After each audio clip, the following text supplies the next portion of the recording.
Brought to you by CNL Ward. Call 1-800-NEW-DECK. Some outside-the-box bullpen decisions by the Tigers, ending with them being shocked late with a rally by Cleveland. Jason Foley, usually the ninth-inning guy, went out in the seventh, and they turned to Andrew Chafin to close while up 1 run. And the Guardians, they got it back.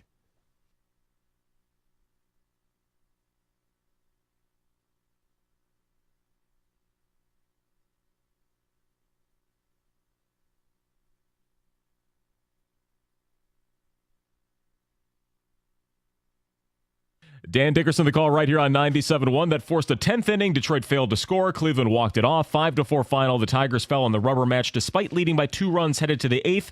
Detroit now 1 game over 500 on the season as they wait to begin their weekend home series starting tomorrow night. After a shocking upset, Detroit City FC knows who their opponent will be in the U.S. Open Cup round of 16. Their first trip that deep in the tournament. The Indy 11 of the USL advanced past San Antonio and will face D.C. in a couple of weeks. We're going to see the first NFL player end up in a pro basketball league. Former U of M receiver Devin Funchess apparently signing a deal to play for the Pro Columbia League. The 29-year-old from Farmington Hills hasn't seen a snap since he was with the Colts in 2019. He was at Lions training camp 2 years ago. Scores from last night. The Knicks survived an injury to Jalen Brunson. They beat the Pacers 130-121 at home. They're up 2-0. In the NHL, huge comeback by Vancouver to take down the Oilers 5-4. 4 unanswered goals for the Canucks. And the Panthers even their series with the Bruins by routing them 6-1 in Sunrise. From the Corwell House Sports Desk, I'm Chris Villar. For more, go to 97.1 The Ticket and Odyssey.com.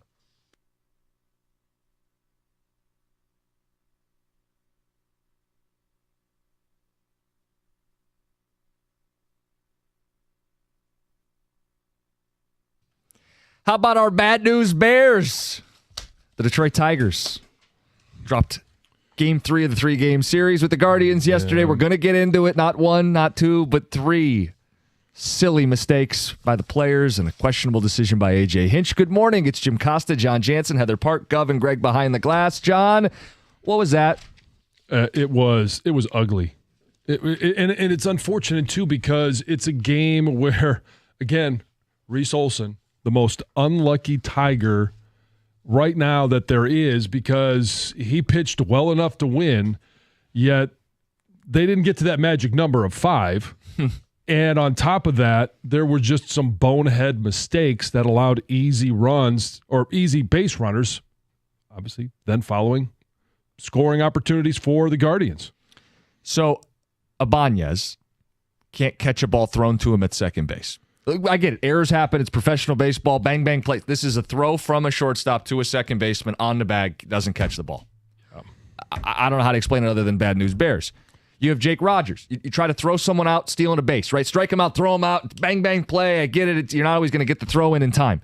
John, he threw it to another county. It wasn't anywhere near McKinstry covering at second base. I don't know how to explain it. Then you think we're done. Javi Baez in extras. He's on second base. He gets thrown out on a ground ball to shortstop at second. How? John, these are Little League. Not 1, not 2, but 3 in the same game. And not like, oh, these are just, effort errors. These are like unacceptable for major leaguer errors, 3 of them in one game, a game that goes to extras that you lose by 1 run. Yeah. You want to say disappointing. That's one way to put it. And you're just looking at those things. And when you have errors made by young players, we talk about the young bats, young players. Colt Keith. We saw a stretch of 2 or 3 games where he had some errors. You can rationalize that as a young player, but when you have basic base running errors by a guy that, first of all, struggles to get on base, you want to maximize those opportunities. And that's the frustrating part, that it's a veteran player, just like last year where he forgot how many outs there were. Yep. And had to sit down against Toronto. A game or 2 after that. It's just, that's the ultimate frustration when veteran players make basic boneheaded mistakes.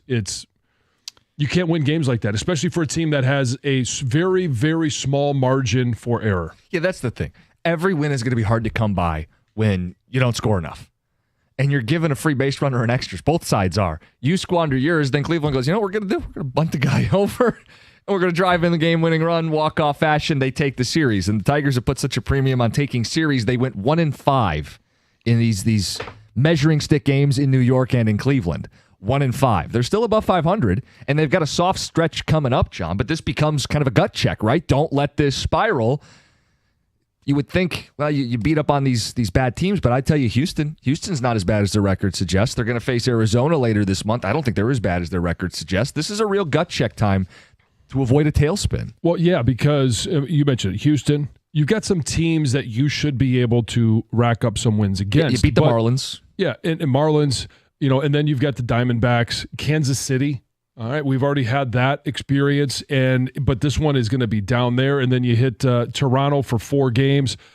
It's not going to get any easier. So when you have an opportunity to win a series, and yesterday in division they had an opportunity to win a series, coming off a series sweep in New York, that would have been a nice boost. And here's the caution that or the worry that I'm feeling is the mental side of it for these players, because each game, each at bat, it feels like it's a chore. Each game to get a win, and we talked about it, going into extra innings earlier in the season and coming from behind 10 different times, that they were coming from behind. It's not sustainable. AJ Hinch said it's not sustainable. We heard it from the players. Mentally and emotionally, it is taxing and draining. Now, I know that these guys should be used to ups and downs and the strain of 162. But you've also got those young bats. You've got those young players, those young minds. And when you lose a game like that, is there a hangover? Now, thankfully, there's a day off. Mm-hmm. They're going to be at home for a nice stretch of 6 games. Maybe they can, get over it. But losing 5 of 6 and games that you could have and should have won, what type of hangover is there going to be for this team? Yeah, I think, they started out hot, right? Remember the show we did on opening day, home opener, yeah. Everybody's in a great mood. And there was kind of the backdrop of, are they really this good? We had some pushback and good discussion. The real test of if you were real, if you were really good, if you were going to make a run at this, would have been the 6 games they just played. And sure, John, they could have won some of those games. They were in position to win a good chunk, if not all of those games, and they didn't. So I think that was the reality check that maybe some people needed with this baseball team. And I'm not going to beat a dead horse and talk about extra offense and an extra bat, what it would mean in some of these games. But they're in these games. They have opportunity to win these games as it is constructed, and that's the difference between a team that is going to be 2 games above 500, 2 games below 500 for the entire season versus a team that is trying to keep pace with a division leader in the Guardians or the Twins that are coming up or Kansas City. Like, that's the difference between where the Tigers are now and where they need to get to if they're going to continue as the roster is constructed now. Yeah, is a collapse pending? I don't think so, because I think they pitched too well for them to collapse. But I do think it's going to be this tease where you think what could have been, how much better they could have been if they had increased payroll, if they had made honest attempts to increase the offensive production and left no stone unturned. I think that's going to be the dance that we have all year is they're hanging in because the pitching, they're not going to, I don't think they're going to fall apart this month. I think they will probably go 500 the rest of the way, be a game up at the end of the month. That's what I said. They're going to hang in because of their pitching, but they're not going to close the gap because of the hitting. And I just think that's going to be a refrain all year long. And the fact that there is a very small margin for error. You can't have Andy Ibanez at second base, a ball go off his glove, and it lead to 2 runs in an inning because you don't have the offense to make up for it. If you're just disciplined, and yes, over 162, there's going to be mistakes. There's going to be errors. They're human. All right, I'm not gonna sit there and hold their feet to the fire for every single mistake they make. But when your roster is constructed the way it is and you're struggling offensively, you can't allow free opportunities, an extra 90, as AJ puts it. You can't allow an extra 90 on the bag. Couple ticket texts, 248-539-9797. Speaking of AJ, enough of the Tigers manager. He's costing us games. Pick a closer, stay with him, find hitters that can hit 250. He can't find the hitters. That's Scott Harris's job. He's trying to play the matchups. The criticism, though, about picking a closer, he used Foley in the 7th. It was not against the heart of the order. Right. It wasn't with leverage where guys were on base, where they, hey, get a ground ball, throw that sinker low in the zone at 98. I don't understand. And maybe the velo's down and Foley's not as reliable, but that's also concerning for a team that's leaning on their pitching. John, I don't know why he used Foley in the 7th, because then it left him in a position where he had to go Chafin and Lang in the 8th and the 9th against the heart of the order, where you get a lefty-righty going the other way and you give up a home run. I mean, yeah. I don't know why Foley pitched the 7th. I don't believe you have to pick a closer, but I think you need to use your best arm in the best spots, and I don't know why you would put Foley in the 7th inning. I mean, that was the question when they said Foley's coming in. Like what? I was like, wait a second, did I miss the 7th and 8th inning? And it's just, that's the question. But we mentioned it yesterday. AJ Hinch is having to do mental gymnastics every night, every day, because it's, how am I going to construct this lineup? I don't have an established leadoff. I don't have somebody in 3rd or 4th slots that I know I can count on to get some hits, push some runs across the bag. So he's juggling the lineup. He's also juggling the bullpen, because you've got to try and create matchups. And at some point, whether it's trying to be the smartest guy in the room or too cute, or he is just forced to continually jump through hoops mentally, he's also human. He's going to make mistakes. And that one I do think was a huge mistake. I've seen some criticism that AJ's over-managing. I think he's put in a position where he has to over-manage, and I don't think he's perfect. And I don't think he's perfect. I'm not going to sit here and defend everything he does. I think there's a criticism that's warranted for the Foley decision. Texter says, Javi's an embarrassment to the game of baseball. The Tigers are crazy if they think anyone wants to watch that guy play worse than an 8-year-old. Everybody knows ball hit your way on second base, you stay at second base. Text ends with, he's trash and a train wreck. Cut him. It's baseball 101. We had this play happen in Sam's game, 9 and 10-year-olds on Tuesday night, and it was identical. Did the kid get thrown out too? Well, he didn't get thrown out. I got tagged. Okay. He ran into the out. Yep. Javi's actually making Little League mistakes. Yes, that is a Little League mistake. I went up to him after. I said, hey, this is normal. And now you learned what to do, and I wonder if AJ did the same to Javi. Hey, kid. Harvey. Hey, Harvey. Speaking of Javi Baez being a joke, I got a buddy who coaches high school baseball. And, hey, yeah, we'll go out and watch your guy. I don't care about high school baseball, but I'll go, hey, say hi and watch the game. The other side student section was chanting Javi Baez after strikeouts. I was like, this is incredible. I got to ask, okay, you said this earlier. Does that cross the line? No. Is it for, okay. This is Royal Oak Berkeley, little rivalry game over at the Leprechauns field. And yeah, I think it's fair game to chant Javi Baez when a kid strikes out. Do you think it's fair at a 9, These are 10-year-old game? At a 9, 10-year-old? Yeah, that's about out of bounds. Yeah. But this is coming from the student section, right? Students. Yeah, these aren't grown adults student doing sections. it. I think it is amazing how witty some of the student sections have become, and the fact that there is a student section at a high school baseball game. Yeah. Okay, so chants are cool starting at the high school age. Yeah. Against like that kind of stuff. And it needs to be kid-on-kid crime. Right? It needs to be like students on students. Yeah. You weren't the one that... I wasn't leading the Javi Baez. That would have been great. You didn't take your Javi Baez sign? or Could you imagine I'm leading that chant? 2 strikes on the manager! He's got 2 strikes! 248-539-9797. We have a loaded Thursday show today. We begin with the Tigers. If you want to vent about yesterday, 1-5 on the road trip, you know how to do it. We'll get you in on the phones and the ticket text. 650, the story of a woman who lived in a grocery store for an entire year. Real story. We'll fill you in. We have a lot to say on that. 2 Grand Slam at 725. And if you're in for the long haul, 9 o'clock, Brad Holmes. Lions GM, busy day, 97.1. Hey, when it comes to managing your finances, you need a bank that gets you and is genuinely interested in your success. That's why I bank with First Merchants Bank. Whether it's your business banking or day-to-day personal banking, First Merchants Bank is 100% interested in helping you prosper. First Merchants bankers are attentive. They're going to sit down with you and ask you questions, get to know you as best they can in your situation so that they can build a financial plan to match that situation. And when you make the switch to First Merchants Bank, you're also going to get access to their highly rated mobile banking app with innovative personal finance tools. Plus, They're deeply connected to the community's needs because it's their community too, and they volunteer and donate to local causes to ensure that we all prosper together. This is the difference of 100% interest in you. For a better banking experience, visit firstmerchants.com. That's firstmerchants.com. First Merchants Bank, helping you prosper. Member FDIC, Equal Housing Lender.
sure people were saying a lot more than, oh my goodness, Javi Baez in extra innings. Ball hit up the middle. He's at second as the ghost runner, and he's out.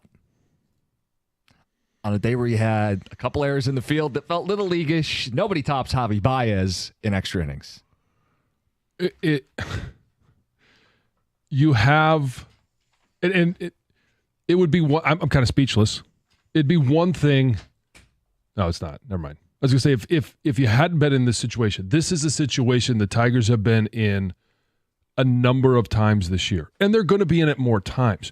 You get a mythical bonus runner at second base, and all you're trying to do is move him to third so that you can get a sacrifice fly and get in.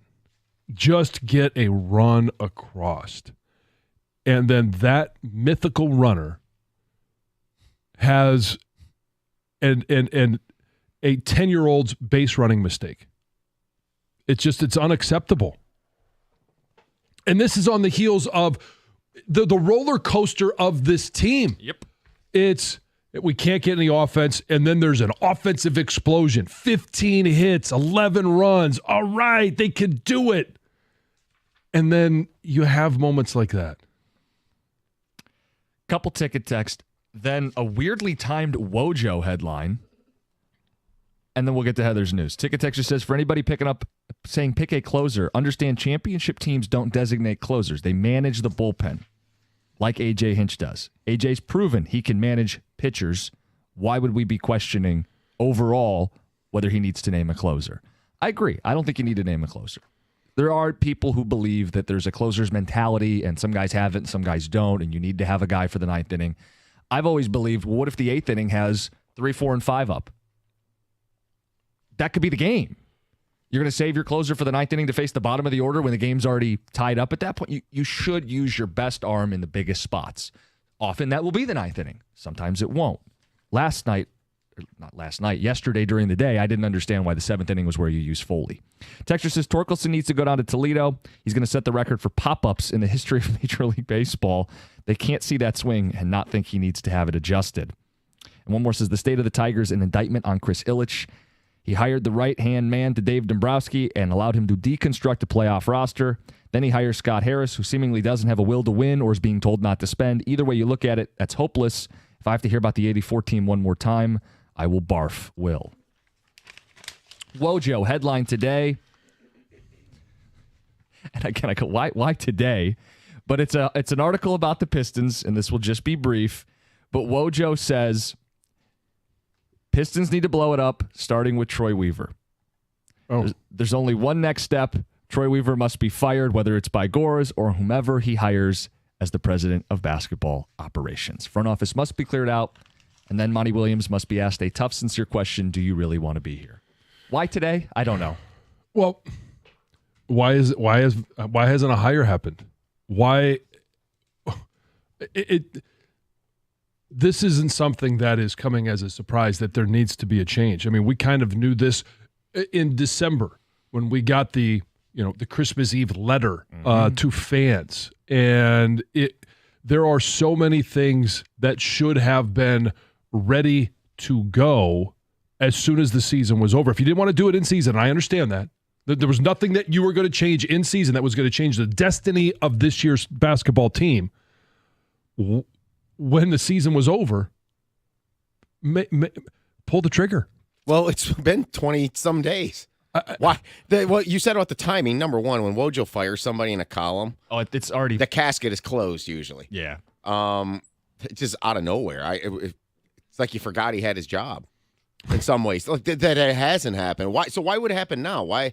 I don't get the process other than Gores came out and said, well, we're still just we're going to let the new person decide everything. Hey, listen, I know everybody's short-staffed. Is it possible Wojo wrote this column 3 weeks ago and someone finally hit publish? Yes. Because that would make sense, because the way it's written, it goes either... Well, maybe he forgot to hit send like Heather this morning. Oh, God. That's the only explanation I have. Speaking of Heather, let's get to the news. Yeah. Heather, what's going on? Let's talk about Diamond Sports Group. They're the operator of Bally Sports Detroit. Well, they're putting all the blame on Comcast Of course. Xfinity. So they say Comcast is to blame for the local sports blackout and is urging customers to pressure Xfinity to reverse course. So everybody get on the horn, start making phone calls. So Diamond Sports released this open letter to Comcast subscribers in an effort, they say, to be honest and transparent. Yes. I appreciated the bold text. Yes, they did. They made sure things were in bold letters so that you knew exactly what they were emphasizing. And they say in this letter, there's a little part that says their refusal, meaning Comcast, to broadcast games while we continue the conversation is disappointing for many reasons, but above all because it hurts you, the fans, and the sports media industry at large. And they go on to say that, they've been trying to come up with this deal, and they say that Xfinity is looking to strike a deal that would place Bally Sports on this additional tier of a cable package, which would also make fans pay more money to just see, the Tigers play. The letter also urges alleges that Comcast hasn't engaged in any meaningful discussions for a new deal or a temporary agreement that would keep the channels on air until a new agreement was struck. So putting this channel on a sports tier instead of just along with your basic cable, a lot of sports fans already have. I have for Xfinity the sports package. Yeah. And so it would just be lumped in there. So you're really not going to be paying extra. It's just going to be in there. So if you don't have that sports package, I get that. But come on. We all know, hey, it's your fault. No, it's your fault. They're going to point the finger. Just get it done. I don't want to care. I don't really care whose fault it is. We are the ones that are suffering. Well, they want you to know it's not their fault, John. Yes. And they're shouting at it. Yeah, it's like they said it in all caps. All caps, all bold. Yeah, it's their fault. Not our fault. So a day after tornadoes touched down in West Michigan, residents and authorities are struggling to deal with the aftermath of just really significant damage to homes and businesses. You've all probably seen the photos, the video. It is lots of destruction. More than 100 people were displaced in Portage after 2 tornadoes touched down there. The mayor of Portage said the city and city leaders, first responders, are working to turn chaos into calmness, going door to door, but say there's damage that's so extensive to some homes that people just are no longer going to be able to live there. They say the only good news is that there were no fatalities anywhere. And that is the good news because these were very severe storms. It sounds like people were a little bit more prepared this time around because other tornadoes have been through that area in the past. Thousands of trees knocked down, obviously power lines, traffic congestion because there's so much debris on the road. In Portage, they say more than 170 homes were damaged. And those weren't the only tornadoes. There was other tornadoes in several other counties as well. And then West Michigan wasn't the only area that saw severe damage on Tuesday. There were no tornadoes reported in Macomb, but in Harrison Township, really severe winds damaged some area marinas. You might have seen footage of this as well, including the Lambricht Marina. Beams kind of fell across docks and boats. More than 10 boats were damaged. Just a very, very, a scary situation there as well. Not a great way to start your summer. Oh, no. Good news, though. Nobody was hurt. Good. Yes, it is no fun to have things like that destroyed, especially your home and personal items. But you're still alive. So that's the good news. Sterling Heights police are looking for a man who shot and wounded another man in a road rage incident. So officials said the suspect was driving a white SUV on Metropolitan Parkway last month when this blue Hyundai stopped at a light. And while they were both waiting at this light, some sort of argument ensued between people in the Hyundai and people in the white SUV or the driver of the SUV. And then that's when the driver of the SUV pulled out a gun, fired a shot, and hit somebody in the other car in the leg. Then, as soon as he fired a shot, turned around, drove away, and nobody knows where he went. So the person who was shot in the leg, taken to the hospital, is going to be okay. Non-life-threatening injuries. But now detectives are on the hunt for this driver. So anybody who knows anything, being urged to call the police. Yeah, non-life-threatening, still shook up. Yeah. Still pulled a gun on somebody for something. Nothing said at that. A road rage. That. It's no. ridiculous. Heather with the news. One thing that was not in the news stories we're going to get to at 6:50. A woman who lived in a grocery store for an entire year. How did she pull this off? And the more important question, the best store to do this in. We'll get to that at 6:50. Coming up next, how Terry and Arnold was a Lion thanks to a coin toss. It's 97-1.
Tigers lose 5-4 in extras. 1-5 on the road trip. Off day today, Dan Dickerson's call. Before we get to the woman who lived a full year in a grocery store. True story. The story of how the Lions got Terry and Arnold thanks to a flip of a coin. Yeah. I saw this story posted yesterday. And I tell you what, it's going to be best to hear it from Terry Arnold himself and then we will decide, because there's a number of different ways this could go, and we'll pick a couple of different ways. It's like a pick how your story ends book. You have choose those your own as adventure. choose your own adventure. Yeah. So we'll choose our own adventure after we hear from Terrion Arnold.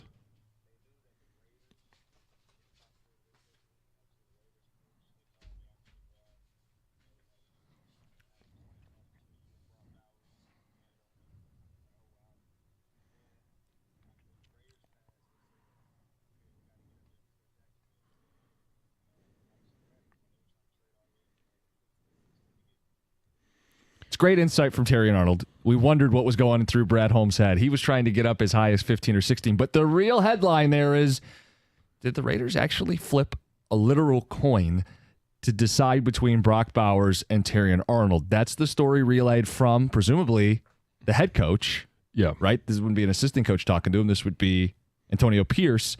Well, when the general manager of the Raiders was asked about this, he said he can't confirm that at all. What? Why would you just come out and say it didn't happen? I would assume the general manager is the one that made the pick. And yet you get feedback from your coaching staff. But the general manager, his job is on the line for making sure that you put the best personnel on the field for your coaching staff to coach. So you know that he had to have intimate knowledge of what led to the final decision to take Brock Bowers. And I'm not going to sit here and say that, either way would have been right or wrong. They would have gotten a great player, whether it was Brock Bowers or Terrion Arnold.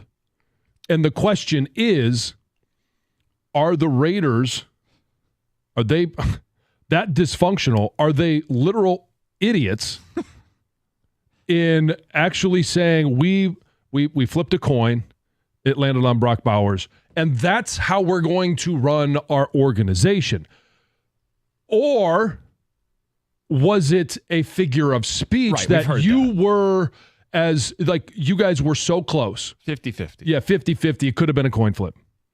But the way that Terrion Arnold describes it, after being called by the head coach, who is Antonio Pierce, a former teammate of mine, leads me to believe that this is a possibility. Having known him, that this could be a possibility. And then obviously you go down the line and you say, well, Brad Holmes, we knew if he wanted to get Terrion Arnold that he might have to trade up to 56. We had that conversation leading up to the draft. Yep. It was going to cost the second rounder to do that. Yep. Instead, he doesn't win. The Lions win the coin toss because Terrion Arnold is still available, and because there was a glut of offensive players taken, he starts to fall down the list. They're able to go with a third and get him at 24, a player that I think is a top 10 talent. Now, you had, 5 quarterbacks taken in the first 10? Not all of those are the best player available. It's a quarterback-starved league, so there was a glut of quarterbacks taken in the top 10. And then all of a sudden, Denver takes another one as well. So you've got 6 quarterbacks that are off the board, and they take up spots, pushing other top 10 talents down the list. So are the football gods in control of this coin flip, or are they now shining on the Detroit Lions? Everything's coming up Lions. Yeah, you needed a couple things to go your way. There's a player you clearly identified as a difference maker in the draft, but you're picking at 29. How do you get him? Well, show your work. Let's get out the whiteboard. You have an uncanny amount of offensive players, an unheard of amount of offensive players go in the first half of the first round. And then even that's not enough, because you need a team to be the Oakland Raiders. I'm sorry, the Vegas Raiders. You need a team to do something silly. And I'm not saying Bowers is a bad pick, but no, the idea, and I don't know if it's an that actual he was available at 13 was kind of impressive. Do I think an actual coin was flipped? Probably not.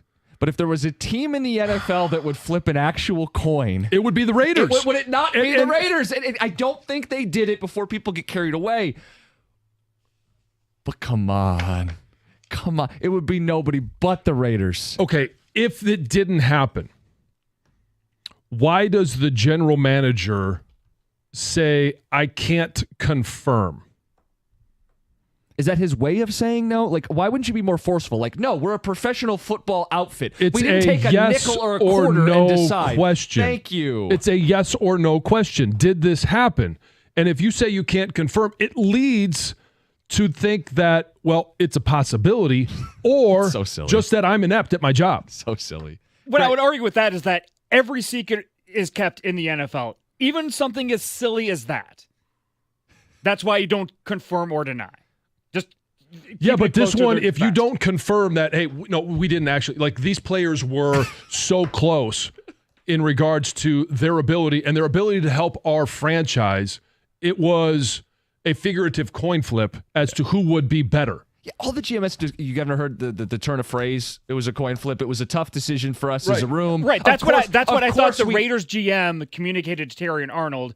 What Terry and Arnold communicated to the podcast, what we are interpreting as literal or figurative. Right. Or just a metaphor of it's a tough decision between two players. So again, it's a game of telephone. Things get lost. But it'd be really easy from the man that presumably who made the decision himself to just go out and go, are you out of your freaking mind? There's no way we flipped a coin to debate the players. We Right. liked both. Nothing against Terrian. We preferred Bowers. It was a tough decision. No, we didn't flip a literal coin. Anything short of that is kind of confusing. It leaves open the possibility that you did go, all right, hold on. Who's got some loose change? We got to make a big decision in the first round of the NFL draft. So, and who has changed at that point, too? I mean, right. But it's general manager Champ Kelly for the Vegas Raiders asked to about did a coin toss occur? He said, I can't confirm that. Is he just at this point saying, this question is so ridiculous, I'm just going to F with everyone? I can't believe this is an actual question. That is a possibility. What is another possibility is he didn't want to admit to it, and it wasn't that Terrion Arnold talked to him, is that Antonio Pierce called him after the draft and told him this. So whether this really physically happened or it's figurative, which I agree with Greg, the dysfunction is the decision.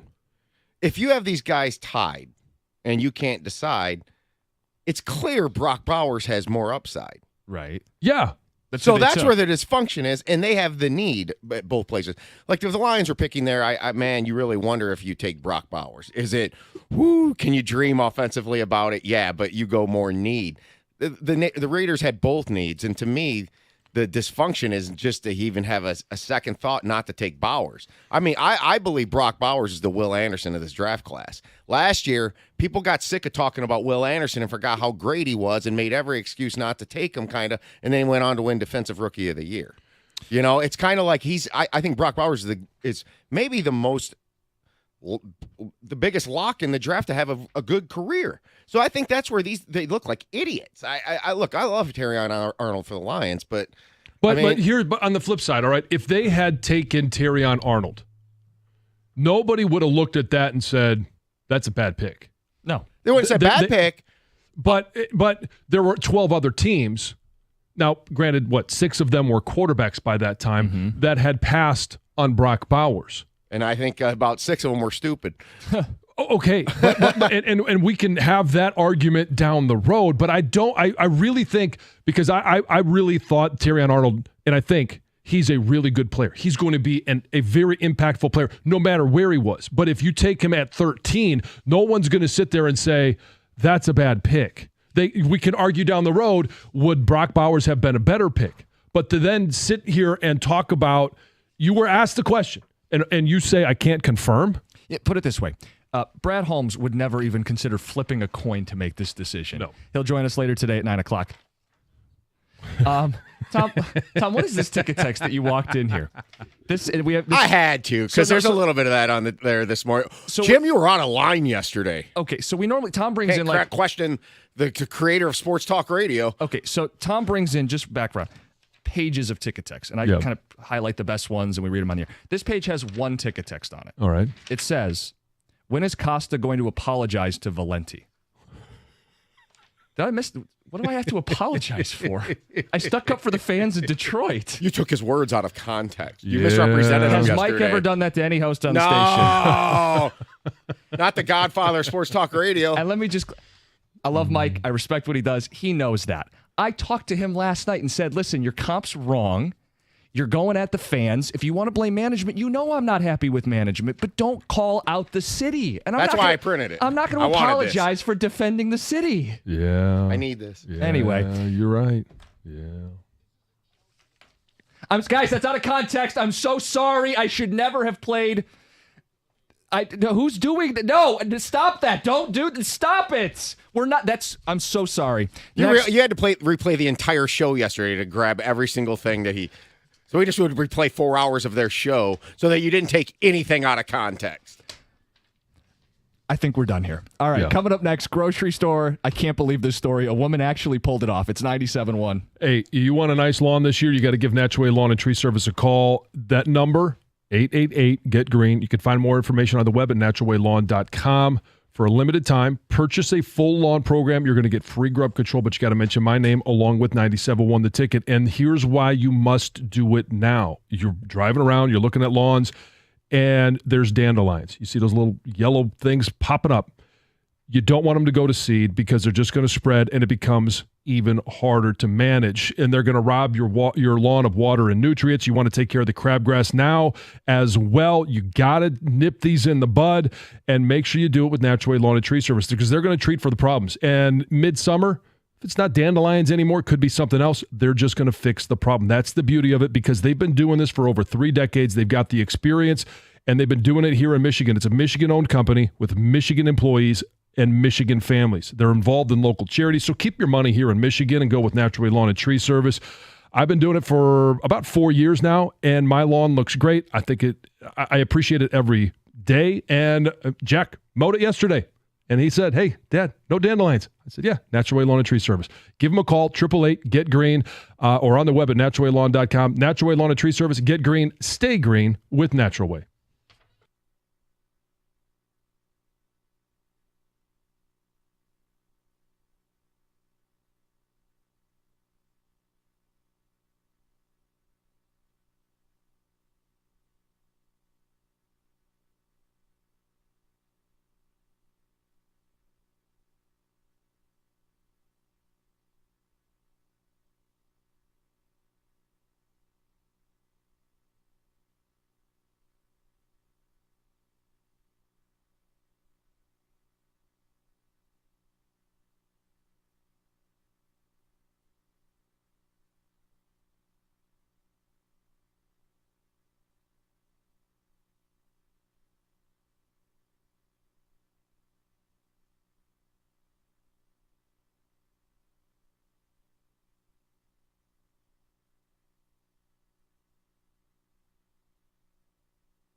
So this actually happened in Michigan, mid-Michigan to be specific.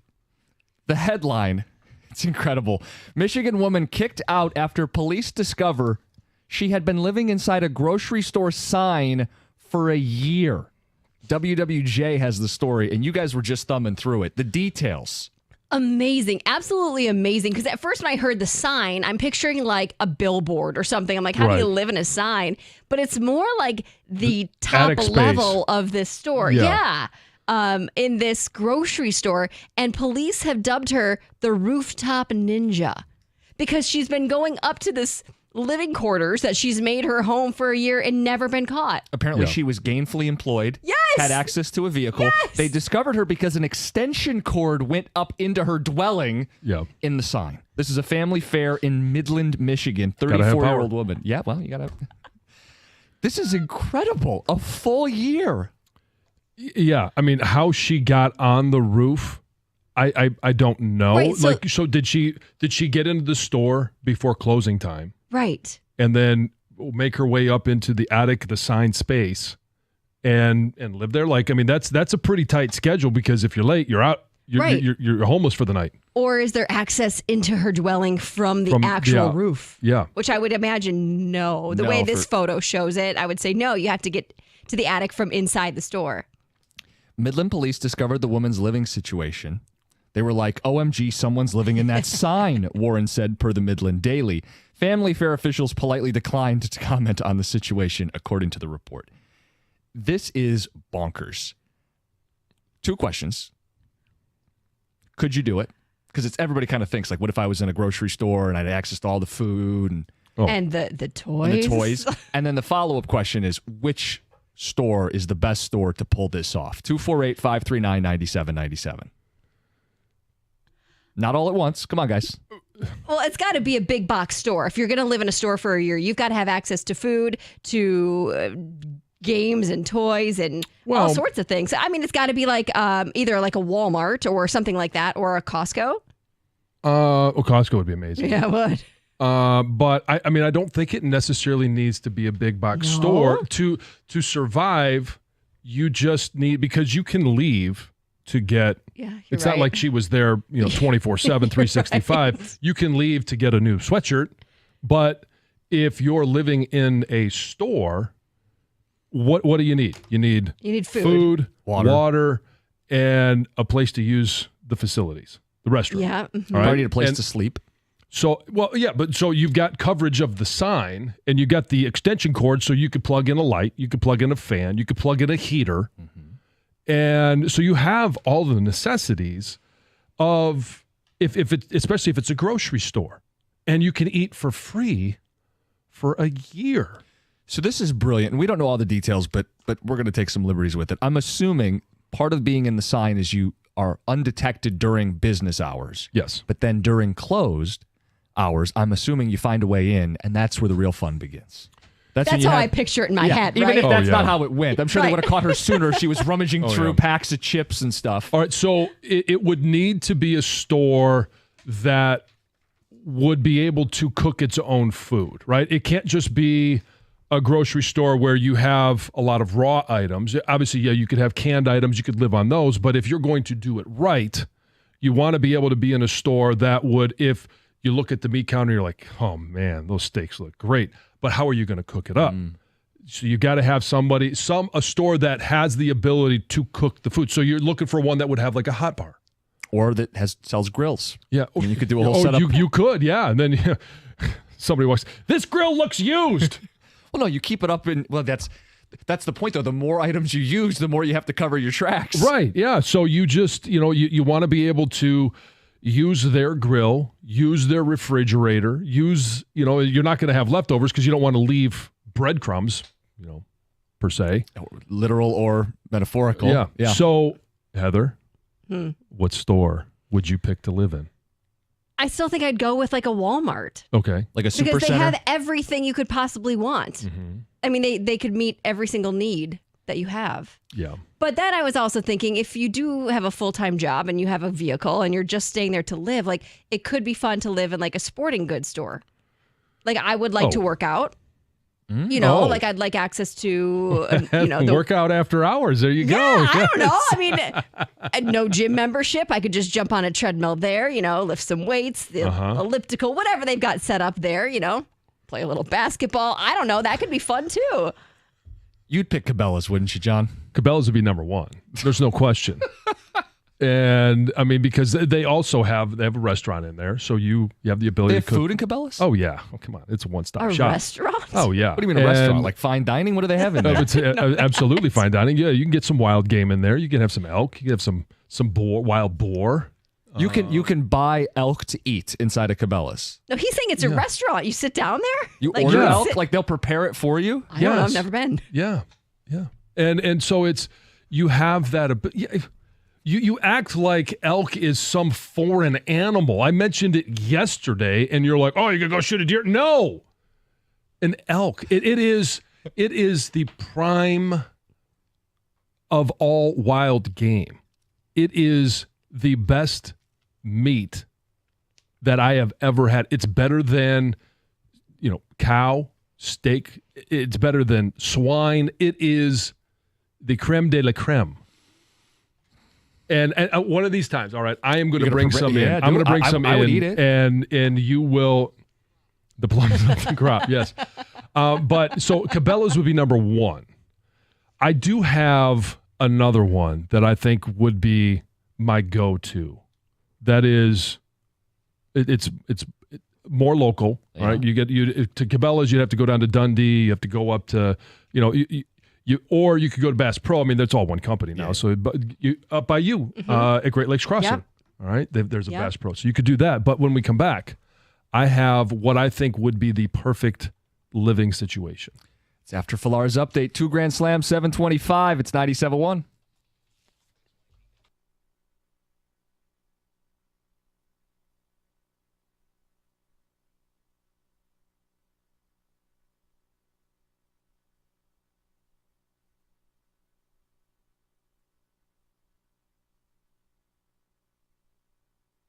Brought to you by CGC Water Treatment. Too many mistakes was the popular explanation of why the Tigers were unable to take down the Guardians in yesterday's rubber match. Players and A.J. Hinch said the same thing after multiple unforced errors gave runs to Cleveland, and many still questioning the bullpen decisions late as the Guards scored runs in the 8th, 9th, and 10th to steal the game. Detroit lost 5 of 6 on the road trip. The Diamond Sports Group reiterating in an open letter that it is Comcast's fault that Bally Sports Detroit and other regional networks were taken off the air this month after failed negotiations.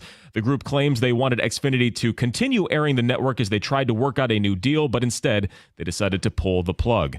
The Lions are reminding supporters of youth programs that girls' flag football games are back at Ford Field this upcoming Saturday. 5 games from 9 a.m. through the late afternoon will play the second season of the high school event. Admission is free. Several players helping read Detroit's first-round draft pick during last month's draft downtown, if you remember.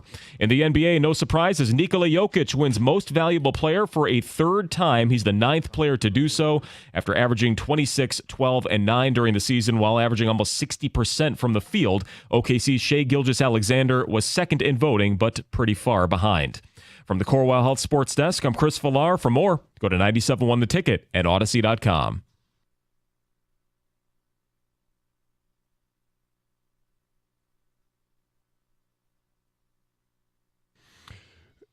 Chris, I do have to ask you because I think 2 things. One, I want to comment on the girls' flag football. Mm-hmm. There's 2 weekends here that they're going to have games. There's 24 teams in this new flag football league. Ruby is my second oldest daughter, the president of the football club at Marion. They're going to be playing there not this weekend, but next weekend.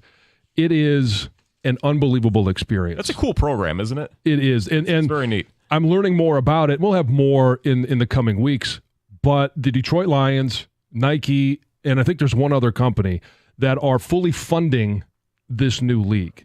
And the Detroit Lions are hitting all the right buttons right now because they are bringing in the future fans and tapping into the female fan as well, making them in high school, and now they're going to be fans forever. But I do want to ask you because you sat down, and I think you may have hit the nail on the head for the perfect store if you were going to live in it.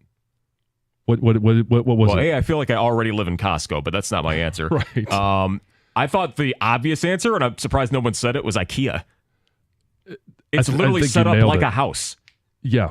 I mean, you have all the furniture. You have There's not just furniture. There's rooms. oh yeah, you have They're rooms. You can pick separated different into rooms. their own setup rooms. You've got beds. You've got kitchens. You've got Swedish meatballs if you want to go. Yeah, but you have can't- a They meal. are They got tremendous. childcare, free childcare. What are we doing here? Yeah, I think you nailed it. Cabela's. Well, okay, that would be IKEA, my man. talking personal. to? Yes, but they also have beds. They have bedding. They have Everything. They have everything. Yes. Everything. Heather has never been to an IKEA before. I've never been to an IKEA. They have free man. childcare. Oh man, What? you just drop Is that your what you just said? drop Yeah, your brat drop- off and yeah. go search for some TV trays. Get lost for an hour and a half and then find your way out. And you do get lost. It's a maze. I've never purpose. been. Have you ever tried to find the shortcuts? No. No, you don't want to find the shortcuts. Yeah. You want to be there Well, forever. I know, but the shortcuts just get you more lost. Yeah, you just got to find a parking spot. That's the only problem. Heather, didn't you have a story like in the last few years where somebody got caught sleeping in IKEA in Canton? Probably. It sounds familiar It's to probably me. Yeah. I love it. Falar, comma, Chris. But man can't live on Swedish meatballs alone. I beg to differ. Okay. Yeah, I would too. Okay, I never would mind. too, yes. It's a popular choice on the ticket text, 248-539-9797. It says IKEA, Swedish meatballs, and a new living room every night. Tony in Clio. Yeah. I gotta go. It's, apparently. well, yeah, you won't like the Swedish meatballs, but No, but it is. I can't believe I didn't think of that. yeah. It may be the perfect place. If you're going to live in a store, you have rooms, you have access to everything you would ever want, because it's obviously you're building your home inside this home store, and you have a hot bar. And again, this is coming up because a woman pulled this off. A mid-Michigan woman lived essentially in a grocery store, the sign above it, the Family Fare in Midland. Ticket Texture says Family Fare is kind of like the Kroger of the west side of the state. Great deli, cooked foods, good choice. Heather said Walmart, and she's been called out. Heather, isn't that a little bit white trashy for you? Why don't you step it up and go to Target? I think Walmart has more to offer than Target does. My goodness. Could be a Target too, but in my Can you head, imagine Walmart's better. Bridezilla living in a Walmart? It doesn't feel congruent. My goodness. With the unwashed Heather? I know, Yes, the standards. God. How would you dare lower yourself to that? So does a gas station count as a store? If it's I would say so. it's got to be a pretty big gas You don't station. wanna live though. in Well, a they have that gas Buc-ee's station. place. Oh, I've Remember? never been to Buc-ee's. Buc-ee's is coming to Oh, Michigan. When they man. put one at Yeah. exit 69 out here, it's perfect. Oh place. yeah, Buc-ee's on No, Big I've Beaver. got one. That would be great. Yeah, Come on. but I mean that it names itself. Right. All right. Buc-ee's on So Big Beaver. how about Bronner's? What's Bronner's? Christmas. What? What's I'm done. This segment's over. I'm done. I am done. It's in Frankenmuth, as Stoney would say. You don't know Bronner's. Do you put up a Christmas tree? I do put up Where did you grow up? in Livonia? Oh my goodness. Oh, 248-539-9797. Please introduce Jim Costa to the state of Michigan. Did you drive up north ever? Like, how do you not I've never know? been to Frankenmuth. Listen, everybody goes to Frankenmuth. It's one thing, all right. Stoney, all right. We all know Stoney talks about it, and he's Jewish. Yes. And so you would think, well, maybe he hasn't been to Bronner's. Like, why? Sure. What would the draw be? They have Hanukkah, Chanukah stuff, don't they?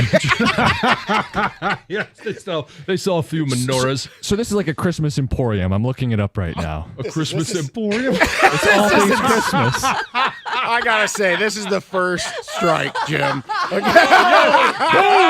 Boom! Please, yeah, no, Jim come Costa on. with the first strike. That's not fair. I'm not appealing down fair. to first base. What is Ticket Bronner's? text. You've never been to. You don't Never even even know what heard of it? Bronner's is. You don't even know what it is. Have you seen Up North Jesus? Have you been north of Flint? Yes, I've been to the UP. I've been to Mackinac. Oh I've been my up to the Traverse goodness. City area.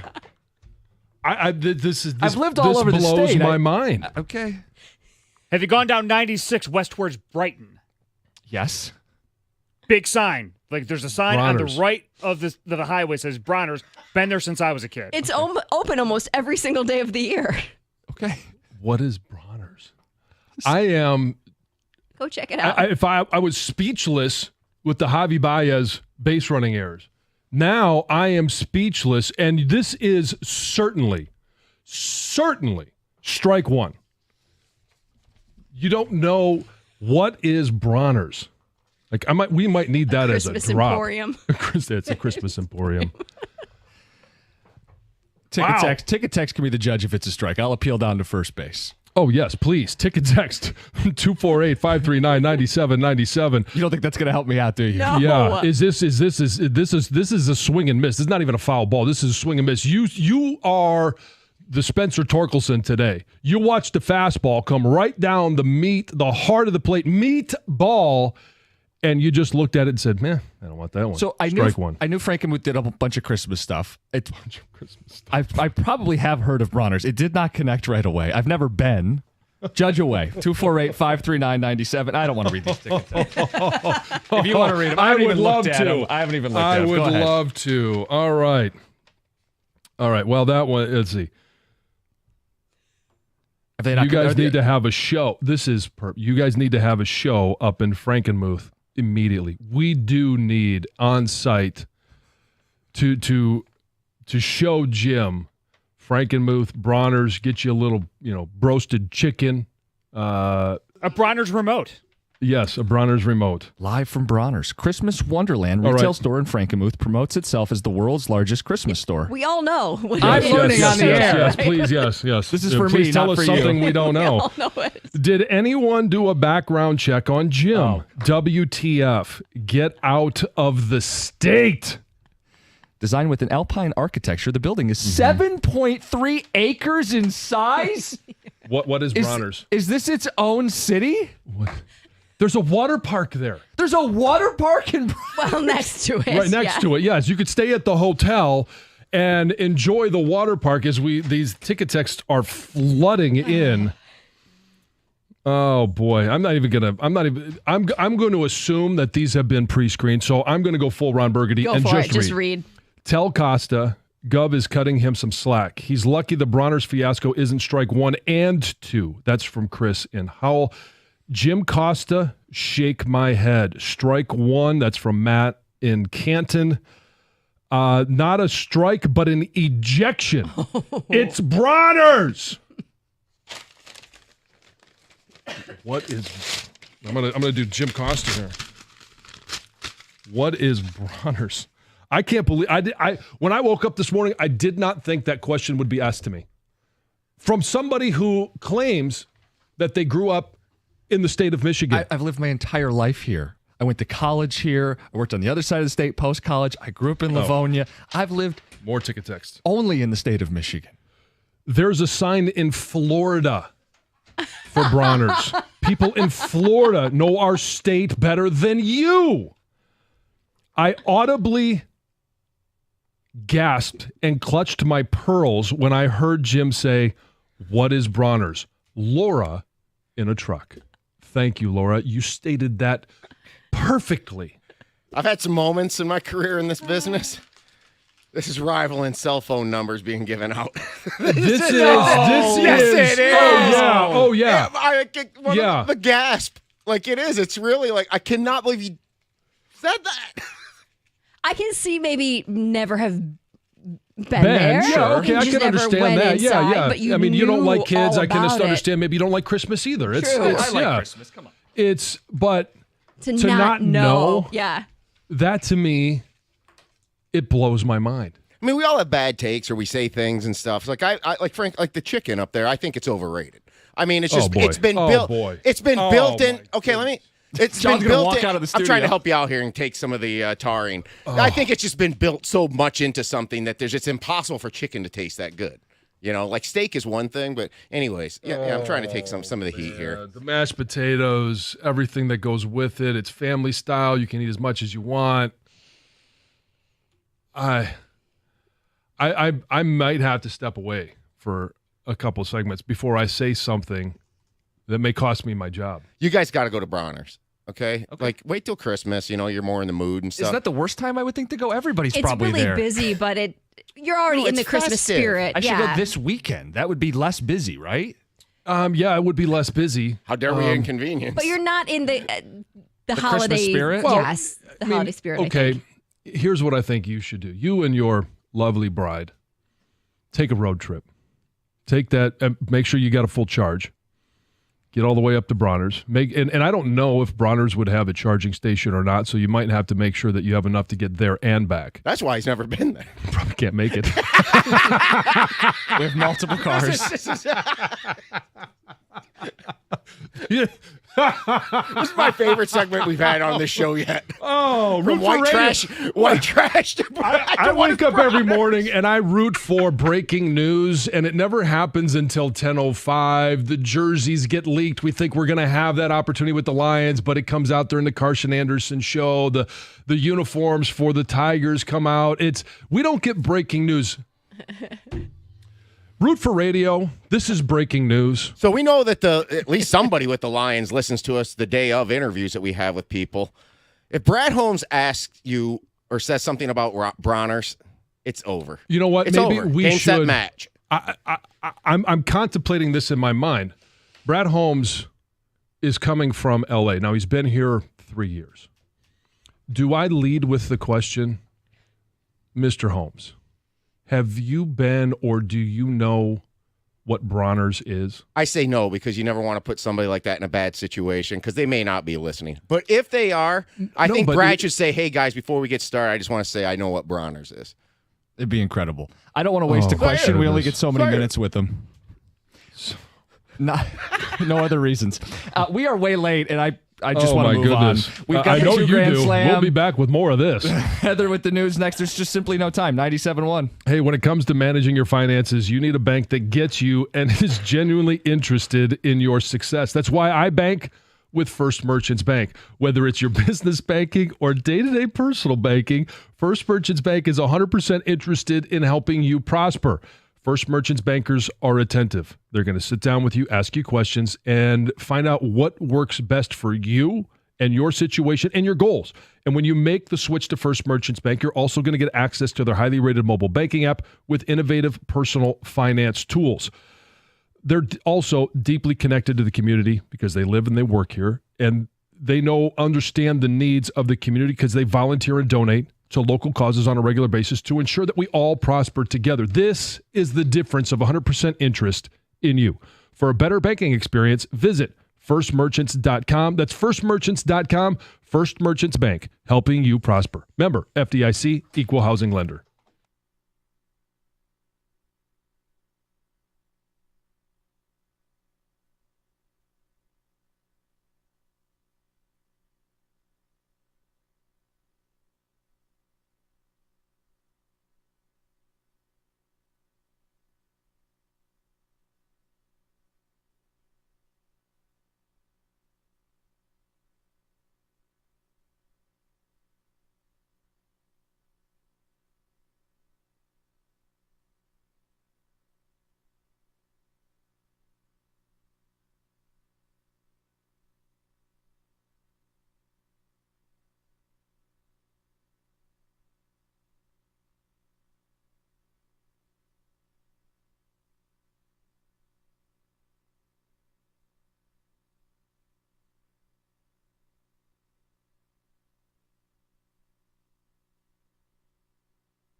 Oh, trust me, the judgment has not stopped on the ticket text. We'll get back to it at 7:35, but we have to get Heather's news in the 2 Grand Slam. Are you sure? Because I'm excited to hear. I want everybody listening put a pin in the Jim Costa topic of what is Bronner's.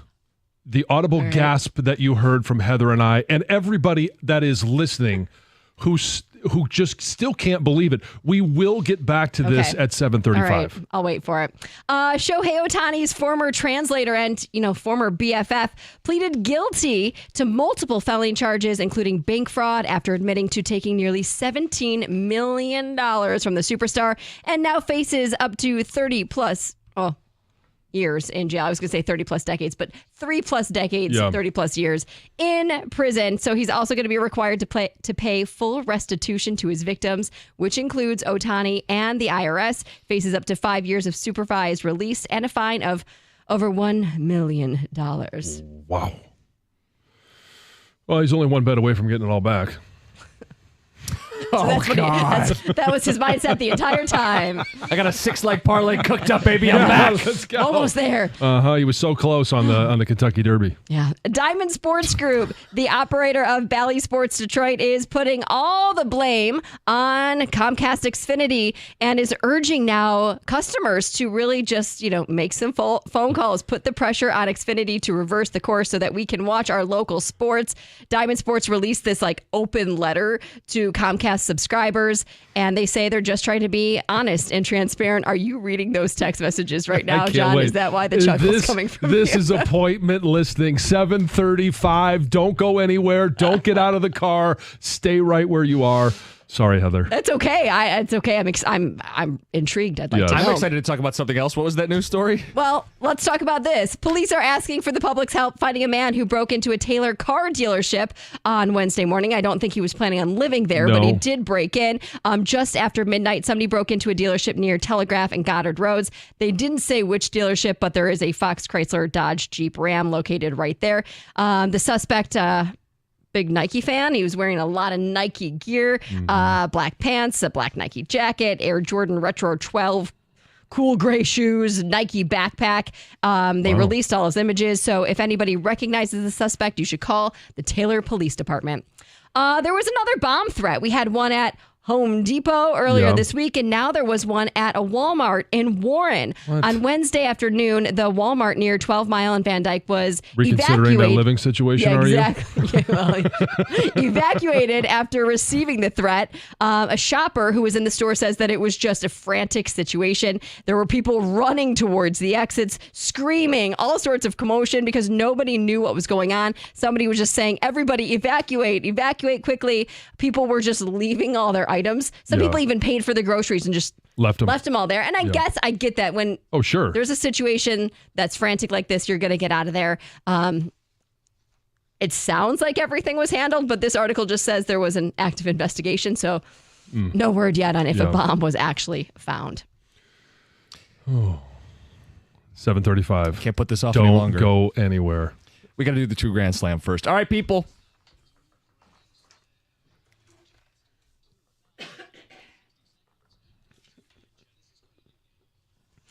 We've been giving away a lot of money lately. Yep. People have been on fire, so I'm excited for today's game.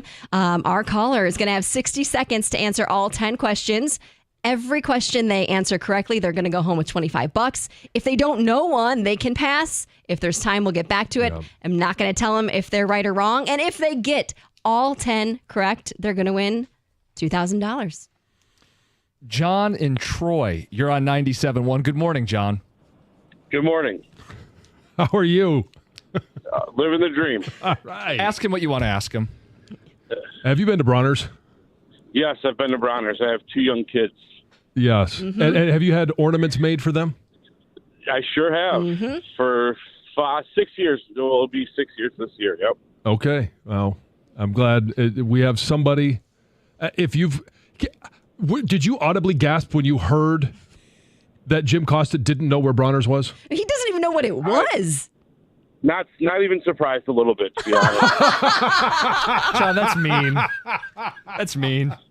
And here I am rooting for you to win $2,000. Yes, Are you? Well, It's okay, Jim. No problems. Have better tiger steaks, I guess. I don't know. Better Tiger Steaks. It's open season on Costa. We had the roasted Tom Brady. Apparently, everybody's still in the spirit.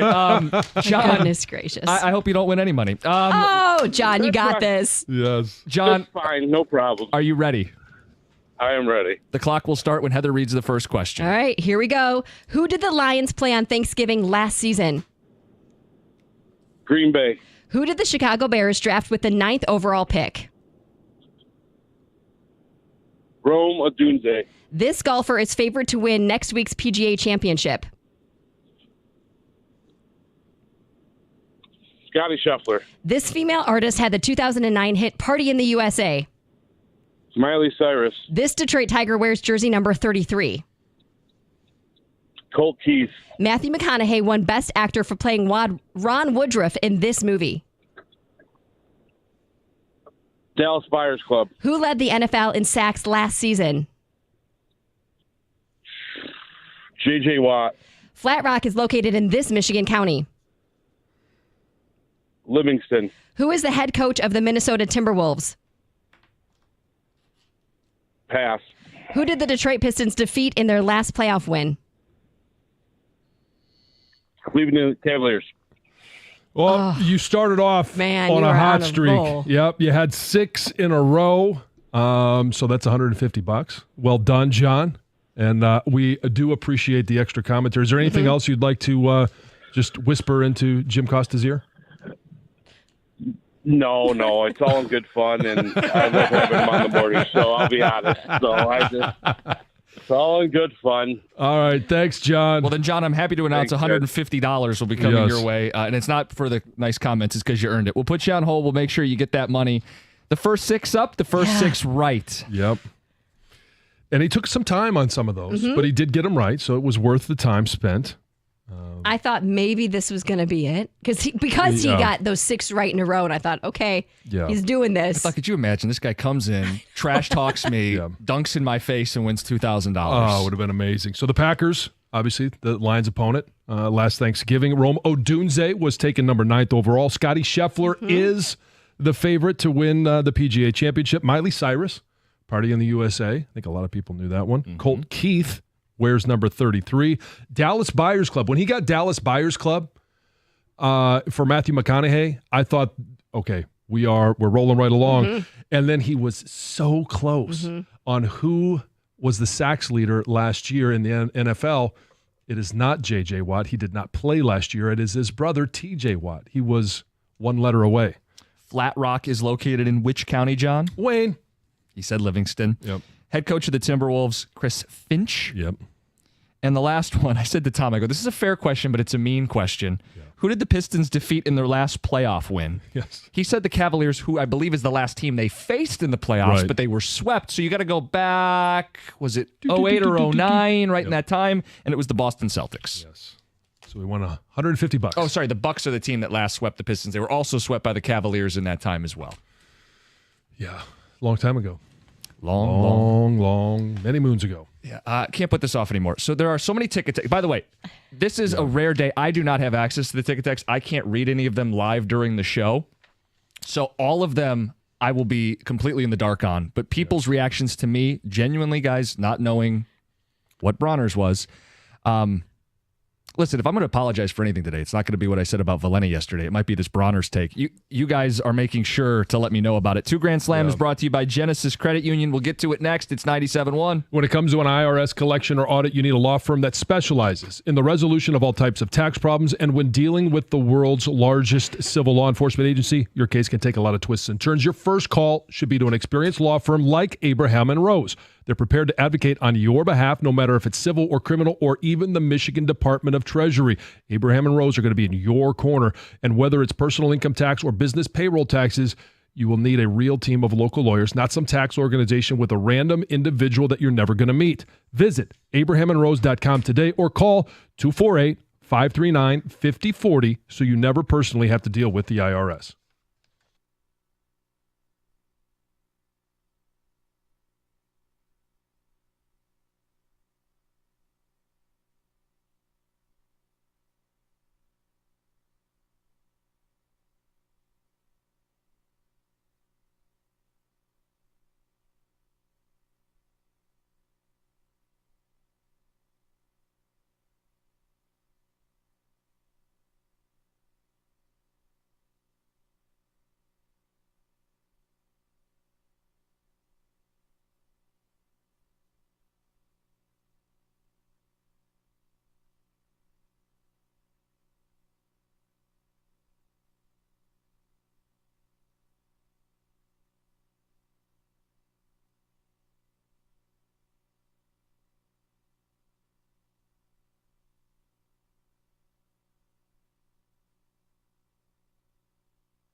Okay, this is getting ridiculous. Tom walked in with what can only be described as a novel's worth of ticket text. I got myself a book here, so we, buckle up because, wow, that happened at about 7. Well, I don't know. 08-ish. May 9. You can use 2024. All right. So, having said that, insert drop. Let's go ahead. Yeah, go ahead. Insert chair drop. I mean, this might be a joke of a baseball town, but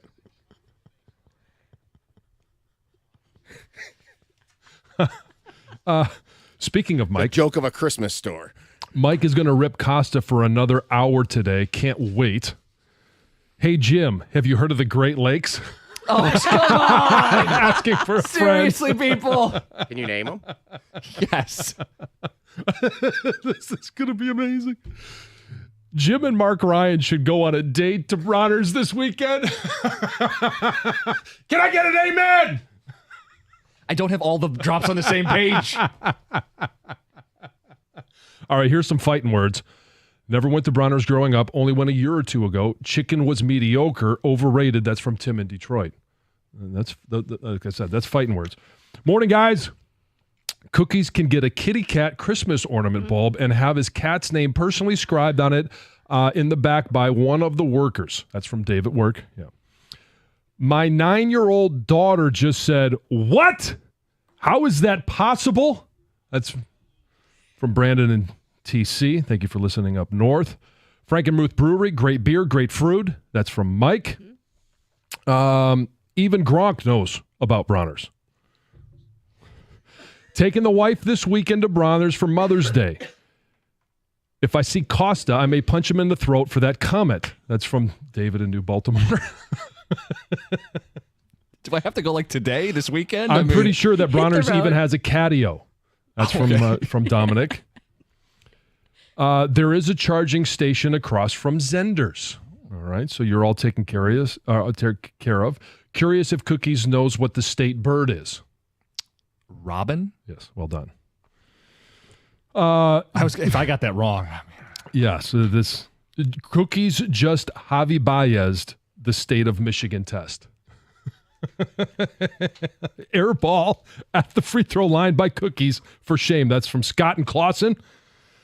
Oh boy! No, that's a shooting at the wrong basket. Yes. Jim Marshall run into the wrong end zone. Orlovsky. Jim probably pronounces the C in Mackinac. Oh, stop it, people. I've lived here my entire life, 31 years. Have you? Have you really? For a guy that's never left the borders of the state of Michigan. Oh boy, there was one here that I'm trying to figure out where it was. But anyway, there's so many of them. And Costa swings at a slider 2.5 feet outside the strike zone, and he had a little leak bad. I don't like that. That's from Neil Carlin. Yeah.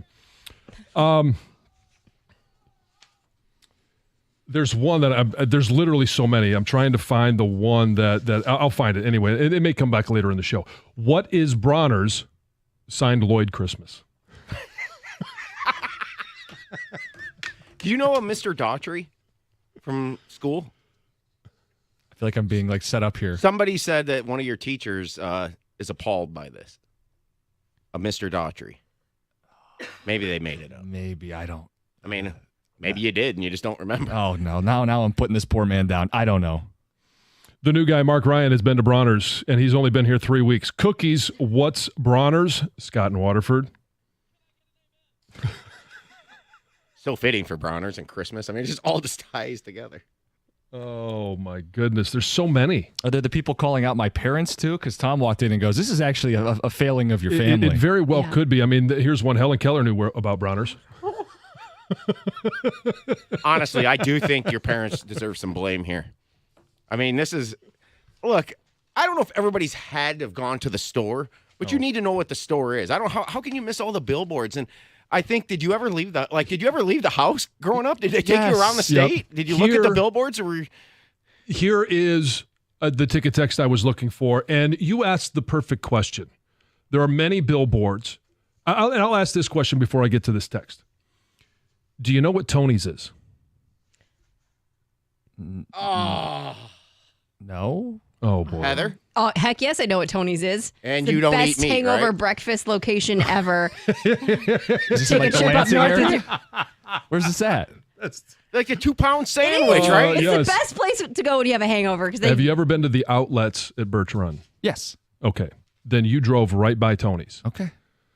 It is almost the first thing. There's now a B-Dubs there, and right next to it is Tony's, which I think Heather nailed it in regards to it may be the best hangover breakfast possible. It You is. order breakfast and a feast arrives. You order a side of bacon and it's a mounded plate of bacon. It's unbelievable. You've got to, we need, okay, 248-539-9797, things in the state of Michigan that Jim Costa should know about because he's new. New to the state of Stop Michigan, new this. to the show. But getting back to Gov's question about how do you not see the billboards? Here's a ticket text that addresses it. Another example of today's youth walking around with their heads up their asses and not thinking about anything but themselves. Boy, I'm giving that crowd ammunition today. I'm not going to whine about being taken out of context like gonna Mike did save these. yesterday because I said, but I know Frankenmuth has the big Christmas thing, and I'm sure I've heard Bronner's. You keep digging the hole. But we were- the big Christmas thing. But I didn't connect the dots. I didn't connect the dots. When I heard Jim say this, of our Lord Jesus Christ, that Christmas thing. when I heard Jim say this, I thought he meant in the context of why would Bronner's be the place where I would want to live? Yeah. So the story, there's a woman. I can't Not, believe. I don't know this place. Yeah, let's get steps back to to get the here. origin story. Yeah, the steps to get here, and then we'll move on. There's a woman in Midland, which is closer to Bronner's than we are. A woman in Midland was living in a grocery store for a year. It was a family fair. We asked the store that you'd want to live in. That Christmas thing. Someone brought up Bronner's. I said, and this hilarity has ensued. Real quick, Heather, you said Walmart Supercenter, I did. Yes, I would choose to live in a Walmart. which was surprising for a variety of reasons. John said, I said originally Cabela's. did you go with the Bass Pro Shop Pyramid? What's the other one? The other one, we have more ticket texts. Please keep them coming. Oh, no. I would say Plums because, first of all, they sell my favorite bacon, the Neiman Ranch bacon. I've just had it last night. It is unbelievable. Thank you, Stoney. They've got a great meat counter, fresh seafood, hot bar, and they also sell See's candy. So you have everything from, they do have a salad bar, but I'm not going to waste my time there. The fresh meat counter, fresh fish, fresh produce. They got a great wine, and Where are you sleeping? at that point, I don't care. Just Sleep face on the away. floor. Yeah, give me a pillow.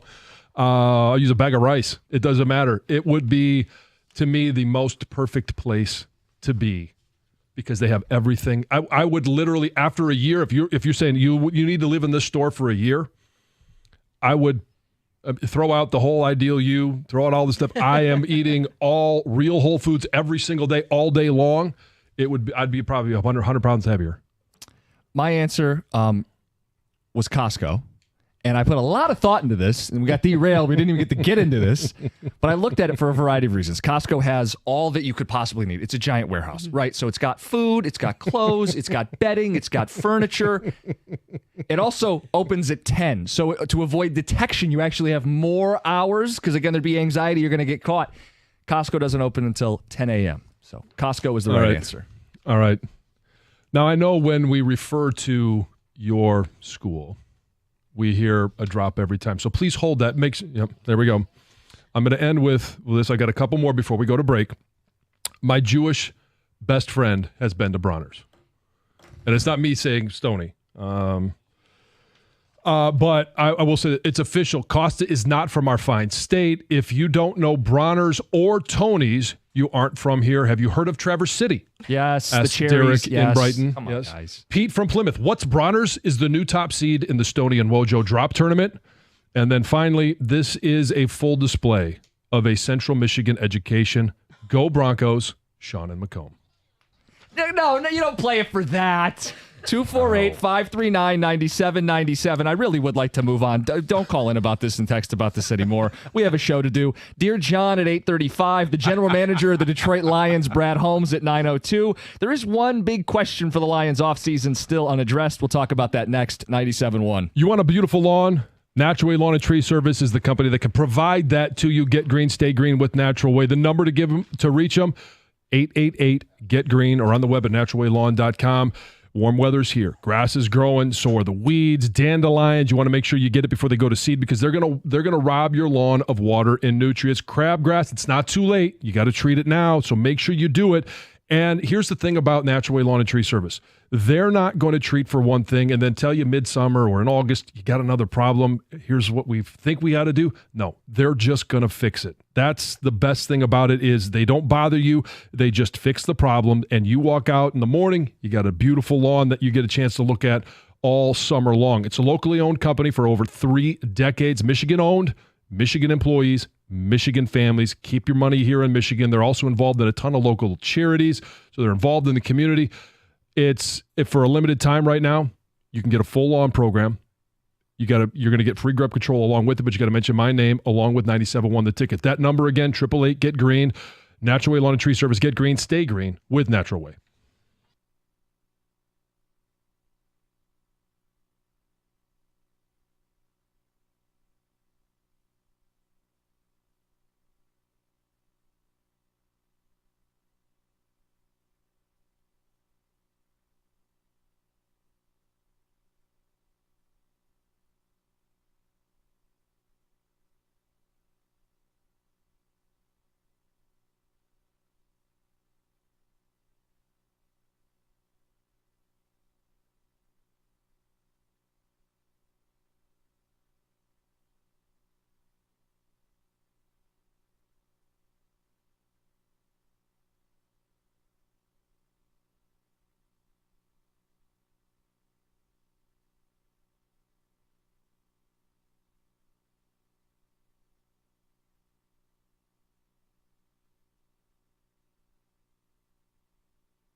We got one more text, and then we will move on.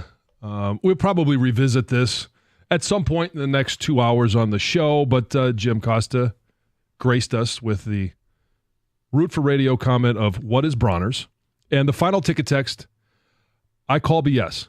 No way Jim can name all of the Great Lakes. The listeners want no demand proof. Jim, can you name all of the Great Lakes? Superior, Huron, Michigan, Erie, Ontario. Well done. Well done. You passed. I feel like I'm in a weird spot where I have to like defend my resume. I've lived here 31 years. You put yourself in that 31 years. Okay. I said admittedly a dumb thing. Admittedly, very dumb. Mm-hmm. And I'd just like to move on. Okay. I know you're not going to let me. Well, I know the audience. No. I'm sure Doug and Gator and Crosstalk. Tom has even put the plug. Maybe Brad Holmes is going to drop. Oh, what do you don't know, Bronner's? Yeah. We'll talk to the Lions GM at 9 o'clock. This will live for a while. I figure it will. For a while. Dear John at 8:35. I want to get my bearings right, and what better conversation to do that than a Jared Goff conversation?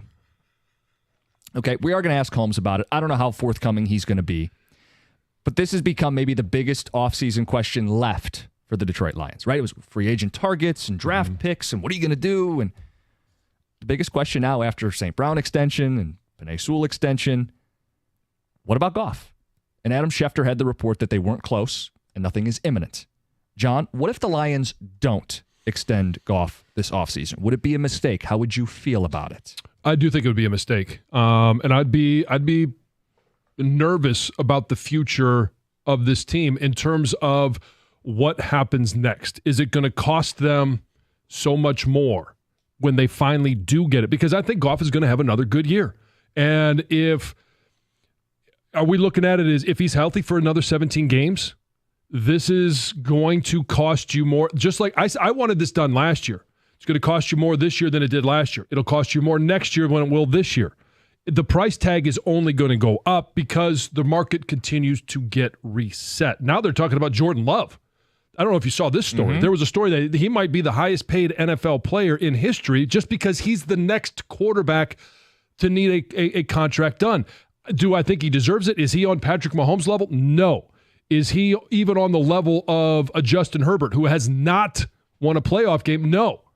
But the numbers are going to continue to go up, and the question mark is always going to be, why isn't it getting done? The questions will only continue to grow. The Hendon Hooker calls, comments will always continue to grow. This is a chance to put it to bed. I think it will get done. But the question isn't, do you think it'll get done? When will it get done? The question was, what if it's not done before the beginning of training camp? Yeah, how would you feel? 248-539-9797. Your point is the longer you wait, the more it's going to cost. And you are 100% right. The next guy up gets paid the next most amount of money. This is not anecdotal. This is year over year over year. The market resets.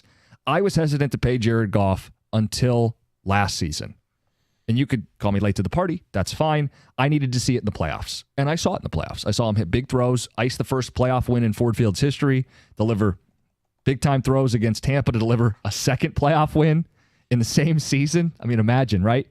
And while I do think he benefits from a great offensive line, a really nice run game, Ben Johnson as his play caller, he's going to have all those things again next year. And he will probably replicate what he did. And the market is only going to go up. So after seeing what he did this year, I'm comfortable paying him. If they don't, would it be a mistake? Well, I think that depends. Because if you trust Brad Holmes, if he doesn't sign Jared Goff this offseason, the reason would likely be he doesn't think Goff is a franchise guy, right? And he wants to see what Hendon Hooker offers, which I guess I wouldn't fault him if he felt that way. If he said, hey, guys, Goff's not the most mobile. He doesn't operate in the pocket great. He can't ad-lib when a play breaks down. He's a guy, but he's not a special guy. We're going to see if Hendon Hooker can be. We'll kick the can one more year. We'll pay even more on the certainty tax, but I want to at least evaluate this guy I took in the third round. That would be the rationale if they don't extend Goff, right? The Hendon Hooker question is one that he wants answered. Well, and obviously Gator thought Hendon Hooker 2 years ago in his last year at Tennessee was the best quarterback in college football. Now, we didn't have any of those debates because of the ACL injury. He ended up falling to the third round, and the Lions took him. Was he best available? These are all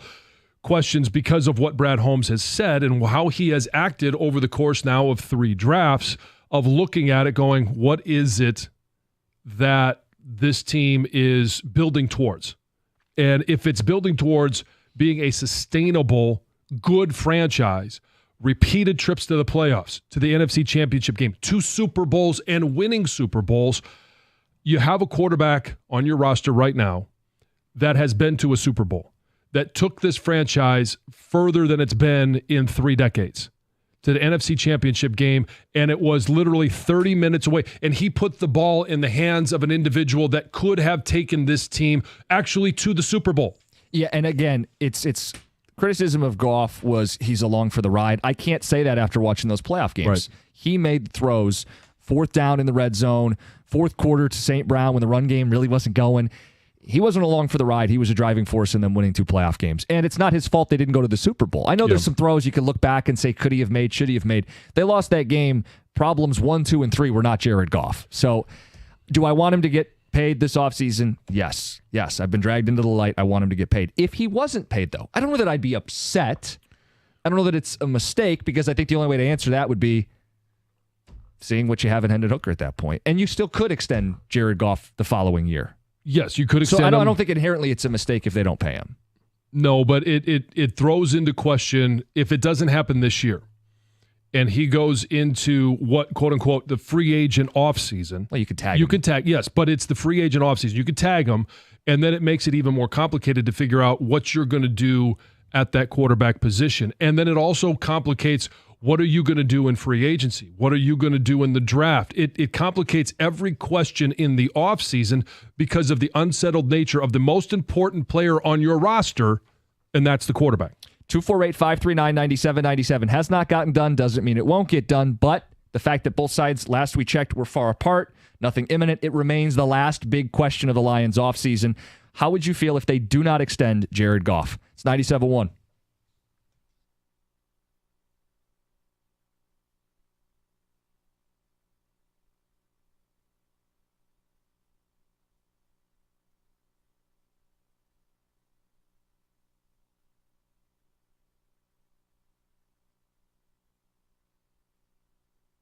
Brought to you by Beninati Pools. The Tigers end up going 1-5 during their road trip to New York and Cleveland. The 5-4 extra innings loss yesterday dropped the record to 19-18. Detroit now back to 5 games behind the Guardians in the AL Central.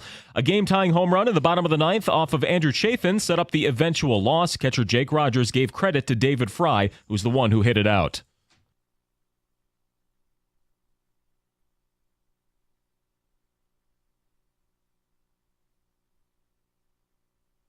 Yeah, a little sad there, but today is an off day for the Tigers before they return home to play the Astros for the weekend. Detroit City Football Club will face the Indy 11 in the U.S. Open Cup round of 16 later this month. Indy defeated San Antonio to advance, and this will be the first time D.C. has ever made it this far in the historic soccer tournament. Michigan State women's golf ended up taking 3rd in their regional tournament they hosted this week. They advanced to the NCAA championships for a 3rd time in the last 4 years. Michigan women's golf, they ended their season placing 9th in their regional.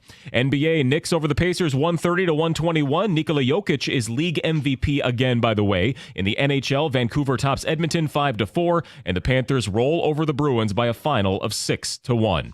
From the Corewell Health Sports Desk, I'm Chris Villar. For more, go to 97.1 The Ticket and Odyssey.com.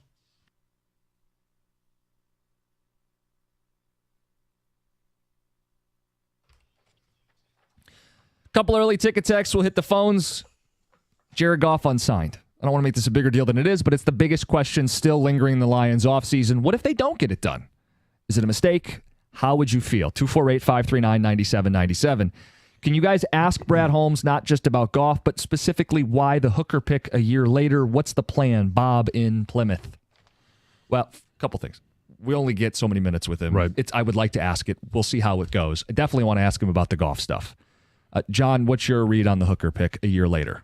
It's the one question, and you can sit there and say Broderick Martin, all right, it's a developmental pick because they followed it up with more developmental picks this year. Mm-hmm. I get that, and I support that to a certain extent, but the third round pick of a quarterback, when you have a franchise quarterback, what is the long-term plan for him? Because you're in this weird spot right now where Goff is entering the last year of his contract, and because Hendon Hooker wasn't a first round, you don't have that fifth year option. Mm-hmm. So if you extend him, chances are you're going to extend him for, it's going to probably be a 4-year contract. We saw that with Kirk Cousins with his new contract down in Atlanta. Yep. Most of these are for, I think Jalen Hurts was a 5-year contract, but if it's a 4-year deal, you're now 1 year past what would be Hendon Hooker's initial contract with the Lions. It'd be up. Yeah. And so is it going to be structured that if in 2 years you want to move on from Jared Goff and say it's Hendon Hooker's job? Okay, I mean that could be something, but you're still going to take a hit Right. on the salary cap with dead cap money at that point. Is that maybe part of the hang up here is the devil's in the details with these QB deals is how much guaranteed, how much upfront, how much can you get out of at a certain threshold, 2 years in, 3 years in, because of the Hendon Hooker pick. Now, it's weird because I don't want to operate my organization based on a third-round pick where I put everything, I hold it all hostage for a third-round pick. I don't think that makes any sense. I think the reason they drafted Hendon Hooker in the third round is they were intrigued by his upside. I don't think you draft a guy in the third round that you don't think at least has starters upside. I think part of why you draft Hendon Hooker is you weren't sold on Jared Goff. They could have extended him last year. They didn't. They could have extended him as of right now. They haven't. I think they were right to keep their options open. If Goff had fallen flat on his face last season, it would have been really interesting to have already kind of one guy that you were building up and developing in-house.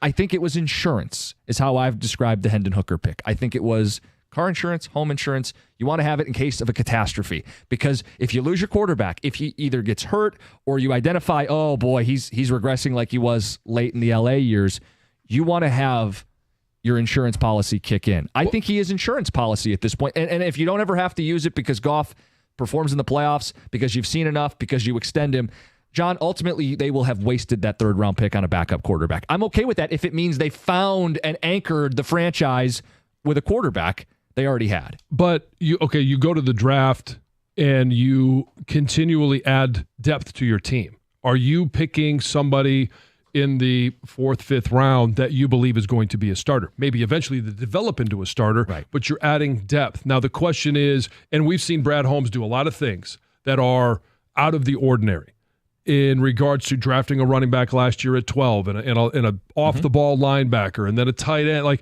but they've all worked out.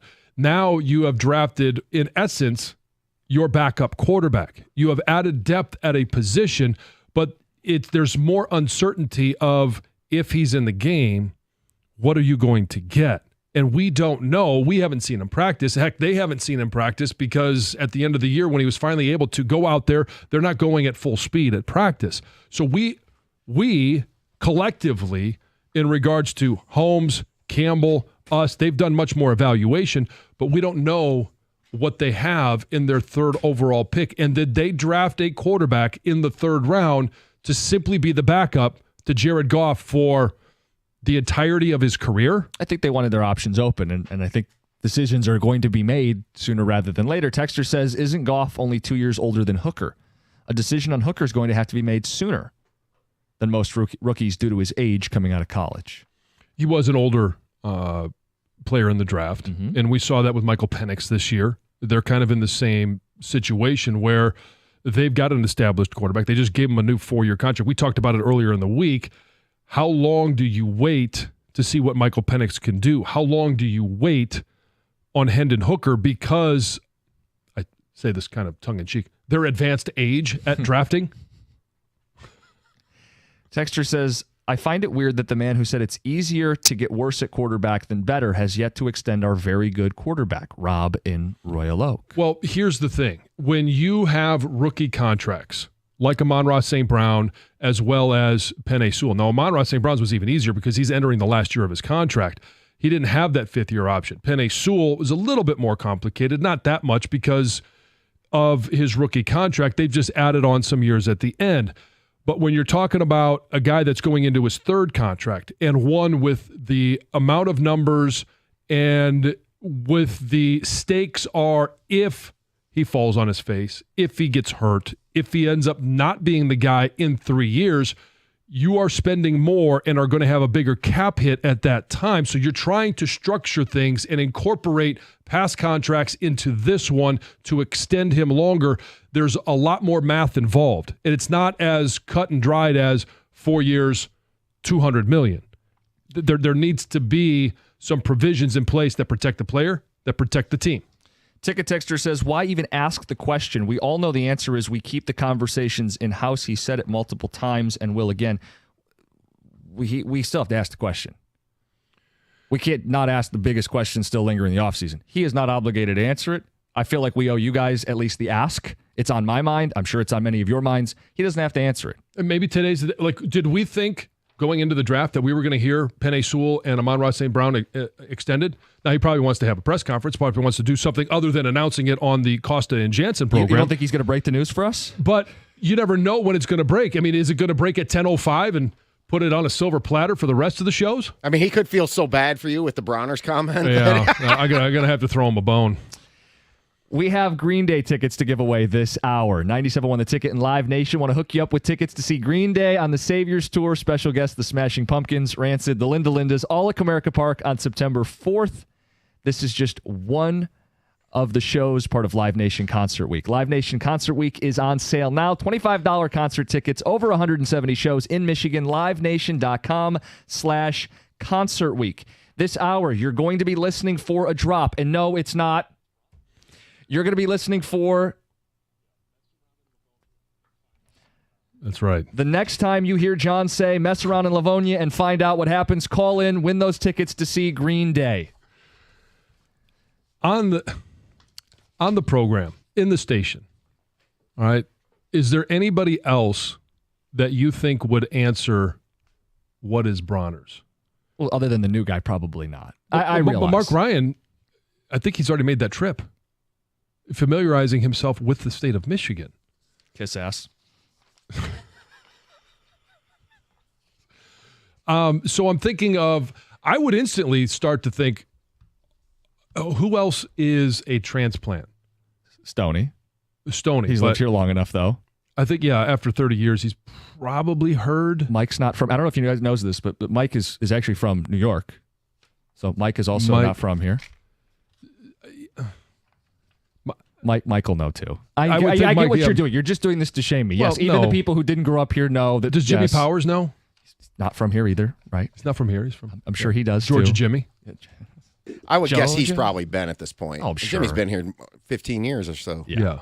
We got a ticket test. Who's Green Day? I can't. This is awesome. I got to say, this is why I do this. I have been like, this is so invigorating. It's these moments. Radio, organic radio, things that just happen sometimes is gold. And making fun of others. Yes. Thank you, Jim. Speaking of making fun of others, I want to carve out a couple seconds here for the baseball team. You heard it in the update. The Bad News Bears played yesterday against the Cleveland Guardians. It would have been a golden opportunity to take another series, something that they've been hanging their hat on. Instead, they lose 1-5 on the road trip. And the how? It's the how, right? We know this team's playing maddeningly close baseball games. It's why you can't do things like, not catch the ball at second base, Ibanez. When Jake Rogers tries to pull off a strike him out, throw him out, you have to throw it near second base, not into a different county. And then Javi Baez, the piece de resistance on the Bad News Bears, he is the free runner in scoring position in extra innings for a team that can't score, only scored in one inning. And what does he do on a ball hit up the middle? He gets thrown out at second base, John. Ghost runner on second. And no kidding. They deserve to lose that game, and it's frustrating because this team, every win's going to be hard fought. The division's wide open. You cannot do that. Well, as a team they did, but Reese Olson didn't. He didn't deserve to lose that game. Poor Reese. I mean, how many times has he taken the mound and thrown really good for 6 innings? 6 1/3, 6 2/3.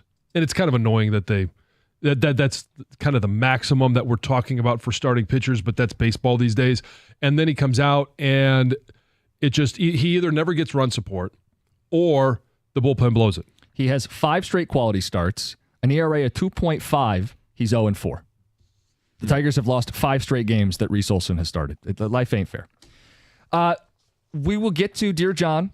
We got Heather's news, and I can't believe, did Wojo forget to hit send? This feels 3 weeks old. The latest headline from Wojo is next, 97.1. Founders Brewing Company has been making high-quality beers right here in Michigan for over 25 years. Listen up, Jim. This is a Michigan company. With focus on using the highest quality ingredients, you can always count on Founders to deliver extraordinary quality in everything they release. With that focus on quality, they set out to create a beer that lets you have it all. With All Day IPA, you get refreshing and deliciously flavorful, easy drinking, and high quality. All Day IPA is an IPA that is naturally brewed with an array of malts, grains, and hops, creating a delicious, citrusy taste and a clean finish. It's the perfect beer for anyone looking to make the ordinary extraordinary and the good times great. Speaking of great times, All Day IPA is the perfect beer for anyone on game days. Visit foundersbrewing.com to find All Day IPA. All Day IPA, it's all in the taste. Founders Brewing Company, Grand Rapids, Michigan. For 21 years old or older, please drink responsibly.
Couple ticket texts and then a weird Wojo headline today. We've got Dear John at 8:35. We've got Brad Holmes at 9 o'clock today. Lions general manager.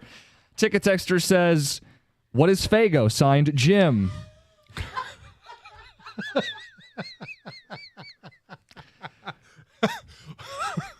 Morning, guys. What's the Mackinac Bridge? Rumor has it Goff is asking for a personal parking spot at Bronner's. All you can ride passes on the horse and carriage and free meal passes at Zender's. Dave in South Lyon. Jim, watch what you say today. Valeni was butthurt yesterday, all up in his feelings. Signed Mike. Yeah, some of you guys have texted in today. I must say, there's a little bit of karma with that. You think so? This happening, yes. There definitely is. There's something in the water going against you, Jim. It's like, okay, I can't. I've told you, I'm having a tough time functioning. Me too. I can't refocus. I really can't. What is Bronner's? I totally lost. 7:08. Show ended for me. I can't not come back to it. Rewind if you missed it. The thing with Mike, because you brought this in here, you want me to bring this up. So yesterday on the show, we played a clip from their show. And what, he thinks we took it out of context? Yeah, I mean, look, and it's not just you got the drop. This is a joke of a baseball town. We played more than that. Yeah, we played like 30 seconds. I can feel like, look, anytime you try to sum up something and you don't take the entire thing, you're taking it out of context. So I could see where Mike might have a little beef with you didn't completely represent his entire thoughts. Look, we can't play their whole show either. So here was my point. And we had talked about this. Anyway, his point was this town, and he brought up management and ownership, and I agree that those things aren't good. But when you bring up fans not caring enough and you lump the fans in and blame them for how they're reacting to the product, I stick up for the fans in this. You know, I mean, when you presented this topic to me, at first I took it real personal, and then I kind of knew where he was coming from and didn't. This is a baseball town in terms of baseball fans, okay? There's a lot of smart baseball fans here. It's the second most popular sport in town, and I think some of that has gone away because of the team's competitiveness. But he compared us to the Cardinals, which I didn't think was an apples-to-apples comparison. Because I think the Cardinals are the greatest franchise in Major League Baseball. Yeah, only the Yankees have won more World Series. They've won 15 straight winning seasons. Of course, they're ticked off that they're not winning, as opposed to the Tiger fans who've had 9, now 10 years if they don't make the playoffs. But the Yankees are like they are, when it comes to winning, they're the best franchise. I get it. And they're not this extreme because they've continued to win in the modern era, but they're not the Canadians, you know? My only issue with Mike is lumping, like, the implication, and he was talking about fans. That's not out of context. Multiple shots at fans and why they don't care enough or don't care. The reason they don't care, he knows why. We all know why. It's because they've been beat down. Anyway, we don't need to do yesterday's show today. Wojo has a headline in the Detroit News, and when I passed this along, we all had the same reaction. Why now? Wojo, Pistons need to blow it up starting with Weaver. And he has a blurb in there. Truly, there's only one next step to take. Troy Weaver must be fired, whether by Tom Gores or whomever he hires as the president of basketball ops. The front office must be cleared out, and then someone has to ask Coach Monty Williams a tough, sincere question. Do you really want to be here? See, this is heavy-handed stuff. Heads must roll. People need to lose their jobs. My question is, did he forget to hit send 3 weeks ago, or does he know something's coming? Because Wojo doesn't typically do this until he knows. Yeah, he's not a call for your job kind of guy until the body's cold. Yeah, it's in the bag. I mean, with Rich Rod, it took him until the whole Josh, what was it? Josh Groban. Oh, my goodness. Was he there holding hands as well? It's like you're 6 feet under if Wojo writes you should be fired. Well, okay, but who doesn't think he's 6 feet under? Well, it hasn't happened. Which blows my mind in regards to this season, historically bad season, 4 years under this management, and you're not ready to make a decision at the end of the season. You're going to hire somebody to make that for you? What happens first? Twitter poll. Weaver fired, Goff extended, or Costa goes to Bronner's? Oh, one more. Spencer Torkelson hits a home run. Yes. Because, John, you're late. As of yesterday, you're late. Tom has Sunday. I have May 25th. Those 4 options. You laugh. What happens first? Oh, be walking around Bronner's and get the notification. He hit a home run. Get an ornament. Greg, throw those 4 up there. People can vote. Or home run ornament. Yeah, get the baseball bat. Stitches on it. We're out of control. Let's get to Heather with the news. Heather, what's up? Delta and Southwest Airlines are the people's favorite. So they both received top marks in J.D. Power's North American Airlines Consumer Satisfaction Survey. And the firm's results noted that airlines investing in their staff are seeing more satisfied customers despite higher airfares compared to a year ago. And according to the survey, passengers' main priorities are getting to their destinations easily and safely. So Delta ranked highest in consumer satisfaction in both first class, business class segments, and also in the premium economy segment. And then Southwest took top honors in customer satisfaction among basic economy flyers. When you fly, what do you typically fly on? Delta. Primarily. Yeah, but I've flown Southwest and Sure. Yeah, it depends where the destination is, but Delta pretty much goes everywhere. Of course. And We're in a Delta it's hub. so easy to find a flight at a available time going wherever you want to go on Delta. But I'm usually very satisfied with Me too. Delta, which is why I continue to fly on Delta over and over. Some sad news. A 40-year-old pedestrian was killed after being hit by a vehicle in Auburn Hills early Wednesday morning. Just before 4 a.m., police started to receive reports of a person lying in the roadway. This was on South Boulevard.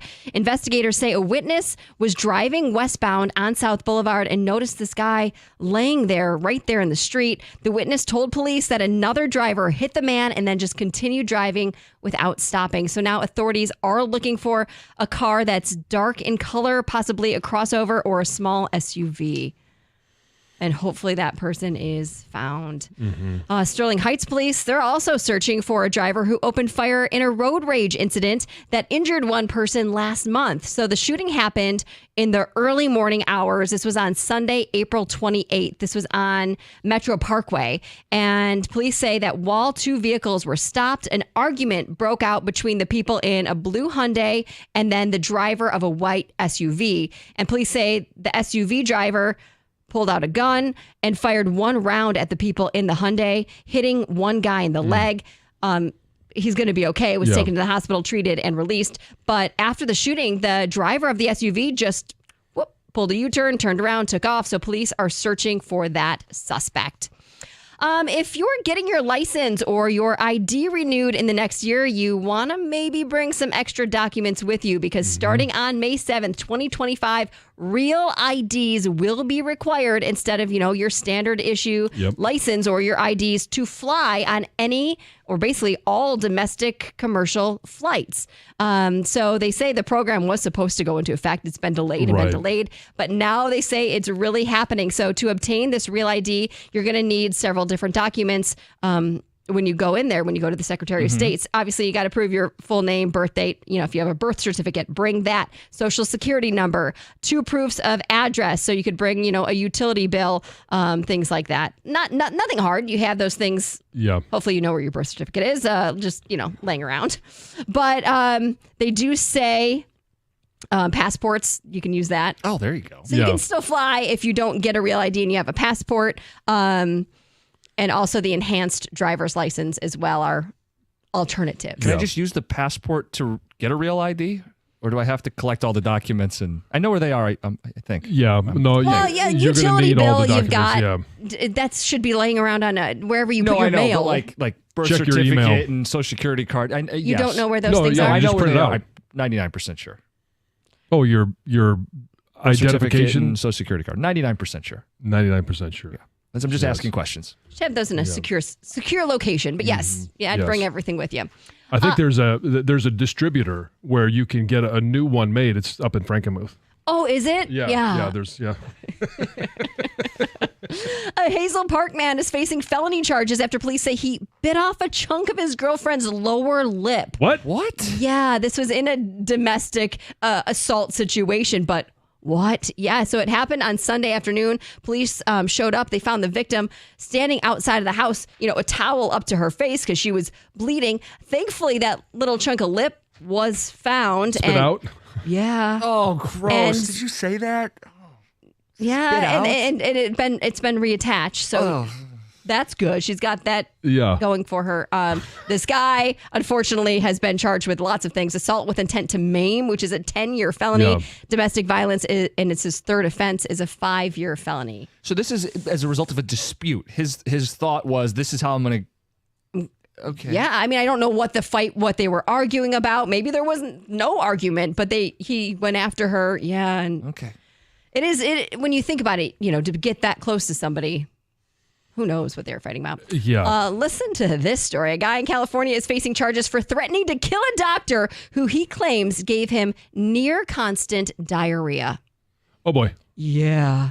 Uh-oh. So obviously he had some issues going on, had a major surgery back in 2020 and involved removing his colon. And he claims that it really wasn't necessary to do that. And it has caused him to have daily attacks of diarrhea at least 15 times a day. Oh, boy. And for the past 4 years, he's been online threatening to go after this doctor, the surgeon who did that. Like really horrific things he's saying online. Has he actually made an attempt to do any of them? Probably not. It's hard to get too far from the toilet to follow through. Well, now he is facing stalking charges. 15 times a day. It's a lot. How many hours are you awake in a day? 16? So on the hour, this guy. Yeah, it's like clockwork. I Okay. mean, kind of hope it's clockwork every morning, but not 15 times a day. You can't really leave the house. No. Can't do anything. Can't make an hour and a half drive to. Frankenmuth. Yeah. Or Bronner's. Time for the colostomy bag. Okay. Dear John, John is going to take center stage. We can move the spotlight off of me and onto John Jansen. He solves all the world's problems next, 97.1. Hey, the NBA playoffs are in full swing, but it's not too late to get in on all the NBA action with FanDuel because right now new customers get $150 in bonus bets with any winning $5 bet. You win $5, you're going to get $150 in bonus bets. It's simple. That's $150 to use on same-game parlays, live bets, championship futures. And the same-game parlays, you can build your own, or you can even use some of them that are pre-built for you in the app. So download the app, explore it. For more information, go to FanDuel.com/Jansen to get started. That's FanDuel.com/Jansen. There's no better place to bet all the playoff action than America's #1 sportsbook, FanDuel. Official sports betting partner of the NBA and 97.1 The Ticket. Must be 21 or over and present in Michigan. First online real money wager only. $10 first deposit required. Bonus issued as non-withdrawable bonus bets that expire 7 days after receipt. Gambling problem? Call 1-800-GAMBLER.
One of my favorite parts of the show, we spin the spotlight over to John Jansen. Especially today. Especially today. The moral compass of the show. He gives everybody advice much needed. I have a couple viral submissions to Dear John this week.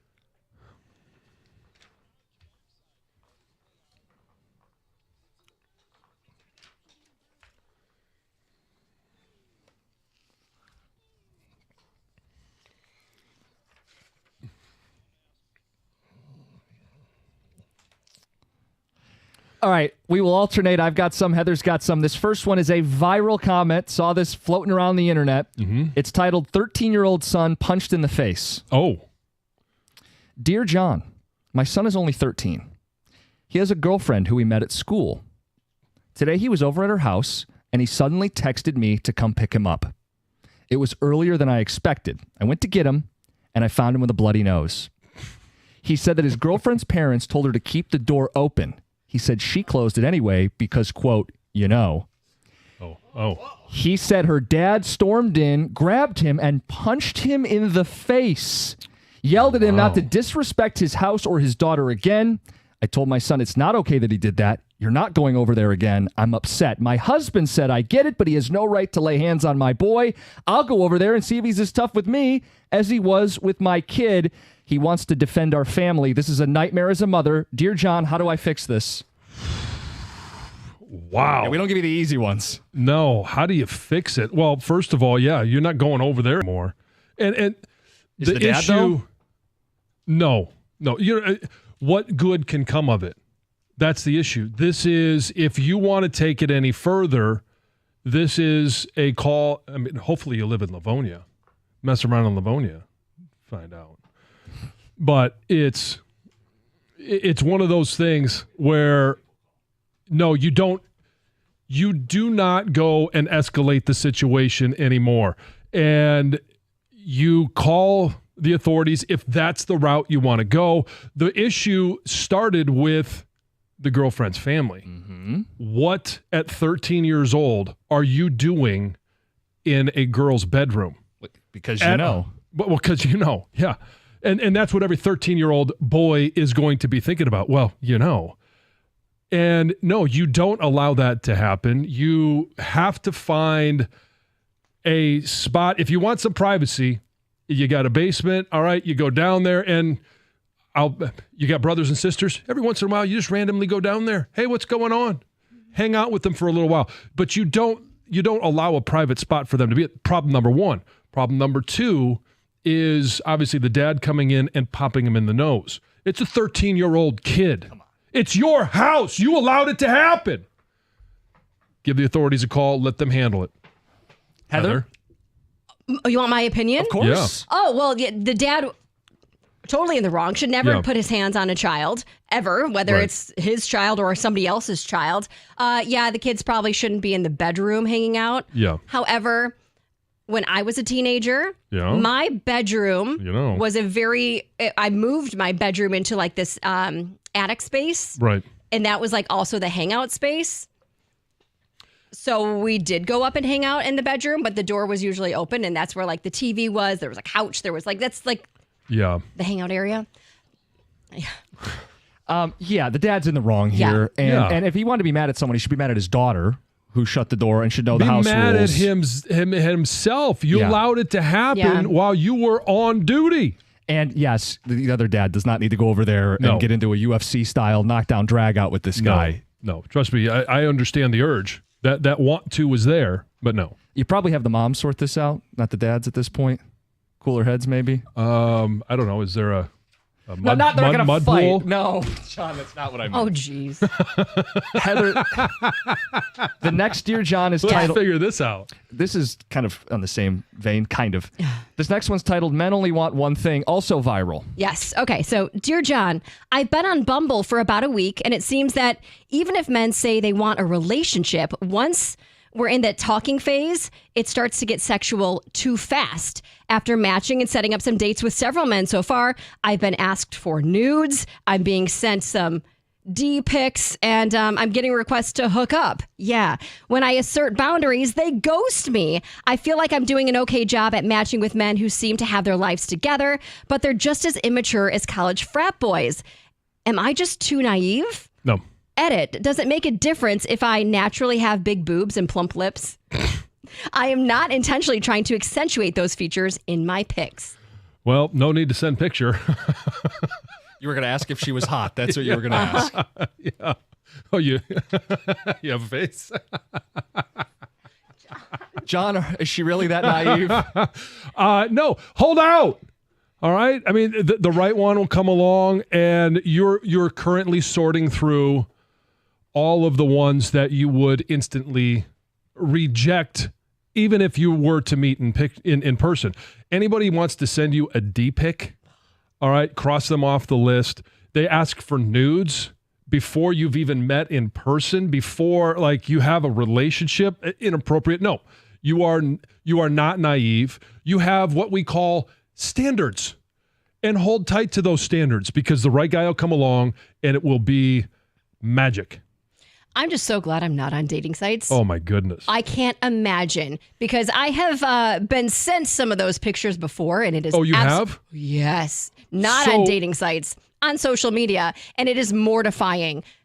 On social media, somebody sent you a D pic? Yes. Really? Yes. Yes. Wow. And So it is so you're like, mortifying. oh, here's a message from a fan. Click on that, and then you're instantly. There's your junk. Like, Really? Yeah. So I'm just thankful I'm not on dating sites. That's all I've got to say about this. It's got to be a complicated picture to take anyway. I mean, to get the right angle. I don't even want to. I don't even want to know. So I met my wife on a dating app. Did you send her any pictures? Yes, for news. Like what? I did not do what any of these guys are accused of doing, but we did meet on Bumble, the app in question. Oh, really? Yes. Now, when I was Bumble on the tuna. apps, Tinder was more the trashy one. Okay. Bumble was maybe a little bit in class. The There's a way- Bumble is where the female initiates conversation, and correct? there's a little more filtering out of the nonsense. Okay. In theory. I'm not saying it didn't happen. Oh, I on thought Bumble. I thought it was the Bumble is the white monster in Rudolph, right? Rudolph Red-Nosed Reindeer? Bumble? The abominable snowman? Yeah. Is that his name? Yeah, Bumble? they call him Bumble. Well, I'll have to go to Bronner's to find that out. I'm not sure. I don't know. Advice for her. Wait. How did you guys meet your significant others? We met in Dallas.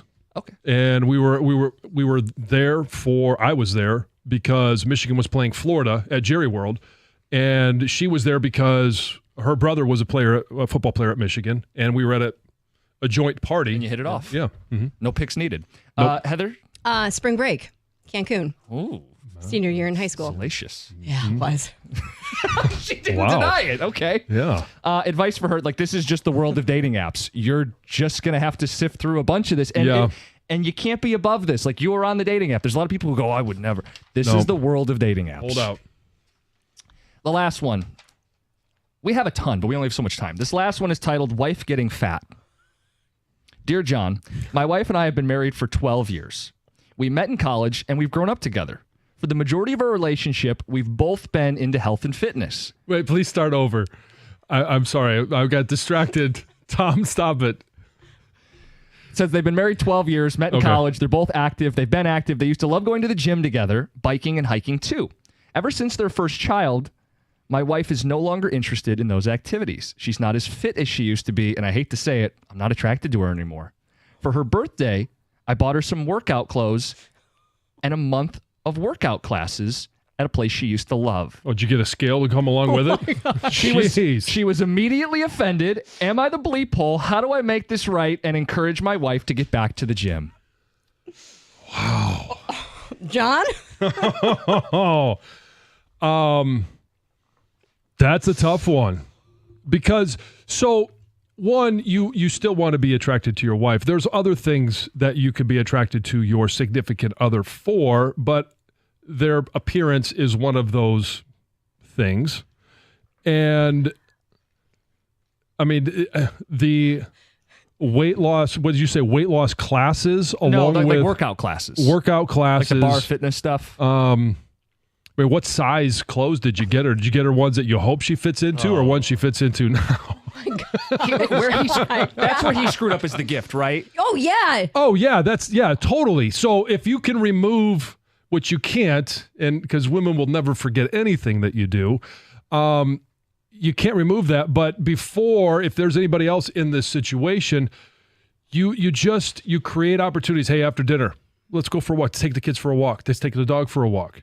Like, there are different ways to become active and without being as direct when you thought you were being indirect, but being as direct as you were. I mean, that in and of itself, hey, got a discount on these classes. Scale came with it. How about the vacuum? You could exercise at home and vacuum the house a little bit more. Maybe a new washing machine. Yeah, things not to do. Heather, your read as a woman. There better be a lot more things you love about your wife than just her body, especially after having children. The body changes, and guess what? It's still a beautiful thing, so I hope there's other things you're into besides that. I don't know, get a life. Yeah, it's pretty bad. I would say you're going to have to do things with her, not just like banish her to the gym to go look hot again. Yeah. And some of this might be that you have to pick up a little more around the house so she has the energy to do it. You now have a kid. Yeah. Take a little bit more responsibility on with the kids so that she's got some time to do some things for herself. Yeah. Ding, ding, ding. And that is this week's edition of Dear John. It's 97.1. Hey, my wife and I decided last fall that we were going to finally pull the trigger on a new roof. We called Rapid Roofing and Mike Beatty. They came out, and it was professional from start to finish.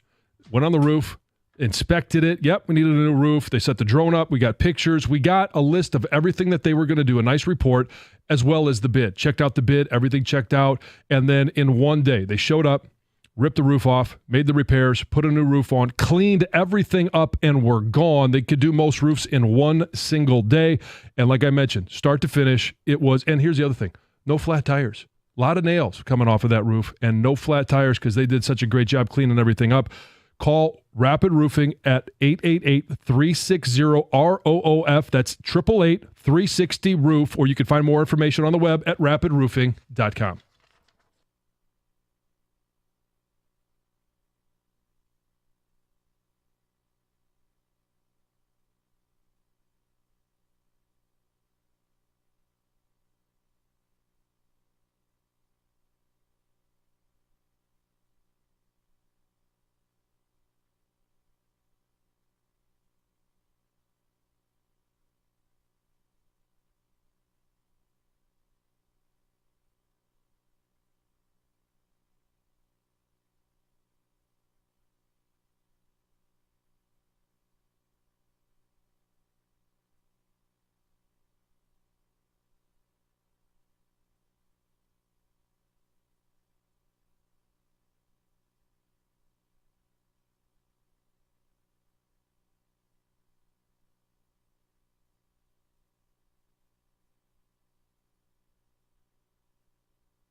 Bullpen management, also a question from yesterday's ball game. Foley in the 7th, not against the heart of the order, not in leverage.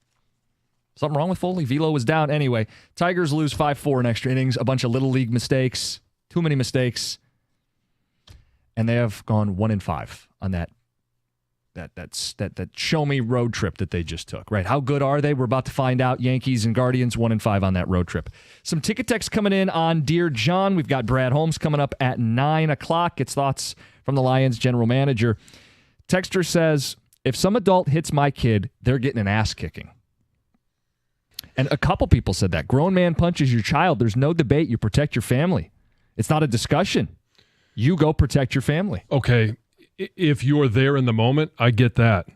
But now you're removed from that situation. Your son is removed from that situation. There's no need to go back into that situation to make it worse. You call the authorities, the ones that are charged with taking care of a situation like that, and you don't make a situation for yourself or your family worse than it already is. What if you go over there and you try to fight him and you get your ass kicked too?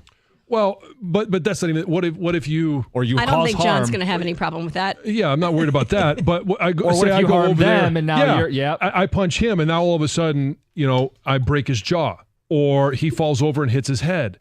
Now my family is in a worse spot than it was. Again, you are removed from the situation. Your son is no longer in that situation.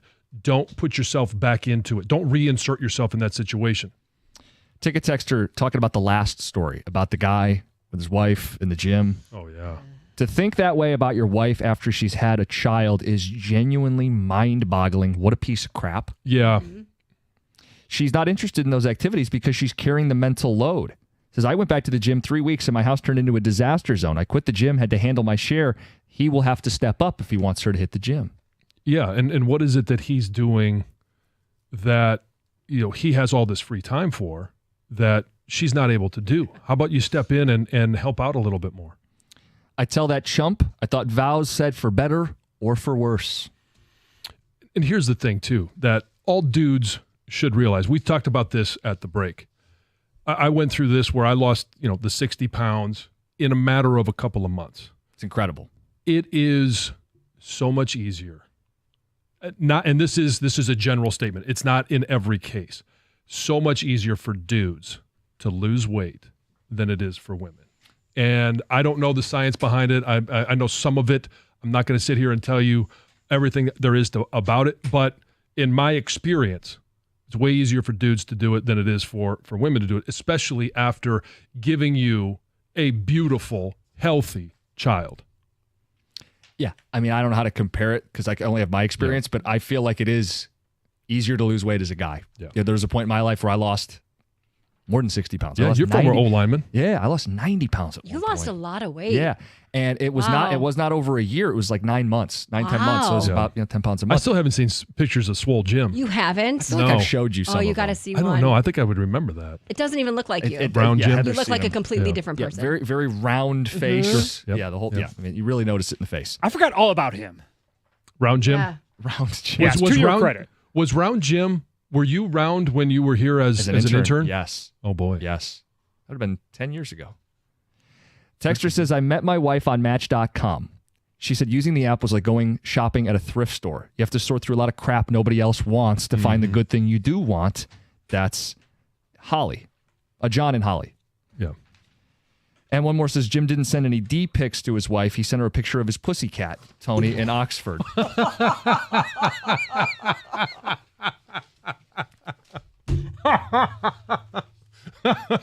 I guess that begs the question then, do you groom your cat? Were you wearing the picture you sent, the first one of Kelsey, that bathing suit onesie thing or whatever you got? Be a hell of an opener. No. I have one who's just waiting for a partner to match.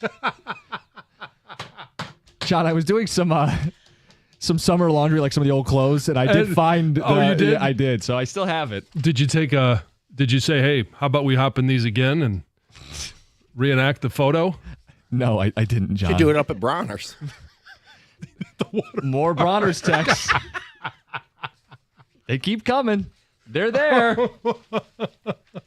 For people who missed it, it's been a running joke all show. It happened at like 7:00 something. Go back and use the rewind function. We've been having fun with it all day today. And I think Stoney's in tomorrow. I'm sure he'll want to take some pot shots too. Well, before we go to break, because we're going to have Brad Holmes here in a few minutes, I do have to say, hats off to you.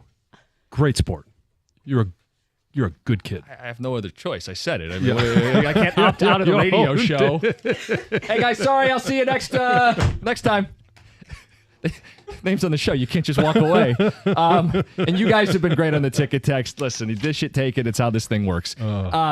We will get to Brad Holmes. I want to know what he says. We have a lot of questions to ask the Lions general manager. It's coming up next, right after Chris Villar's update. It's 97.1.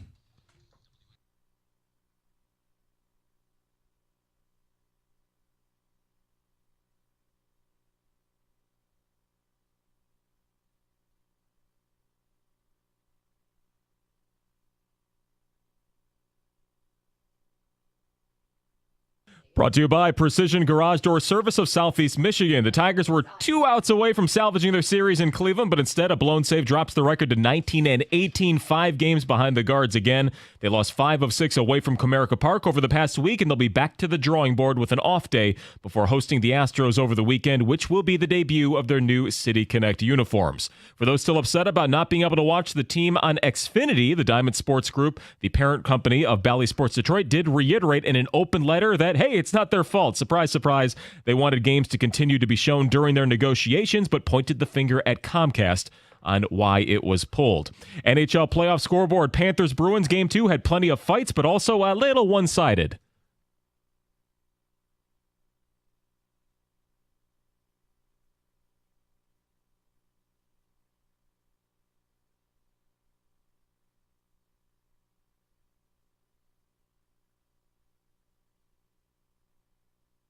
As heard on ESPN, lots of fights. Pasternak and Tkachuk also went at it hard soon after, and Florida did tie the series after the 6-1 final. Elsewhere, the Canucks took down Vancouver 5-4. In the NBA, the Knicks protect home court. They beat Indy 130-121 to go up 2-0. Nikola Jokic, by the way, is league MVP for a third time, and Shohei Ohtani's former translator pled guilty to bank and tax fraud over the betting scandal.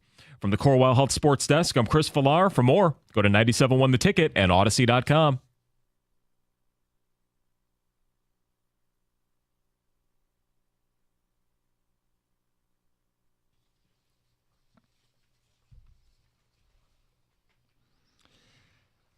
We are joined this morning by the general manager of the Detroit Lions. He's Brad Holmes. Brad, appreciate you making some time for us. Good morning. Good morning. Thanks for having me, guys. Of course. We called it a heat check. 4 trade-ups at the NFL draft. You certainly wanted to go get your guys. How are you feeling as you reflect back on the draft?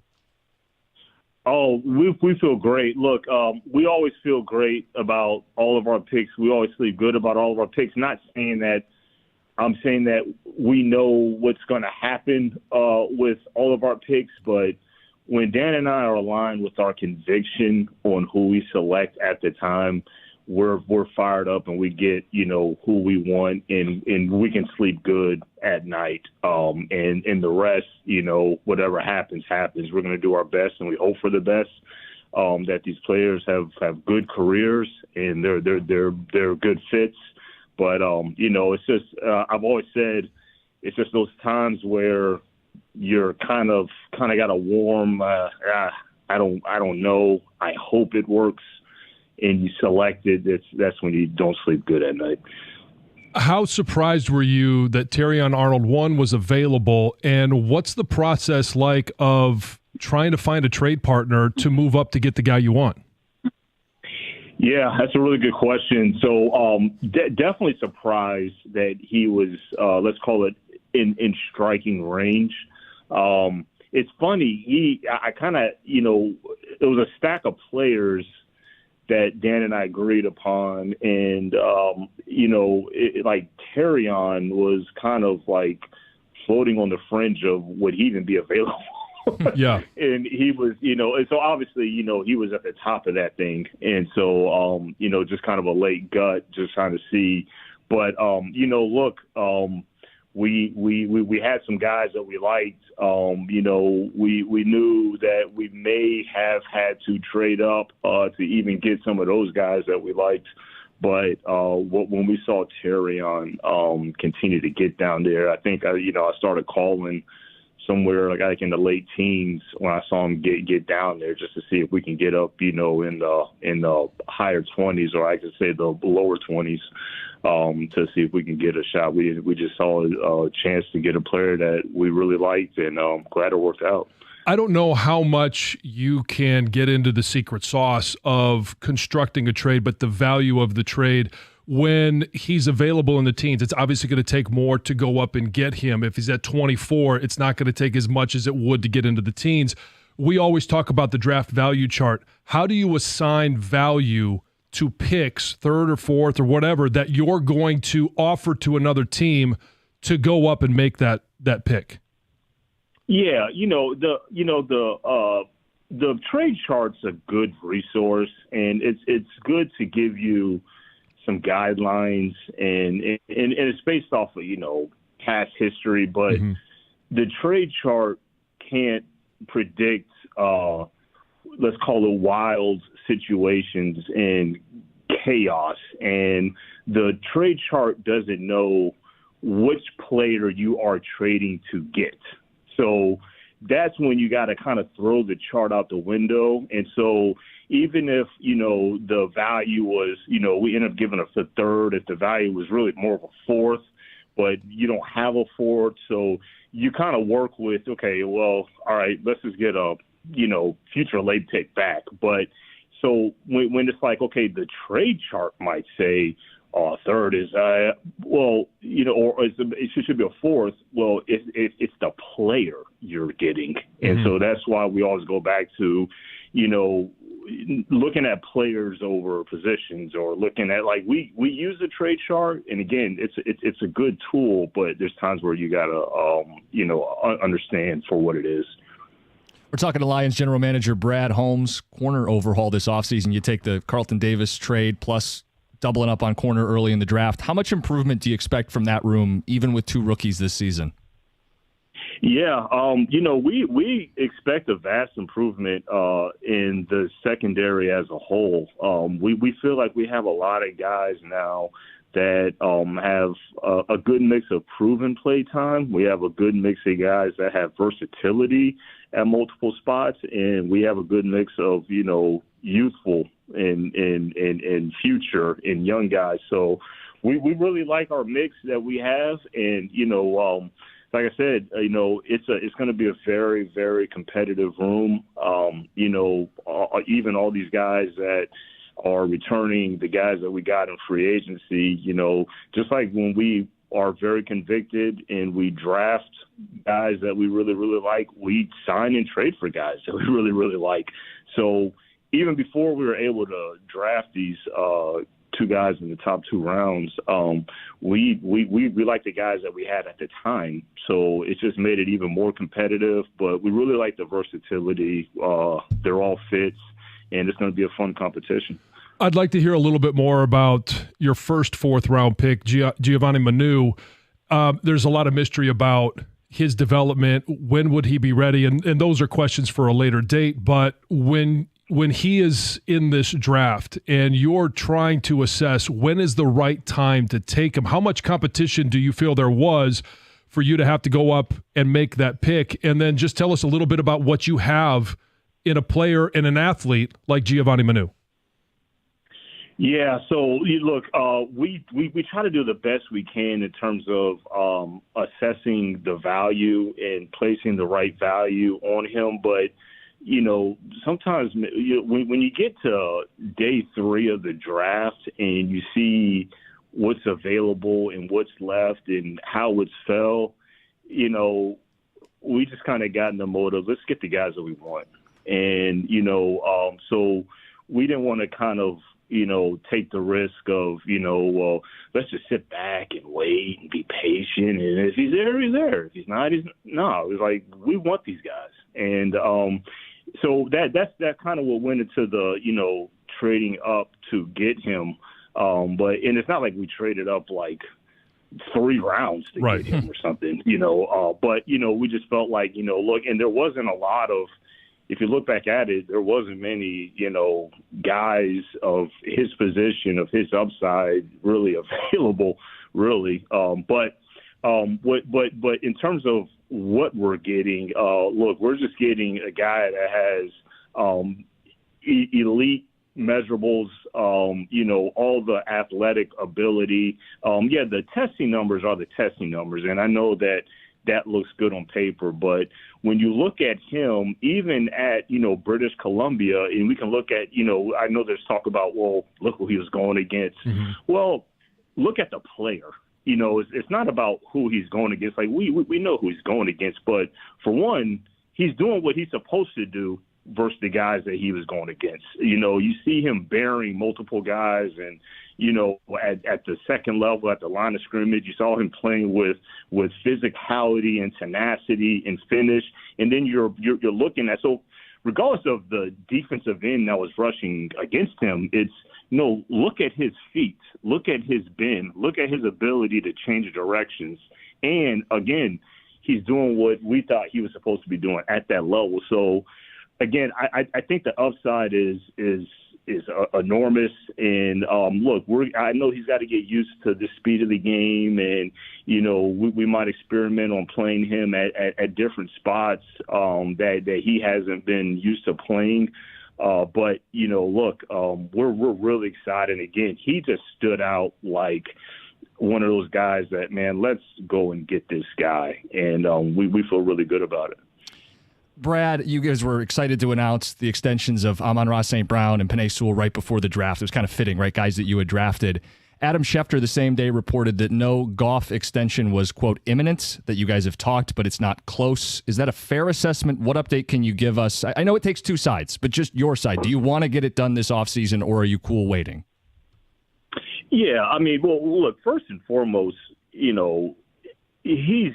earned an extension, and it's important. It's a high priority for us, and both sides are working really, really hard. And these things just take time, and this working on not only trying to get an extension done with him, but, like you said, Penei and Saint, it's not something that we waited till after the season to start planning for.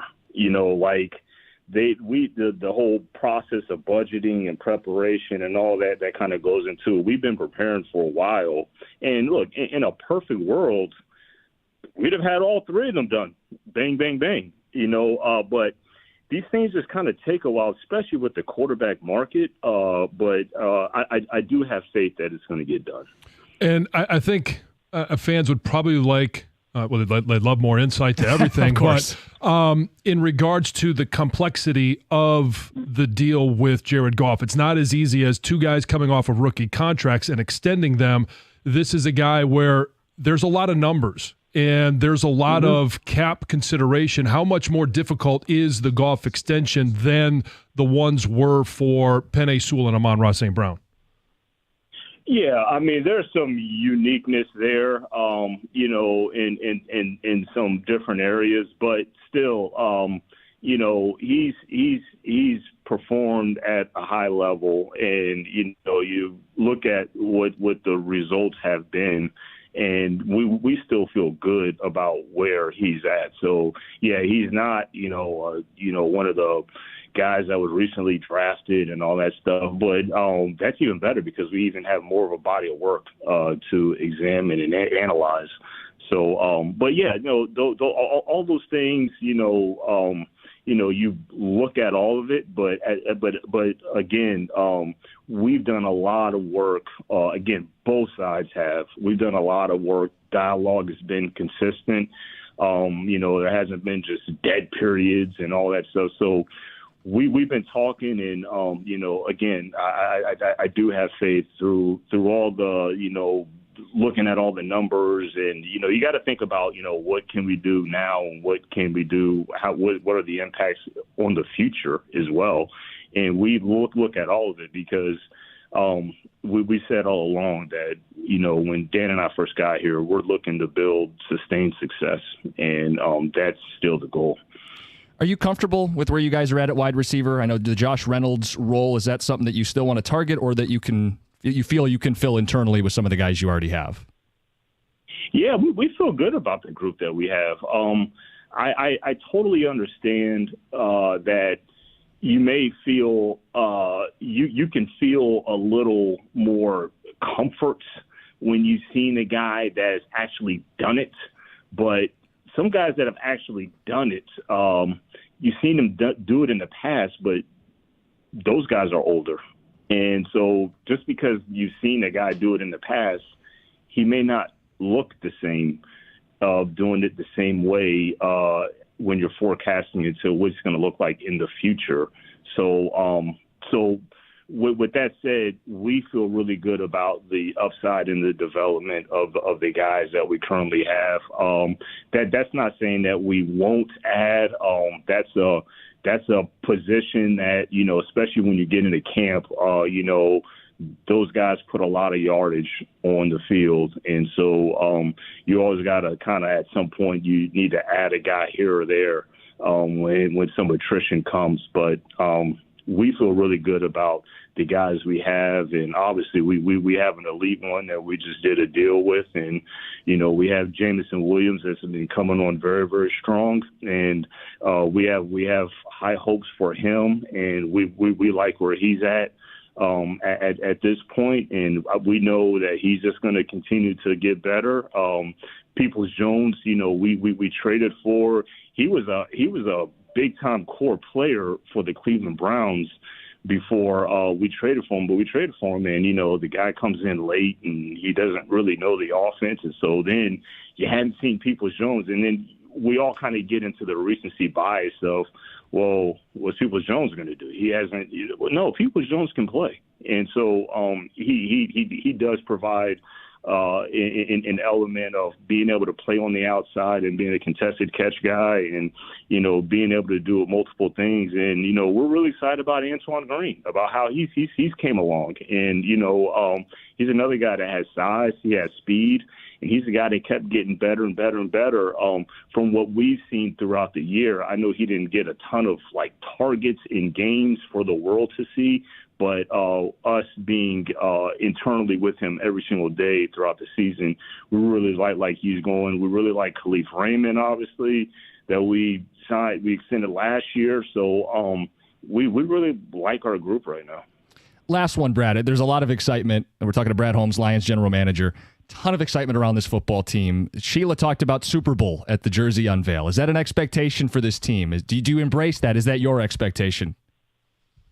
Yeah, the expectation's always been from day one to continually get better every single year. And I believe we've done that every single year since we've been here. And so getting to the NFC Championship, the next step would be to be in the Super Bowl. So I think that would be definitely the goal, and that's what we've done. So that's definitely going to be our aim for sure.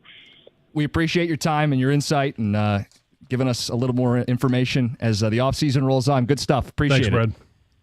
Yeah, thank you. Lions GM Brad Holmes, 97.1. In an instant, an auto accident can put you in the worst financial position of your life. It is a must to hire the right lawyer who will make sure that the insurance companies pay what they owe you. Injury attorney David Femininio and his team have been making insurance companies pay for almost 30 years, and he can help you with your injury case as well.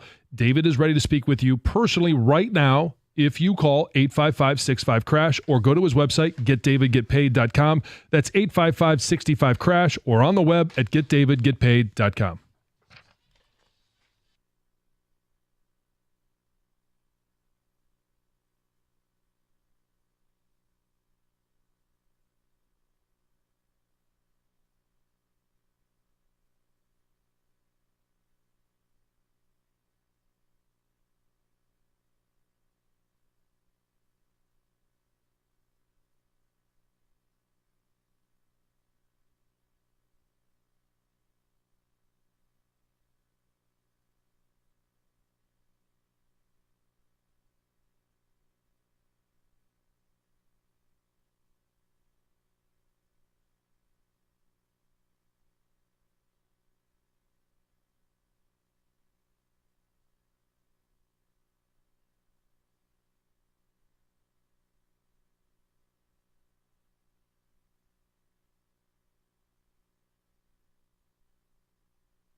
That's Brad Holmes minutes ago this morning. Costa and Jansen with Heather.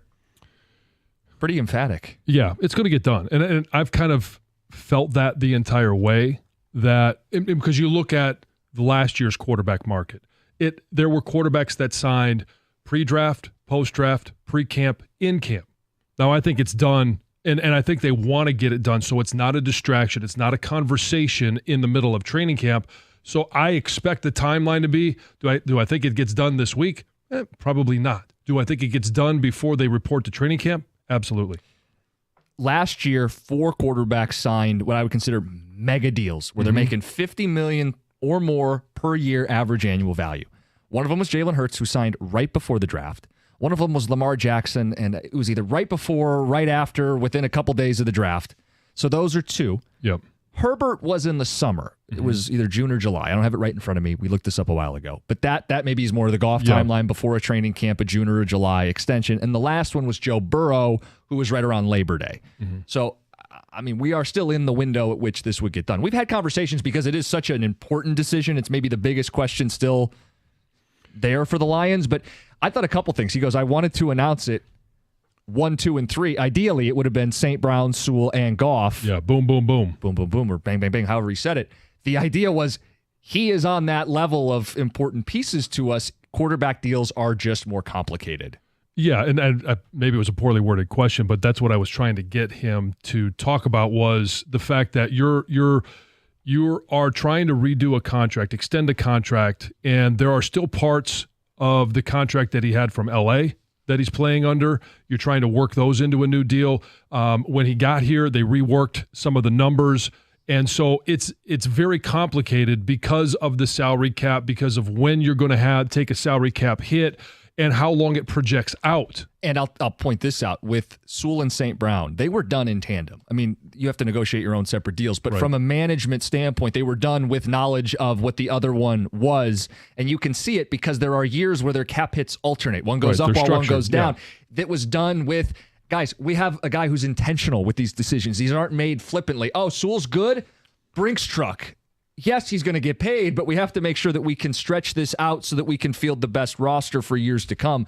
The Goff decision is how many years, how much money, and that's the start. Then it's where does the money fall? How much early, how much late, how much of it is guaranteed, how much of it can you get out from under if it falls apart? I mean, these are questions that he has to ask, and Goff's going to want as much guaranteed for as many years as possible. Sure. And it's the largest contract the franchise is ever going to have signed. So, yes, I think we all knew these were factors, but to hear him confirm it, people said, "What are you going to?" He's not going to answer. I think we got more from him than I think people expected. I didn't expect him to say he's earned the extension. We wanted him to be up there with those other guys on draft day. We want him to be here. He's our quarterback. Yeah. And here's the other thing. When he talks about, this didn't happen since the season in regards to them planning on the Amon-Ra St. Brown contract, the Penei Sewell contract, along with the Jared Goff contract. And it's not anything that we haven't mentioned before, but it is, okay, when are the cap hits going to happen? But you're also planning for future cap hits. It's, Sam Laporta. It's Aiden Hutchinson. It's all of these other guys that are also going to need to be extended at some point. Now, further down the road, but those are all part of what a good GM has to do, is start planning for those. And you can, don't be surprised if next offseason you hear a reworked deal for Amon-Ra St. Brown, and that's not because they're going to give him more money, but they're going to move money from one place to another, from salary to guaranteed money, because it extends and prolongs the cap hit. Same thing with Penei Sewell, and they have more years to be able to do that. We heard it with Carlton Davis. He's on a 1-year deal, but they put a voidable at the end, and that was to be able to spread out the cap hit over a couple of years. Doesn't mean that they're not going to extend them. Doesn't mean they are. But it all goes into the complications of the biggest check that they're going to write is to their quarterback. And they've got to make sure that they get it right, because it sets up all of those other deals down the road. Yeah, because the couple million here, couple million there, those are starters. Yeah. Those are contributors. Those are pieces that help you. Not that they never believe they're one player away, but the combination of players makes a difference potentially in winning a Super Bowl, especially a guy in Goff who, this is not a knock, does depend on the support around him, maybe more than some of the other more mobile, more dangerous quarterbacks. And I think you got to give Goff more credit than I think some people do. He understands that as well. The more that I take up, the less they're going to have around me. And he's not. It's not hometown discount. It's not, leaving money on the table, but it's making sure you structure things right so that we can continue to provide an offensive line that makes my job easier. I'm better at what I do because I have an offensive line. I'm better at what I do because I have Sam Laporta, Amon-Ra St. Brown, Jamison Williams. I took out of it, too, he's very comfortable with his receiver room. I mean, he harbaught us. He read the whole depth chart. And I think he legitimately feels like he's got enough guys. We asked it because I think it is still a lingering question with the fan base. Do they need someone in the Reynolds role? I mean, he rattled off that they think DPJ is still very good. J-Mo's going to have more on his plate. I don't think that is the need that some in the fan base think it is. The other question I have for you, John, is are you satisfied with the Manu answer? Because you really wanted to get nitty-gritty on what they saw in the prospect. Yeah, I mean, I'd love to ask him more follow-up questions, but it's... Hour-long podcast, you and him? Yeah, I understand his reasoning. And, hey, they didn't... It's not like they went and got him in the second round. This is a fourth-round pick. It's going to provide depth. And the questions that he can answer is, when will he be ready? Oh, we don't know. That's a Hank Fraley question. Yeah. And he doesn't know. Terrion Arnold. The pick we asked about right away. Man. He was nearly a Raider, and if you believe it, it came all the way down to the flip of a coin. We're going to do that coming up next. By the way, Ben in Trenton, congrats. You won the Green Day tickets last hour. You're going to see Green Day on September 4th. $25 concert tickets to over 170 shows in Michigan, livenation.com/concert week. It's 97.1. Tell you about the best pool in history. Stadium Swim. It's located at Circa Resort and Casino, where you can catch all the biggest games at a viewing experience that's built for us, the sports fans. You can chill in one of their 6 pools. That's right, 6 pools, 3 different levels, and you always have a perfect view of that massive 40-foot high-definition screen. Stadium Swim. It's America's favorite place to watch football, basketball. You got playoff hockey going right now. It's all seasons, all year long. It's swim-up bars. It's Insta-ready selfie walls. It's a nonstop party. Score your perfect game day spot, cozy day beds, private cabanas, or just lounge at the center of the action. You're right where you need to be. Reserve your place today. It's 365 days of sports poolside, located at Circa Resort and Casino. That's in downtown Las Vegas on Fremont Street. It's Stadium Swim. All sports, all seasons. Book your spot today. Remember, circalasvegas.com.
It's always good to check in with Doug Karsh. He's coming up at 10 o'clock with Gator. And I go, well, what'd you think of Brad Holmes? He goes, I have 5/6 things that he said that's going to plan our show today. So there's plenty of insight. If you missed it, Odyssey Rewind will be playing some cuts. And Carson Anderson will be too. Terrion Arnold. We're excited he's a Detroit Lion. He was nearly a Vegas Raider. And if you believe Terrion Arnold, it came down to the flip of a coin.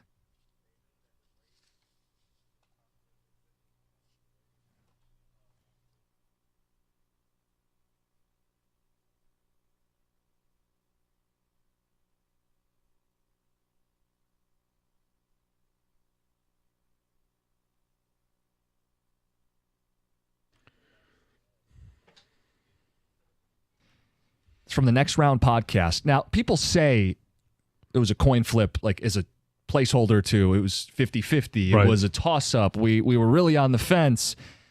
But a flip of a coin, when the GM of the Raiders was asked about it, he said, I can't confirm that. Why not just out and out go, that's ridiculous. We would never flip a coin to make the determination. John, if there was a team in the NFL that would actually take a quarter, flip it up in the air and go, heads is Bowers, tails is Terrion Arnold, would it not be the Raiders?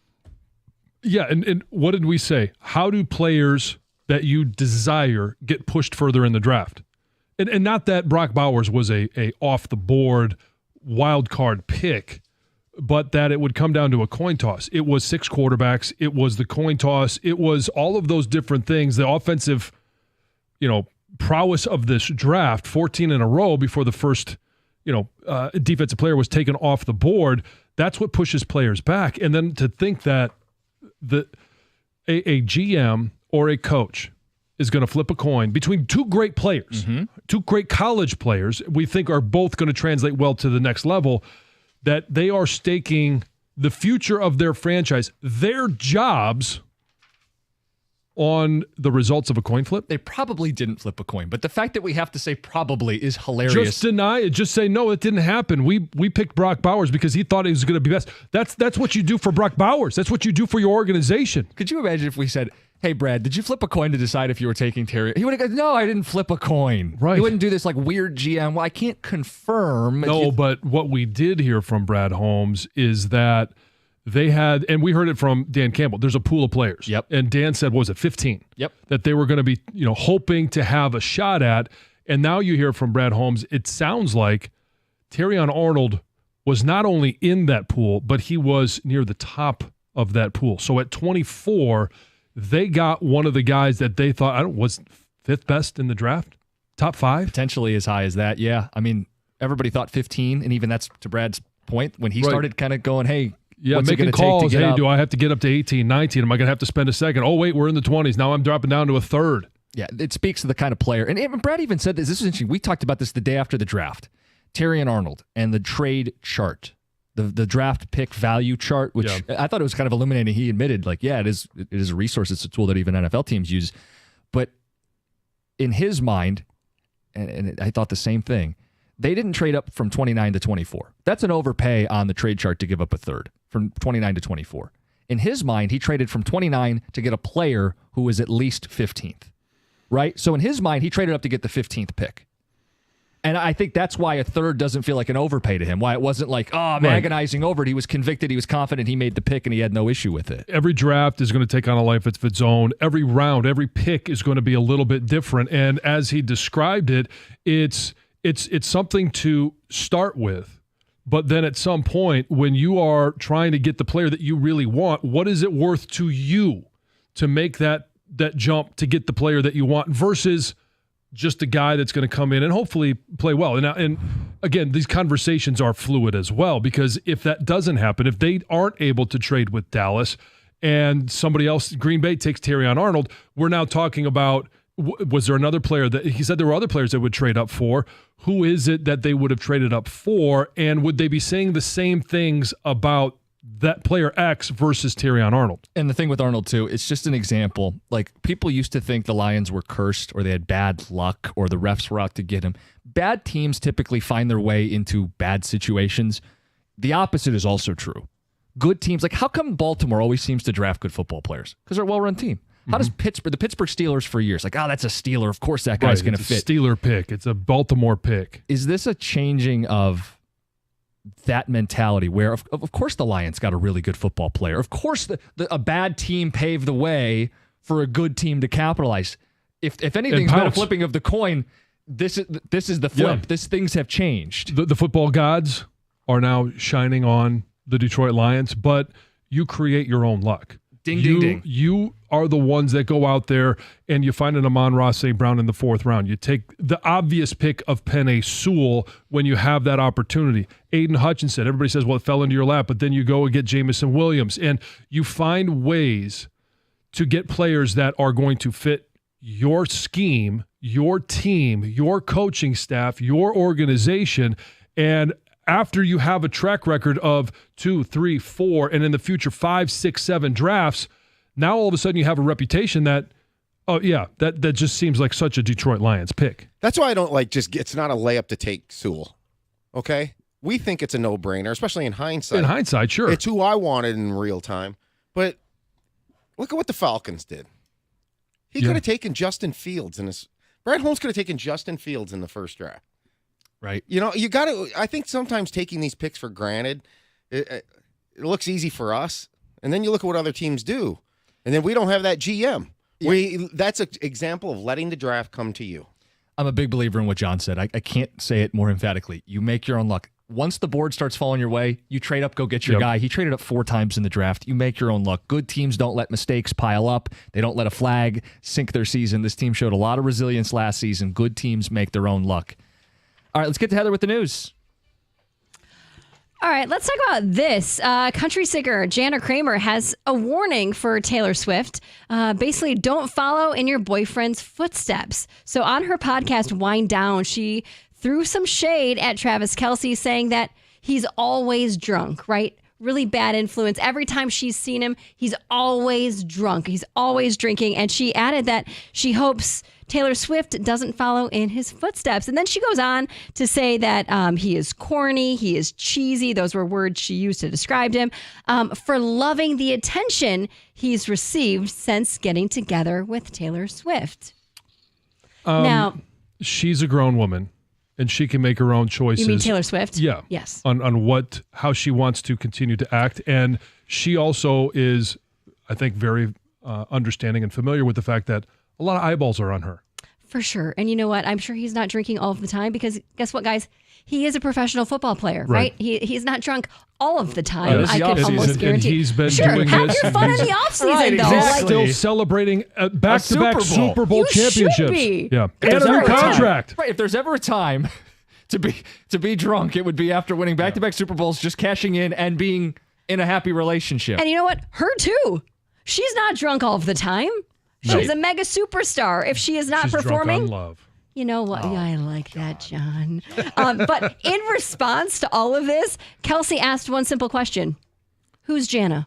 She says, burn. I don't know who she is. I've never seen her. I don't even know who she is. And sources say that he thinks that Jana is just blowing hot air to get attention for her podcast and, just clout chasing, basically. So it sounds like that's kind of what she does. She's called people out before. So, I mean, we're talking about her. So she's getting the attention, whether it's positive or not. Yeah. Shohei Ohtani's former translator and, former friend has agreed to plead guilty to the whole gambling scandal in which he is accused of taking nearly $17 million from the superstar. So on Wednesday, the U.S. Justice Department announced that the interpreter would soon face the music after agreeing to plead guilty to 1 count of bank fraud and 1 count of filing a false tax return. He faces up to 3+ decades in prison.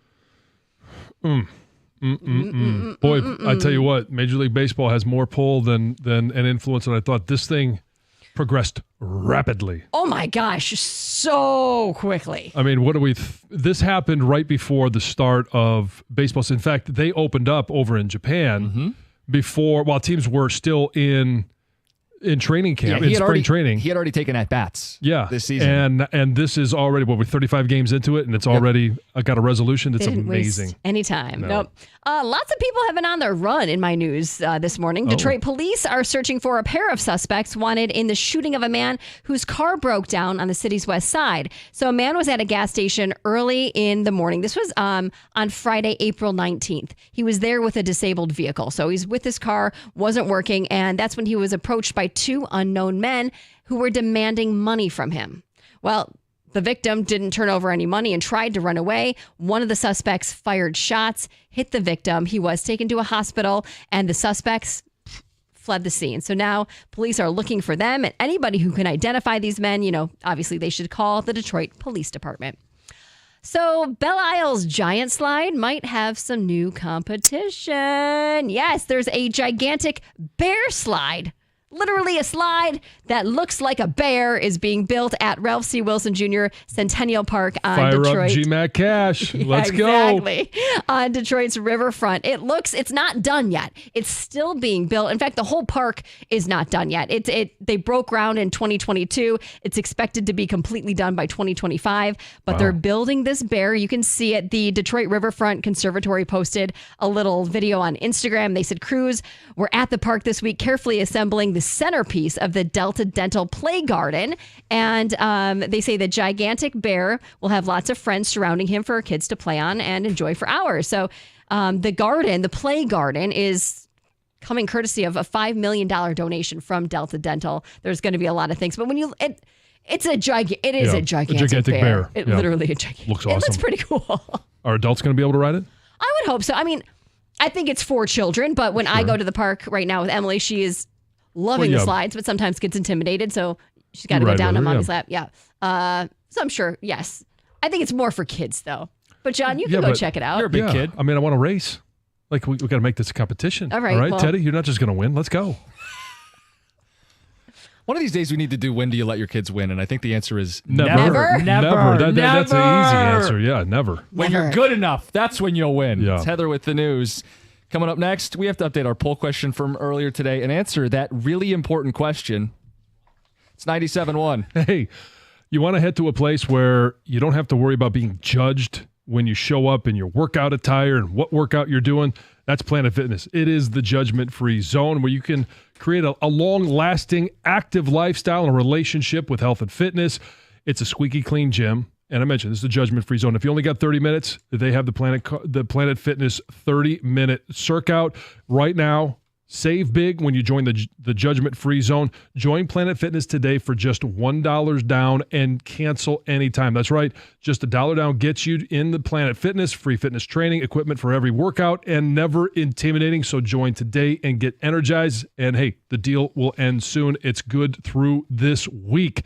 And here's the other thing. If you're in Metro Detroit, they got over 50 locations here. And if you want even more, upgrade to the Planet Fitness Black Card membership and enjoy other amenities such as unlimited use of the Black Card Spa featuring hydro massage chairs, total body enhancement, and more, and access to over 2,500 locations you travel. You got one wherever you're going, and unlimited guest privileges. To find out more, you can find them online at planetfitness.com.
Okay, we had a couple great moments on the show today. And before we get to Doug and Gator, we need to hit on at least two of them. One of them was Brad Holmes saying Jared Goff has earned an extension. It's a high priority, and in a perfect world, they would have had it done with both Sewell and St. Brown. Pretty definitive as to what's headed this way. Goff's going to be a Lion long term. Yeah, just trying to figure out now what the numbers are. The other thing that came up today, we're talking about stores. This was a silly, goofy topic about a grocery store or a store that you would live in for a year. There's a Michigan woman in Midland who lived in a family fair for a year, got away with it. We were asking the question which stores you could pull this off or would want to pull this off in, and someone, I don't even know who on the show. Gov said Bronner's. And I said, yeah. And the show proceeded to go off the rails.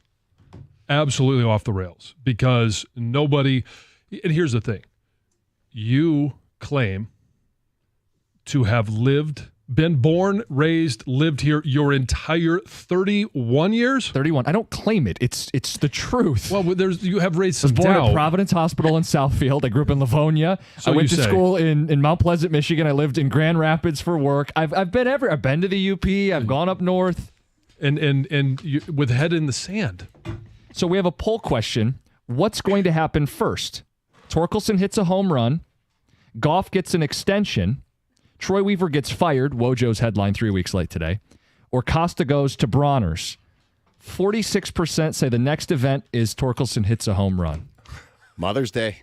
The least likely scenario is Weaver gets fired, which, I mean, not to take us down that rabbit hole, but I am not far behind. People don't think I'm ever going to get up to Frankenmuth. You kind of have to go now. Yeah. I know. It would be for you and your branding. You just go up there with your lovely bride.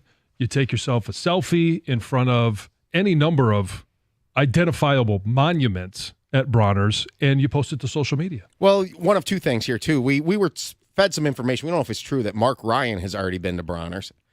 And then there was another suggestion that if he didn't, that you and him go on a date there. Yeah. Mm-hmm. Deal? I like it. Doug? Yeah, I like it. I don't know if you heard the entire setup or story. So I heard briefly some Bronner's talk coming in. Yeah. But I have not heard the Well, Jim has the drop. So this was the question that set it off. Well, it's not a question. It's You can actually play the whole thing if you guys want. Yeah, here's a little yeah. background. And Gator, if you want to put earbuds in so you can hear this or headphones Yes, in. we could stall and while we're stalling for Gator to get ready, I do want to say I won't be here tomorrow. Shout out to all the mothers. Heather, happy Mother's Day on Thank Sunday. you. My mom, my wife, Lisa, today is also her birthday, so happy birthday. Happy birthday. And you guys are going to Bronner's, right? To celebrate. Yes, she has been there. She has only been in the state for about 5 or 6 years. She's been to Bronner's many times. Christmas time already? So this was the moment Christmas from time early. year round. All year, baby. Yep. Greg, we're good? This is the moment. 7 o'clock hour here it was. 7 to 8. Yeah.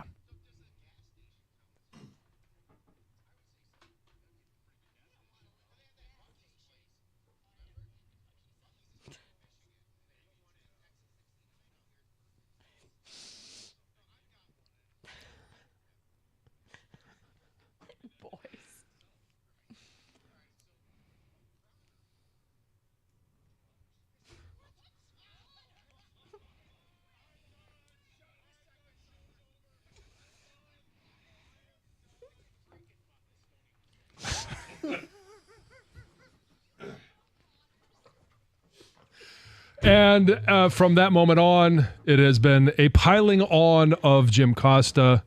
What is Bronner's? My favorite part is the Frankenmuth. I think Frankenmuth is great. It's amazing. Yeah. I mean, Bronner's, it's fine. Well, But it's iconic in the state of Michigan. except Jim, where did you grow up? Livonia. You have no excuse. I was going to say, And he I was really admitted gonna he's been to the UP a number of times. Oh, so well, I've been to DP once, but I've been to Mackinac. I've been all over the state. I've lived all over the Mackinac. state. Not only that, you went to Central Michigan, Yeah, I know. okay? So it's Mid-Michigan. Yeah. Stone's throw. when you would go to Central, would you go through Lansing to get there? through Lansing, yes. Not up through Flint. Okay. Still, though. Do you man. think Bronner's registers with people on the west side of the state? That's what I was, because I wasn't sure. Yeah. I forgot if Jim was from the West Side. I knew Jim worked on Oh, the yes, West he Side. was on the West Side, yes. He worked on the West Side. Yeah, for He's not 5 from years out there. Yeah, but they went full Men in Black and zapped him of all of his memory. Well, then people were questioning my parents. My mom's like a big arts and craft person. I'm sure she knows Bronner's, but we never went. And I knew there was a Frankenmuth Christmas thing. I didn't know it was Bronner's. Hey, Jim, I've never gone either, but how do you miss it? Gator. And to the whole West Side thing, there's billboards for Bronner's in Florida. Yeah. Hey, We really? had people texting from Florida saying, we know what Bronner's is down here because there's a billboard down here. Wow. And then the follow-up question was, because there are some certain landmarks that not everybody would know, but I think a lot of people would know. If I said have you seen or have you been to Tony's? Do you know where that is? No. Tony's? Even I know about Tony's, and I don't eat any of the food they serve. Yeah. I didn't know either, Gator, but I Birch know you're Run. not trying to be on my Birch Run. side One of here. the greatest restaurants, and I Heather ordered- described it perfectly. I will be order some- honest with you. I have never once stopped at Birch Run, except if it was for a gas station to go fill up. Well, or it's right use next to the bathroom. gas station. It I've is. never. Yeah, but I've never. I don't spend any time there. It was always just, if I'm going to go there, it was, oh yeah, it's a landmark, and telling me it's halfway between here and up north. I never stopped at Birch Run, so I would know Birch. You might want to. Yeah. Yeah, you order Not to go shopping. Order a bacon is like a pound. Yeah. A side of bacon, and they'll bring you a side plate loaded with bacon. I described it as the best hangover restaurant, Okay, fair enough. and that's why we would stop Yeah. after trips up Because north. you were hungover all the time.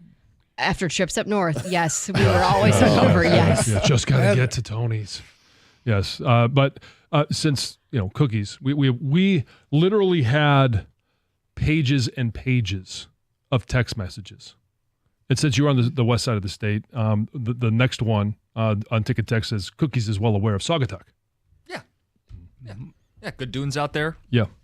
I don't know if you're trying to get Baldy? me. I know I've lived here my whole life. People ask me to name the Great Lakes, Gator. It seemed like you got upset there. Gator. They're trivia. They're asking me trivia like, can you name the This is so 5 easy. Great Lakes? Yeah. Like, Well, I mean, this is like one of the Doug, easiest shows I I've love ever it. done. I love it that suddenly a Michigan native has turned into an outsider. I know. Oh yeah. Jim, have we you had- heard of we the had- Zilwaukee Bridge? Yes. Oh, the Zilwaukee Bridge that people were texting in. I bet that he pronounces the C on the back of Mackinac. Yeah, right. Mackinac Yeah. Island is cool. Yeah. Yeah, I Dude, like you know what Mackinac. Fago is. So that was the show today. What do you guys got coming up? We're going to lead with your Goff revelation and talk about what's next for the Lions and Jared and boy, Brad Holmes. It was a great interview. Thank you. And- He did. He gave us a lot. Finish the statement. Insane clown. Posse. Oh, there you go. This is going to happen tomorrow, too. Stoney's in. He's going to give me a hard It's not. time. It's Have gonna a be great day. Anyway, you guys are next. Carson Anderson, 97.1.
All right, Carson Anderson, 97.1 to Ticket. Hope you're doing well on this Thursday.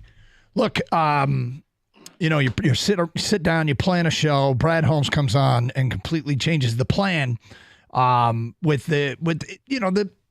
had talked about the Jared Goff contract, Gator, and I'm in Camp Goff. All right, I'm firmly in Camp Goff. And prior to that, I was firmly in Camp Stafford. Why do I get behind a quarterback? Why do you think? Well, you decide, is the quarterback an asset towards winning you a Super Bowl? Can you win a Super Bowl with that guy? Now, there's another variable, too. Can you win a Super Bowl, Gator, with that guy based upon how much you're paying him? Right? Patrick Mahomes can take up more of the salary cap because Patrick Mahomes doesn't need as much help around him because Patrick Mahomes is the best quarterback in the league. That's right. Yep. Other guys need more help, so you can't overpay them. The job here is to win a Super Bowl. So with the job being to win a Super Bowl, you figure out which quarterbacks are capable of it and how much help do they need. And in Goff's case, he is getting the requisite help he needs, although it's different than most quarterbacks. And now the question is, what do you pay him, of course? Because there is a ceiling on what you can pay him. And it's based upon percentage of the cap. Because if you use up too much of the cap to pay your guy, that it costs you some of the things that he needs around him to win a Super Bowl, then what are we doing, right? Yeah, it's a delicate balance, and you got to figure it all out, and this is why the GMs get paid the big money, because it is incredibly difficult to navigate what the hell the salary cap is, and particularly when you have a good football team, and you have a good football team, but you've got a window that is always closing because of salaries. Because when you're good, you have good players, and good players want to get paid well. Well, it's hard to keep that balance, and this is what the Lions are faced with. And it's a good and bad problem to have. It's a good problem because it tells you it's a good football team. It's a bad thing because, like, crap. Now we really have to concentrate on how long we think this window can stay open, and what do we have to do to make the window stay open. And you got tough decisions to make. So with that said, here we go with Jared Goff. The offseason has taken place with two guys, two key pieces getting their second contracts, Penei Sewell and Amon-Ra St. Brown. And nobody is arguing at all about whether or not, well, I shouldn't say nobody. Most are on board with bringing those guys back. And then there's Jared Goff. When the Lions draft week signed Amon-Ra and immediately followed up by signing Penei, and then that day, a tweet came out from Adam Schefter saying that there's nothing imminent with Jared Goff, I moved into the officially antsy camp. I was antsy. Yes, you were. Yes, about whether or not they were going to bring back Jared Goff. I think there's a lot of moving parts here. One of them is Jared Goff, the football player. The other thing is Jared Goff, the leader of this football team. He is one of several strong leaders of this football team. I think this team loves Jared Goff. I think this team wants to win with Jared Goff, wants to win for Jared Goff. I think Jared Goff brings out the best in a lot of guys around him. It is a harmonious situation down there. There's very little nonsense. If you introduce instability at the quarterback spot, do you bring in a variable that we don't need, right? That we don't need in the locker room right now? You know, he's one of the leaders who everybody knows how this works. Typically going into the final year of a contract, right? Going into the final year of a contract, you basically, the quarterbacks in the league either get re-signed or they get into this weird, I'm not going to talk about the contract during the season ends, they get the franchise tag or they're let go. Or sometimes they strike deals with their teams, but it seems like if you get into the final season, it feels more often than not that players don't re-sign with that team long term. They either get franchised or let go more often than not. Unless they're quarterbacks. No, the quarterbacks, I think I think quarterbacks sign deals all the time. After their final season with a team, With the first contract? No, with any contract. If they get through the final season of a contract, I don't think they come back to their teams. I think those guys get franchised or those guys get let go. Most of them strike deals before their final season. Oh, I'm sorry. I see what you're saying. Yes. They come back to the teams, but they do it before the final season. Yeah. If Jared Goff had, it's okay. If Jared Goff had to play, you might not be the only one, so I'm glad I had to explain it. If Jared Goff had to play out this year without a contract extension, and he hasn't signed yet, let's be clear. But if he plays out this year without a contract extension, I think it introduces instability into the locker room. It might, because now that you've explained it, yes, that is unusual for that to happen for a quarterback to go into the last year of his contract, play that year out without having a deal. Like that usually would send the signal that, hey, either we're at an impasse and we're going to end up franchising you, or we're going to let you go. So I can understand that. And do I think that it would be a little awkward this season? It's as awkward as the people involved need to make it. Like if both parties know full well, look, we're negotiating in good faith, but let's just let this, we don't want the distraction, right? We got a good season here. We don't want to jinx things, whatever. We don't want to, it can work out that way, but it really doesn't look like that's how it does work out. So yeah, do I think it would be better for the Lions to get something done before training camp starts? Yeah, I do. But when we were doing the draft and boom, here goes St. Brown, there goes Penei Sewell. And at the time, we just had the St. Brown contract. And as soon as we went off the air at 2 o'clock, here comes the Penei Sewell contract. And then, boom, here comes the Schefter tweet. You were nervous about it or antsy about it, but, I read it a different way. I read it as, of course, it's not imminent because people were expecting, oh, well, we got these two done. Where's the Goff one? Well, it's not imminent. Now, you can take that to mean, as I did, laissez-faire, it's not imminent. It's going to get done. Or you can take it as, uh-oh. There's an impasse here. They're far apart. Nothing's going to happen anytime soon, which is not the way that I took it. I just felt like they got a couple out of the way before the draft. Now they can concentrate on getting Jared Goff's deal, and it's probably a more complicated deal because it's going to be for the most money, and it is the quarterback. So this morning, Brad Holmes made me move off the antsy position with what he had to say about it because I don't want to introduce instability. I want them to go into this season as rock solid as they can be. This team has aspirations of winning the Super Bowl, and it's not fantasy. It's not we have to craft a path. They can go out and do what they do and win a Super Bowl. Now, there's some things that have to happen. Don't get me wrong, and certainly they need to stay healthy, and some of their young players need to develop, and they might need to make another signing or two. But winning a Super Bowl is in play here, and locking up Jared Goff before the season long term, I think helps them win the Super Bowl this year. They can't overpay though. There is the possibility that they will overpay. Not short term. Short term, they've got cap space. They can give him a raise or sign him to an extension. Actually, not affect this year's cap. But we'll play the Brad Holmes soundbite that had all the beat writers tweeting about and had me moving off the antsy position coming up today at 10:18, and get to your phone calls and feedback and interesting ranking of quarterbacks in the NFL. It's Carson Anderson. We got the Tigers to talk about today and yesterday's frustrations, plus a lot of other stuff. We got some fun mixed in. It's Carson Anderson here on 97.1. Well, you want to feel pretty secure about how your lawn looks, do the right thing. Call the great folks over at Natural Way Lawn and Tree Service, where you get green and stay green with Natural Way. 888-GET-GREEN is the telephone number, and yep, for a limited time, you can still purchase that full lawn program, and you're going to get free grub control, but you have to mention My Name Gator and the station's 97.1 the ticket. You don't want to wait. I know that you look at somebody's yard and you see, oh, look at those beautiful little yellow flowers on it. Those are dandelions. Yeah, they're pretty, but they're bad for your lawn. They're weeds. They will rob your lawn of water and nutrients and choke them out. You got to stop them before they go to seed, and it's not too late to treat for crabgrass either. If you see crabgrass middle of summer, it's too late, man. You're just going to wait for next year. I mean, it's so much easier to prevent a problem than it is to fix one. Call now for a beautiful weed-free lawn this summer. Here's what's great about Natural Way. 100% satisfaction guarantee. They're a company that's been locally owned for over 30 years. I've trusted them with my lawn for almost a dozen years now. I love what Natural Way does.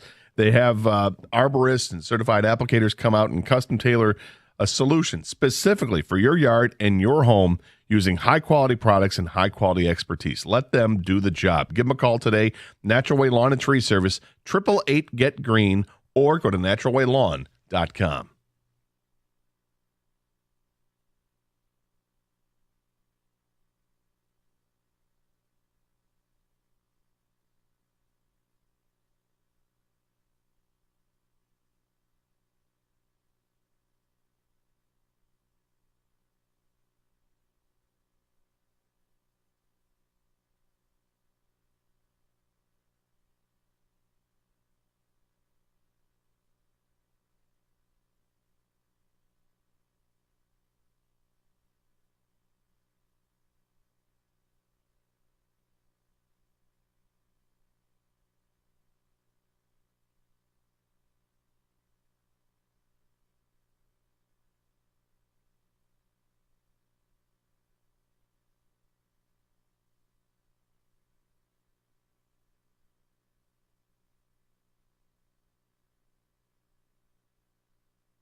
All right, so it was good stuff this morning with Costa and Jansen regarding the Lions, and Brad Holmes joined them, and a lot of it was some draft recap and all that and what they have moving forward. But here's what he had to say when Costa asked him about Jared Goff and a contract and the Schefter thing that said nothing was imminent.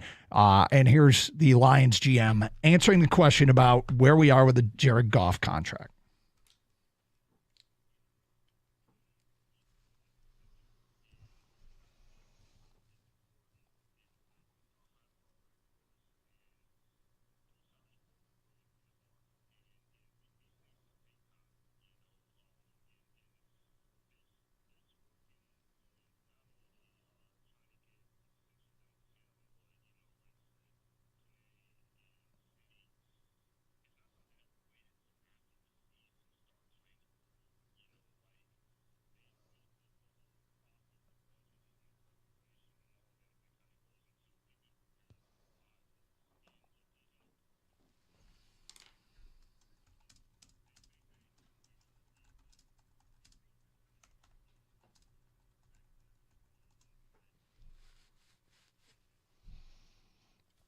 I mean, I'm no longer antsy. I don't think he says that at the end if there's any belief that I mean, he doesn't say much, and I didn't expect him to say much. When he said that, I'm like, oh.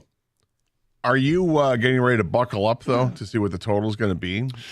Because it kind of, you say, yeah, perfect world, we get them all done, bang, bang, bang. But with quarterbacks, with the quarterback market, he said, it's a little more complicated. So I don't know. Yeah, we wanted to have it done, but we got some more work to do because his camp is going to ask for more money, and we have to reevaluate with his quarterback market of what we can do. But we'll get it done, but it's going to hurt a little. That's what I take out of it. Maybe I'm completely wrong. Maybe he signs for $47 million a year, but to me, that I'm feeling like that's at least 50 for Jared Goff. Yeah, and not that he isn't worth it. It's just that's a lot of money after you just forked over a lot of money for a couple other players. I think if he was super hesitating about what Goff was asking, he wouldn't have said that at the end. Like if there was belief that, because you're talking about what are the guarantees and what's some of the fine print and language in the contract. So yeah, I don't, there's probably roster bonuses and workout bonuses. And if it's done after July 1st, it means this. And when these things come out and we see the first numbers, and then always there's like a couple days later, they go, well, what it really means is it's only a $37 million a year deal or whatever. Right. With easily to reach incentives and all that. Yeah. Yep. So at this point, I feel much, much, much better about it. Much, much better about it. 248-539-9797. Let's go to Anthony. You're on 97.1 The Ticket. Hi, Anthony. Hey, guys. How are you? What's up? So I was just the line sticking out that you talked about the QB market that Brad Holmes talked about.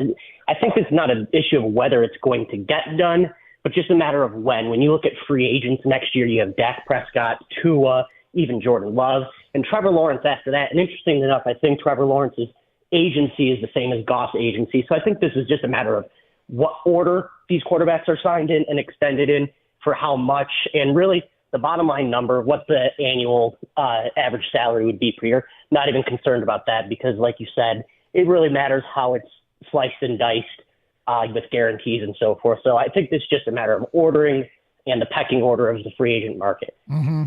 Yeah, and look, they have to, here's the thing about Jared Goff, okay?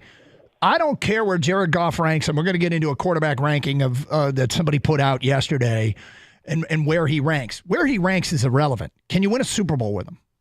Can you win a Super Bowl with him? And can you win a Super Bowl with him based upon what you're paying him?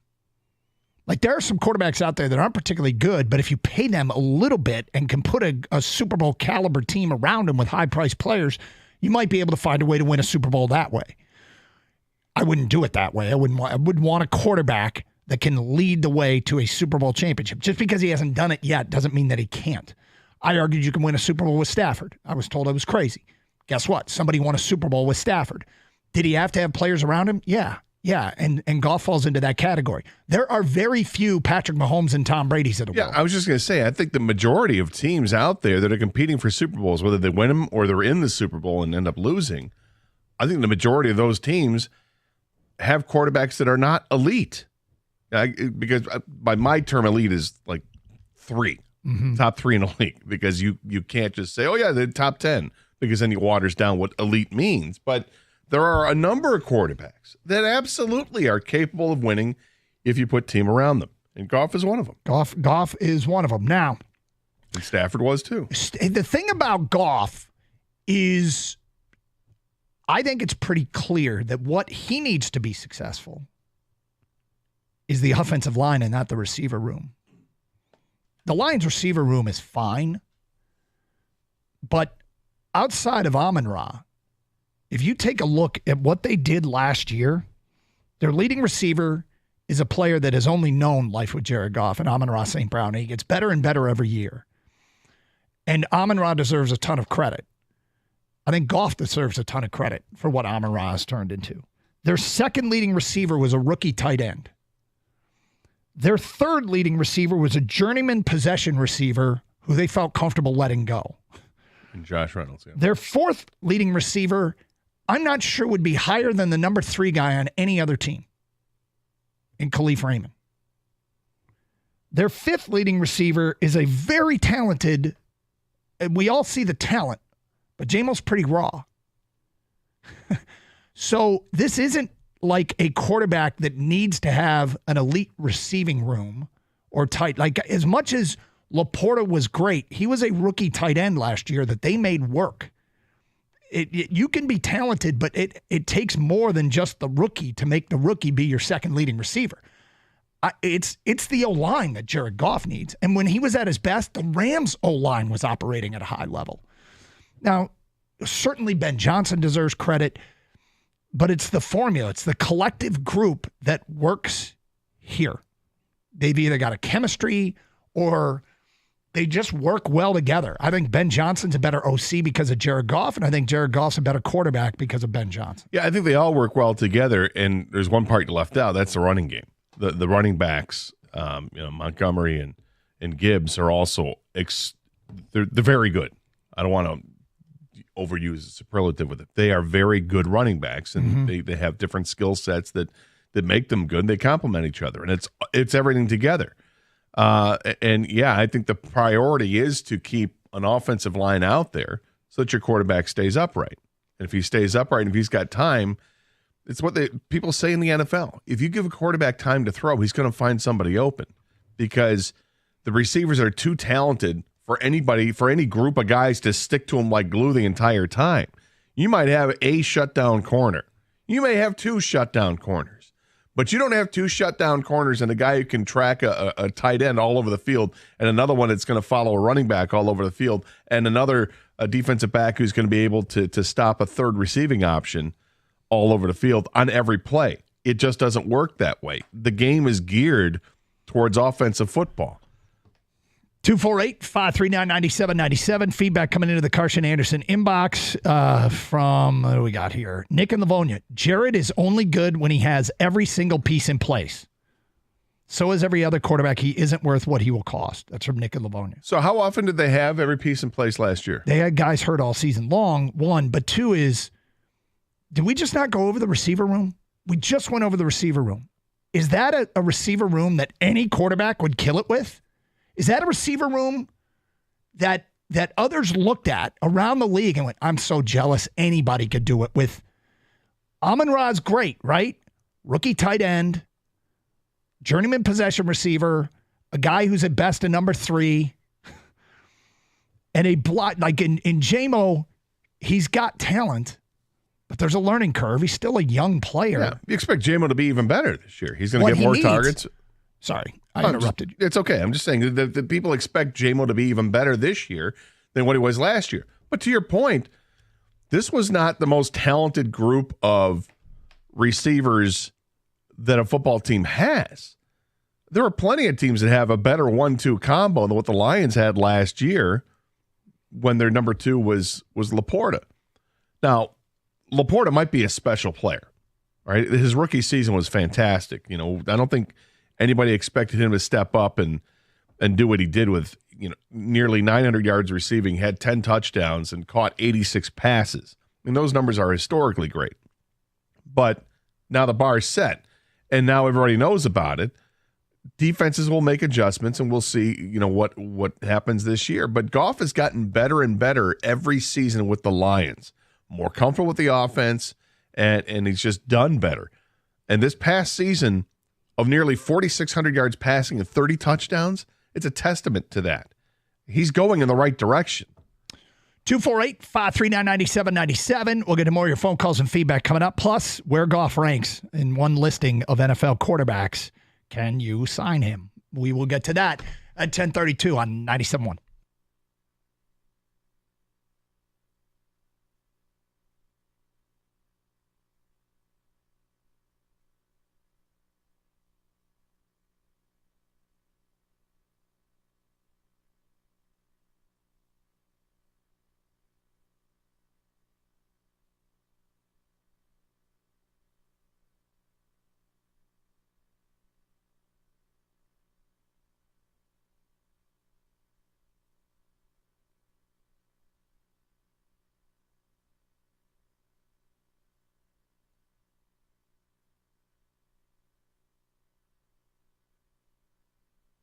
First and foremost, he's earned an extension, and it's important. It's a high priority for us, and both sides are working really, really hard. And these things just take time, and this working on not only trying to get an extension done with him, but like you said, Panay and Saint.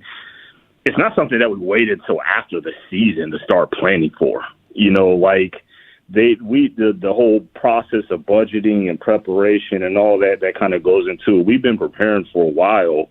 And look, in a perfect world, we'd have had all three of them done.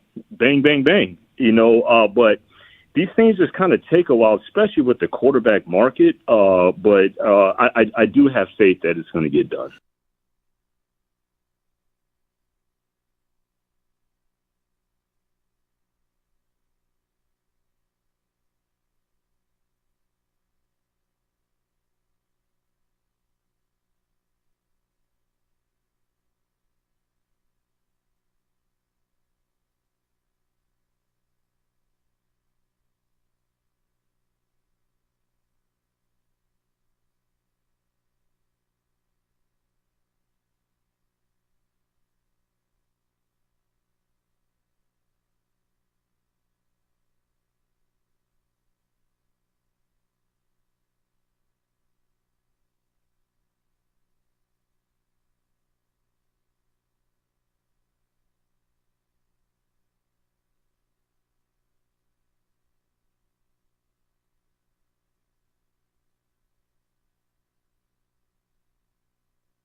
Doug Carr, Scott Anderson, 97.1 The Ticket. 248-539-9797. Ben is next on 97.1. Hello, Ben. What's going on, guys? How you doing, sir? I'm doing good. Here's the thing. I'm going to sound like a hater because that's just naturally where this goes. But if you examine the numbers, and I'm sure you guys are well aware of this, if Goff's getting like $51 million, you look at what Hendon Hooker's supposed to make in 2025, 2026. It's $1.5 million. It's like a $50 million difference. Ragnow, Decker, DJ Reader combined this season make $39 million. So we're talking about like 4 really good players that make up the Jared Goff contract if he gets this extension. I sound like a hater, but I just don't agree with extending him from a financial and roster construction standpoint. So if you feel that way, do you think that other teams should take that same approach? Like, should the Dolphins take that same approach with Tua? Hey, we've got, a younger quarterback that's set to make nothing really in the next year, but we've got to pay all these other guys. Should we let Tua go? Or other teams? I just threw Tua's name out there. I'm not sure if his backups are worth mentioning, but it's a similar thing, isn't it? Yeah, I just think there's a very select few quarterbacks that you can look at and think, no matter what, this guy's getting us to the playoffs.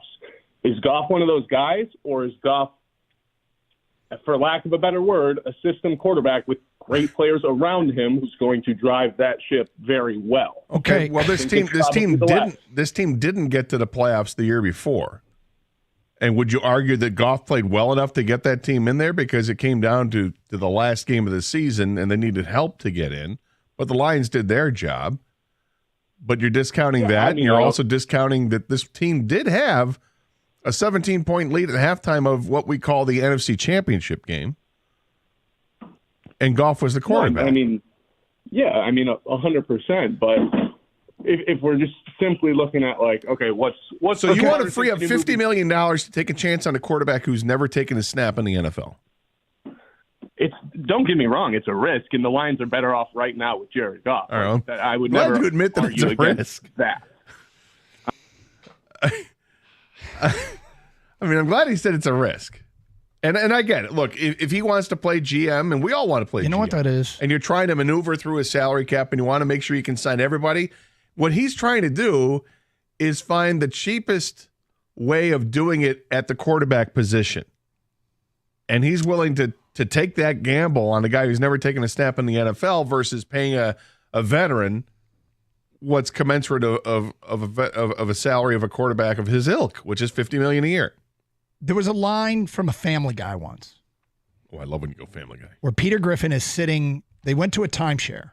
They had to do a timeshare presentation. And if you sat through the timeshare presentation, you got a boat. A boat. Wow. Well, he deserves it. And Peter is sitting there with Lois, and the timeshare guy is trying to sell him. And Peter says, no, I just want the boat. And he goes, okay, you can have the boat or you can have what's in this box. and Peter goes, ooh, I love a boat, but what could be in the box?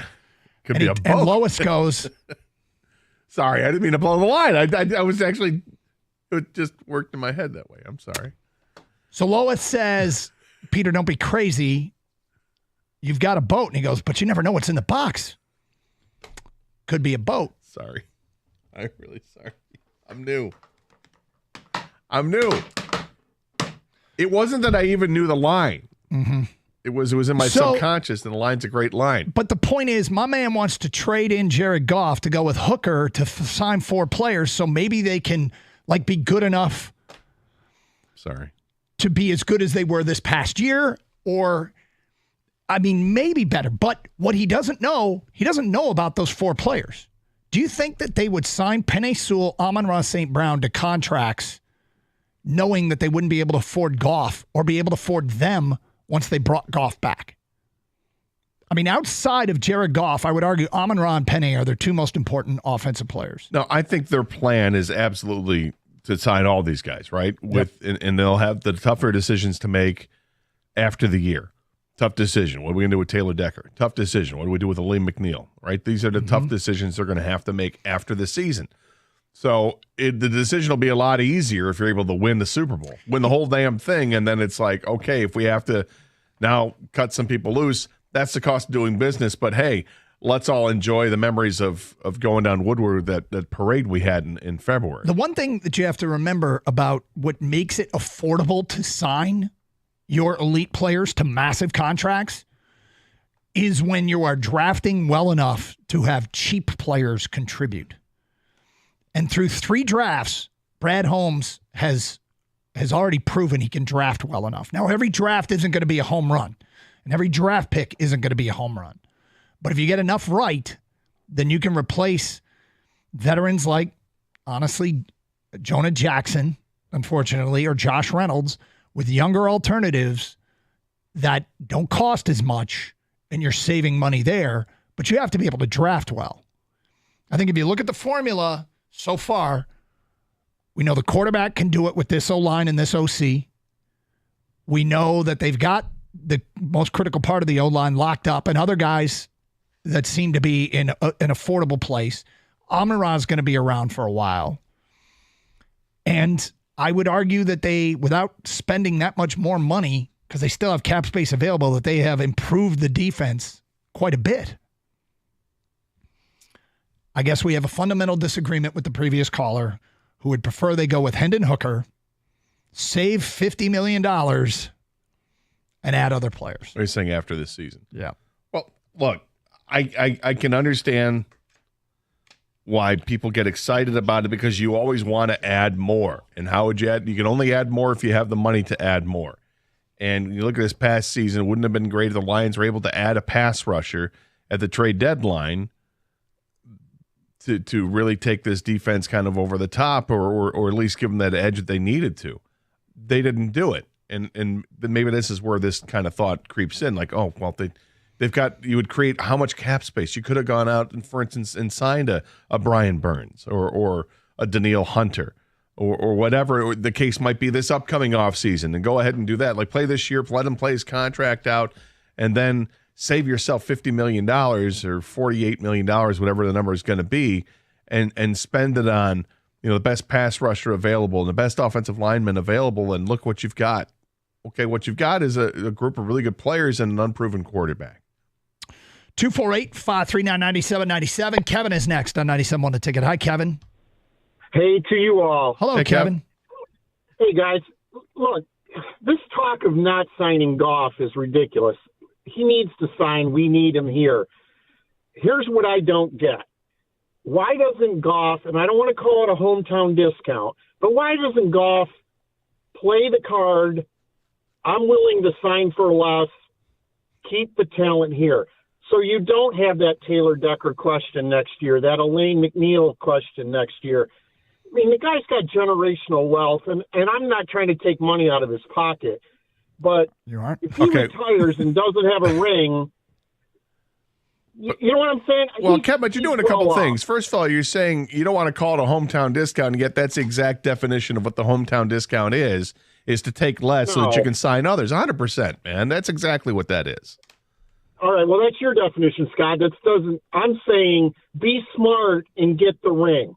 Well, At but this then you're point in talking his about career, take less because you've already made generational money, which of course, and nobody's going to disagree with that. Hey, can't you do it $25 million a year? Of course, everybody would say that. I'm not. No. Come on, Scott. Now that's just being ridiculous. I'm not saying 25. No. I'm just throwing Kevin, stop. Kevin, I'm just throwing that number out there because for everybody else in the world, $25 million, of course, that's not the discount would be taking like 40 instead of taking 50. I understand that. But throwing it out there, it's still the generational money that you have. If you're making $25 million or $40 million a year, the money is still generational money. Of course it is. Right. But 40, when you say sign for $40 million versus $50 million, again, I want the guy here. He's good enough to win a Super Bowl with the right talent around him. So let's keep the right talent around him. And I think that's my opinion. I think he's making a mistake if he's holding out for the absolute most he can get. And I know that's easy for me to say. I used to really think that way, Kevin, to be honest with you, and I've stopped because we could say, well, why didn't Amon-Ra take less? Right. Why didn't Penny take less? They want to win. They want to win rings too. There's one player in history that's done it. I mean, there's a couple, but I mean, Brady's the most famous. Brady's the one that did it. He had a supermodel wife that made more money than There he you did. Now Jared's got a supermodel wife. I don't know what her income is. I don't think it's anywhere but, near. But at the end of the day, it's cool if they do. I've kind of gotten to a point where I don't get mad at players for trying to capitalize on their window. It is a business. It's awesome when they do take less. Well, and the it's other awesome. thing, And I will praise him if he does, but I won't get mad at him if he doesn't. Because how many people out there would do the same? Right. And I'm not mad at Kevin. In whatever line of work you're in. Not mad at Kevin at all. I think something else I think that they've done, the Lions have done over the last couple of years, is they're trying to prepare for the day that when they have to make the tough decision, that the next player is there to step in and take the place. They're hoping that Broderick Martin can be that guy. Or maybe they're hoping that, Mekhi Wingo can be that guy down the road if they have to let McNeil go. If Decker goes, that they're hoping that, hey, we've drafted these offensive linemen the last couple of years. We're trying to develop some guys. So when that day comes, if we have to say goodbye to Taylor Decker, the next guy is ready to step in there. It's Carson Anderson. Brad Holmes on the morning show said he's confident a deal with Jared Goff will get done. We'll get to more of your phone calls coming up. 97.1 The Ticket. Hey, the NBA playoffs, they've tipped off, but it's not too late to get in on the action with FanDuel, because right now new customers get $150 in bonus bets with any winning $5 bet. That's $150 to use on same-game parlays, live bets, championship futures, and so much more. There's no better place to bet on NBA playoff action than America's #1 sportsbook. And again, right now, new customers, $150 in bonus bets with any winning $5 bet. So just find a heavy favorite, bet them on the money line. You get your $150 to bet with. Just visit FanDuel.com/Doug to get started. That's FanDuel.com/Doug. FanDuel is the official sports betting partner of the NBA. Must be 21 or older and present in Michigan. First online real money wager only. $10 first deposit required. Bonus issued as non-withdrawable bonus bets, which expire 7 days after receipt. Gambling problem? Call 1-800-GAMBLER.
Doug Carr, Scott Anderson, 97.1 The Ticket. Open lines, 248-539-9797. All right, so kind of breaking news this morning when Brad Holmes said he expects a contract with Jared Goff to get done. I'm no longer antsy. I'm not antsy about the future of Jared Goff in Detroit, and I'm a fan of Jared Goff in Detroit. We didn't get to this, so let me follow up on it. CBS released some quarterback rankings, and I'm going to run these down. From 1 to wherever. The number 1 quarterback, according to these rankings, Patrick Mahomes. Number 2 is Brock Purdy. Number 3 is Josh Allen. Number 4 is Joe Burrow. Number 5 is C.J. Stroud. Oh, already. Number 6 is Lamar Jackson. Number 7 is Jalen Hurts. Jalen Hurts is 7. Yep. Number 8 is Dak Prescott. Dak is 8. All right. Number 9 is Justin Herbert. Number 10 is Jordan Love. Number 11 is Aaron Rodgers. Number 12 is Tua Tagovailoa. That's your guy. And number 13 is Jared Goff, right ahead of Kirk Cousins. And the author writes, perhaps no signal caller has done more to restore respect in recent years, rewriting his reputation as a gutsy figurehead for the Lions, return to relevance.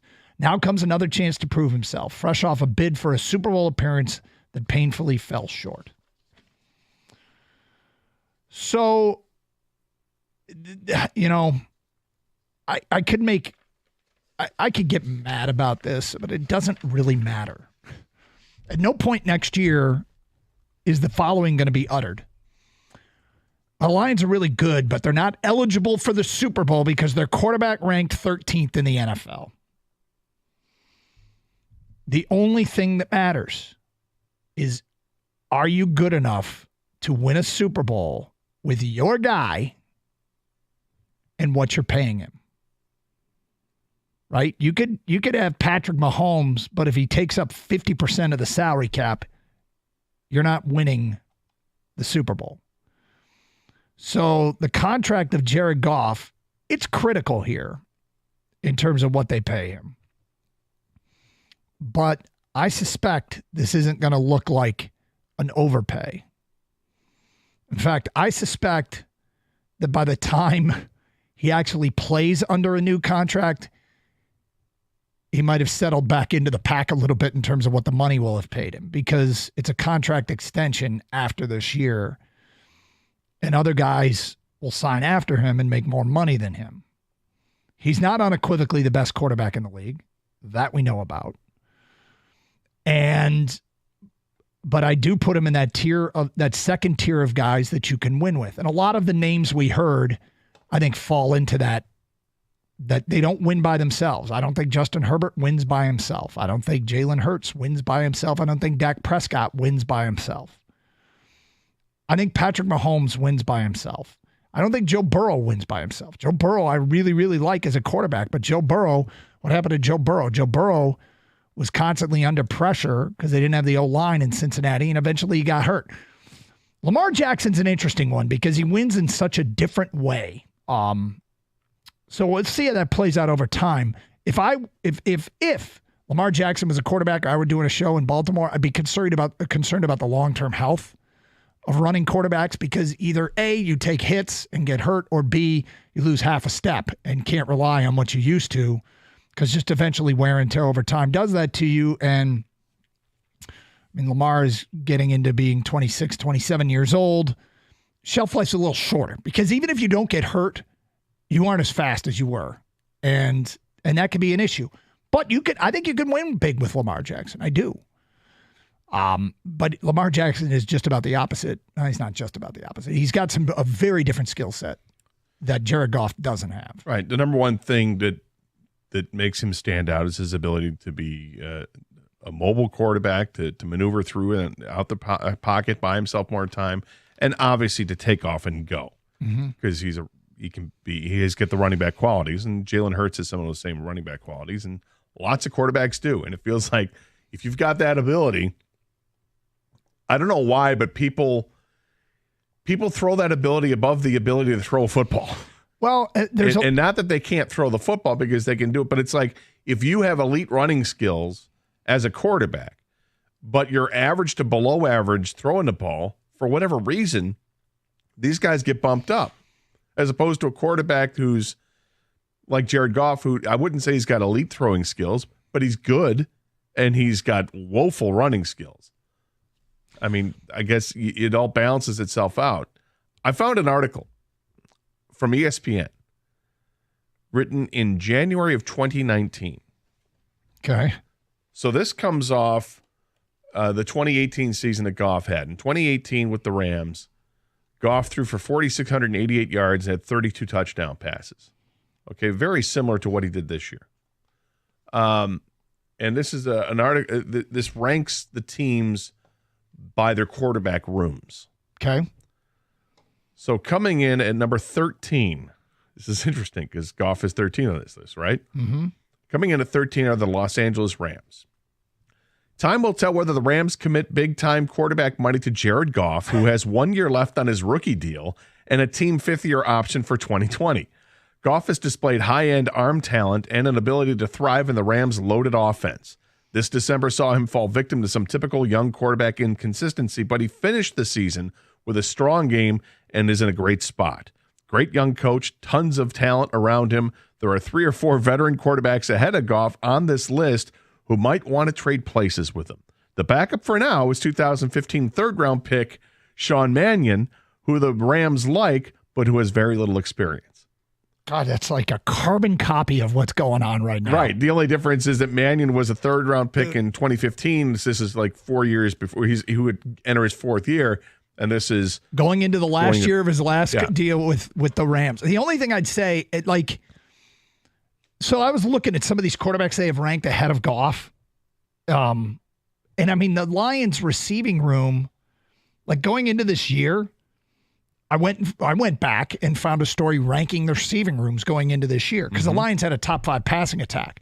Their receiving room ranked 5th. Now, or I'm sorry, 15th. Excuse me, 15th. Say, there's no way 5th. They ranked 15th.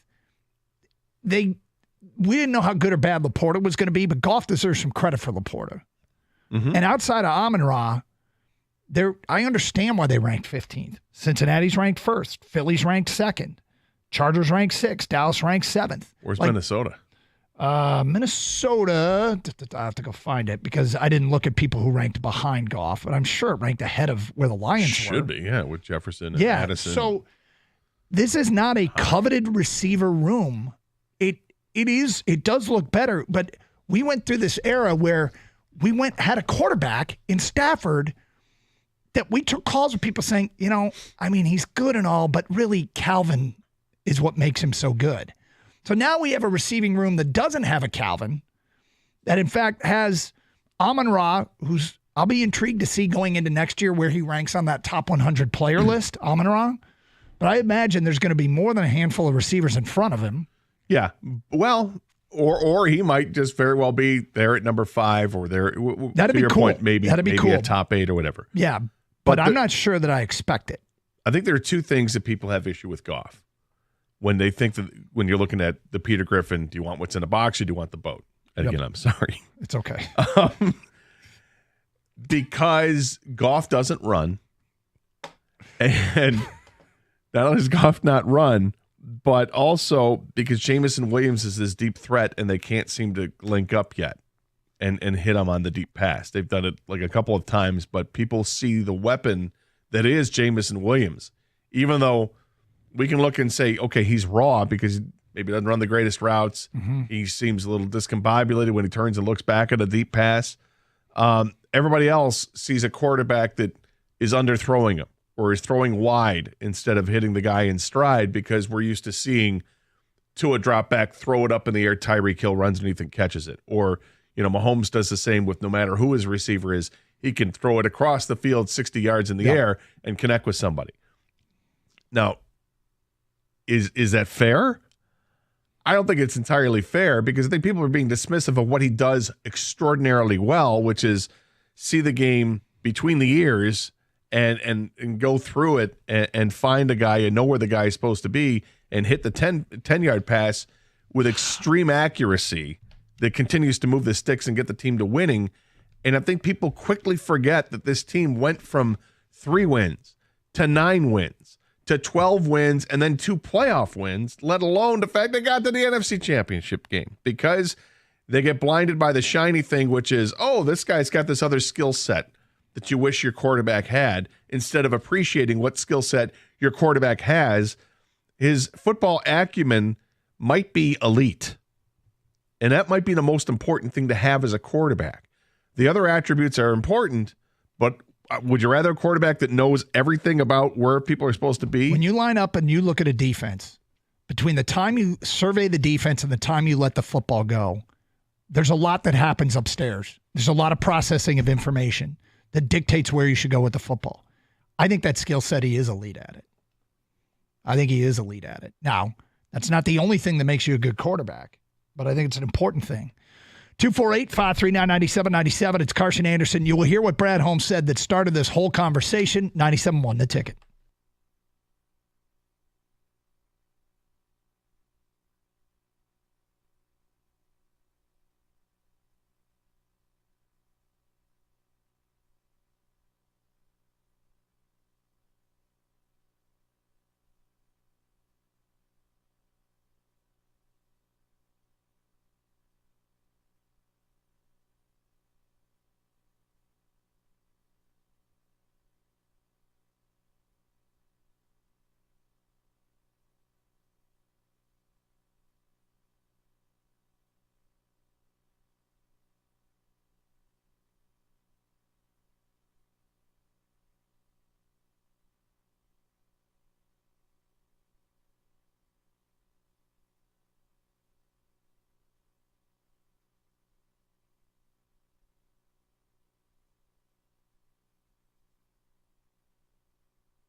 Brought to you by Twin Peaks. Lions GM Brad Holmes doesn't seem to be feeling any regrets over the draft last month. He feels good in the guys that he got, and he and Dan Campbell had strong convictions for. As for a couple of picks labeled as reaches, such as Giovanni Manu, that's not how Holmes views them.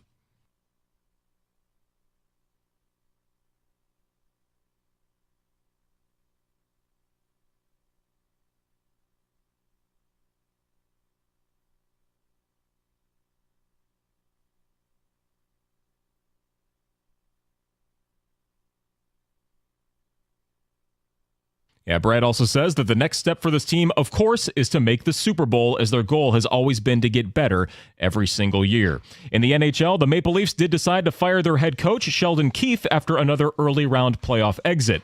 Back to the drawing board for the Tigers. They sit idle today after a disappointing 1-5 road trip to New York and Cleveland. They're still a game above 500, but remain fourth place in the AL Central and 5 games behind the first place Guardians. They'll debut their new City Connect uniforms tomorrow to begin their homestand versus the Astros. Now, speaking of those uniforms, the team is holding a party to celebrate the new threads at the D Shop at Comerica Park from 4:30 to 7 p.m. today. They'll have a DJ, a pizza party, and giveaways from New Era. And Caitlin Clark will play in her final preseason game for the Indiana Fever tonight for her debut next Tuesday. Disney Plus says they will be live streaming that game for the first foray into the medium for the company. WNBA ticket sales have increased about 96% so far after this much-hyped draft. From the Corewell Health Sports Desk, I'm Chris Villar. For more, go to 97.1 The Ticket and Odyssey.com.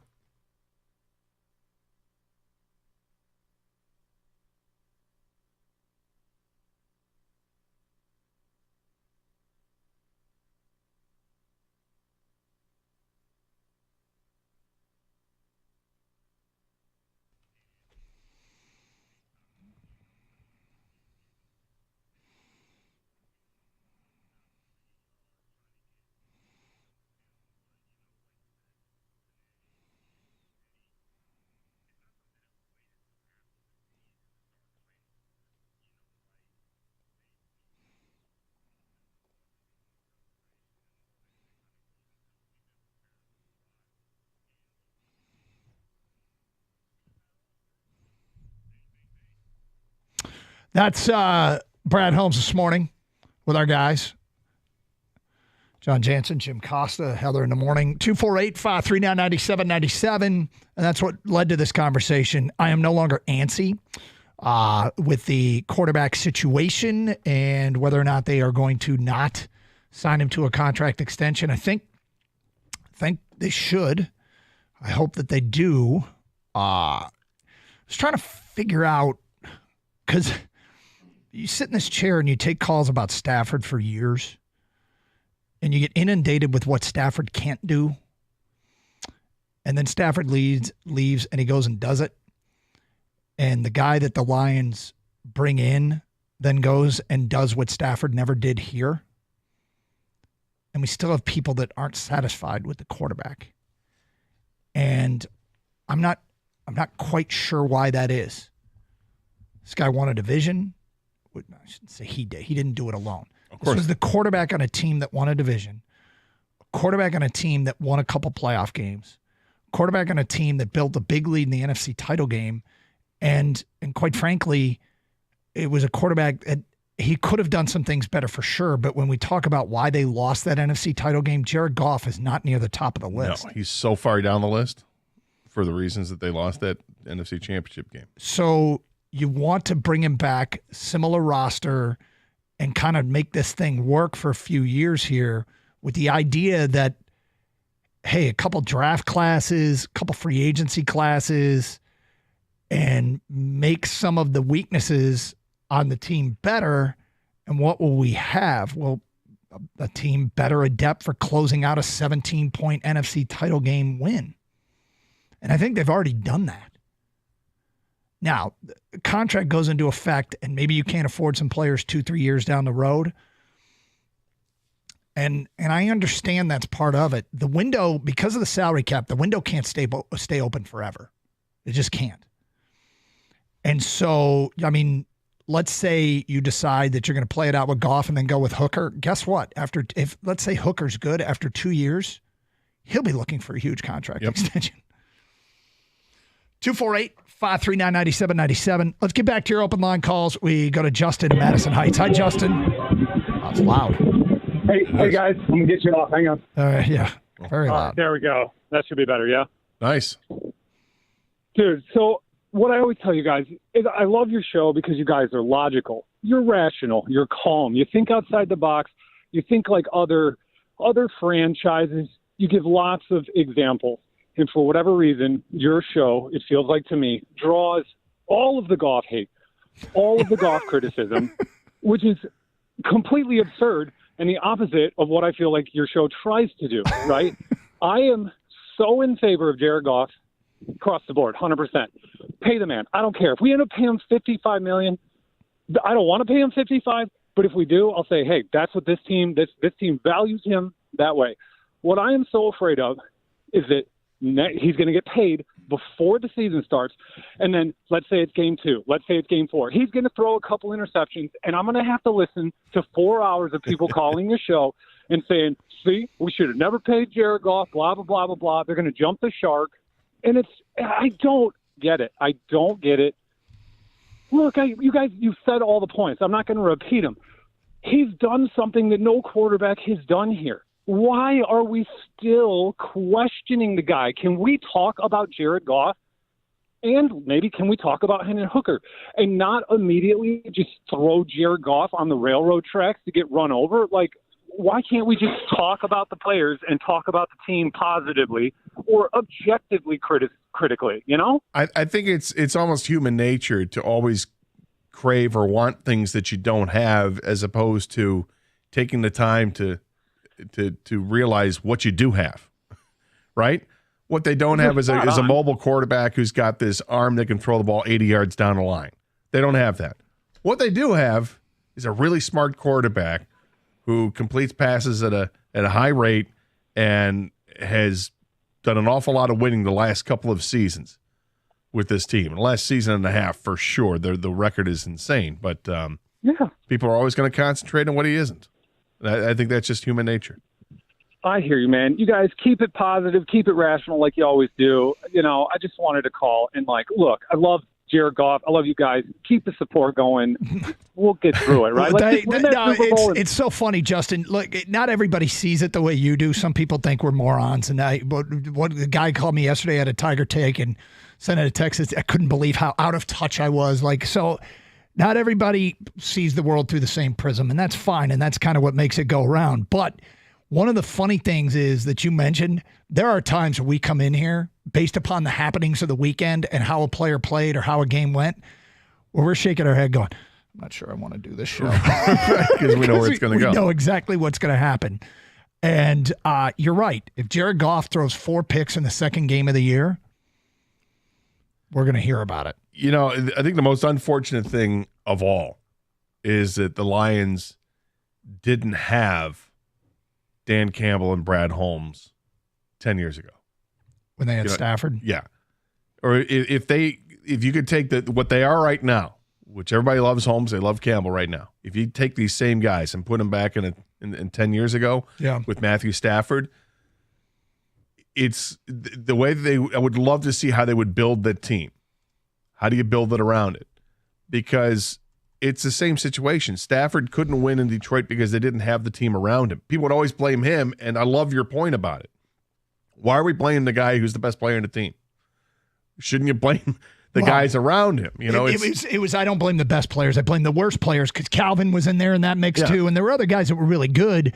I'm always trying to figure out who the guys on the bottom that need to be replaced, not the guys at the top. Now, the guys at the top make the most money, take up the biggest portion of the cap, and so I guess now that doesn't mean they can't be replaced. I just was always focusing on making the worst spots and the weaknesses on the roster better instead of the strengths. Right. So Stafford goes to the Rams. Yep. And it's a better team. And they were healthy when he was there, and they were able to win a Super Bowl right away. Then what happened? Stafford got hurt, and then what happened the next year? Well, they had a pretty good team, and the Lions beat them. Yep.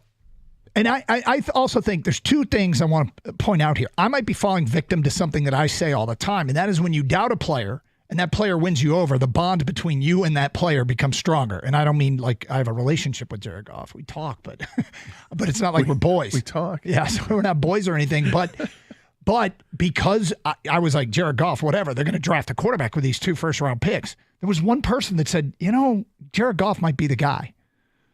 And it was you.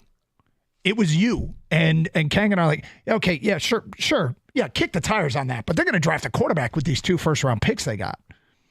And Goff rendered it irrelevant and allowed them the luxury of taking other positions to make the team better. Fortunately. Yep. Very fortunate. Very fortunately. But the patience paid off. They were able to find a, quarterback guy and an offensive coordinator that were able to work with him and frankly rebuild his confidence and show him there's a reason you were taken first overall in the draft years ago, and get back to that guy. And he's back to that guy. And again, doesn't have some of the physical traits that everybody covets, perhaps more than they should, but realize what he is and appreciate what he is, because those aspects of his game are elite. Prior to Brad Holmes' appearance on the morning show, we were going to talk some Tigers. I do wonder what one specific Tiger has done to his teammates because of what they are doing to him.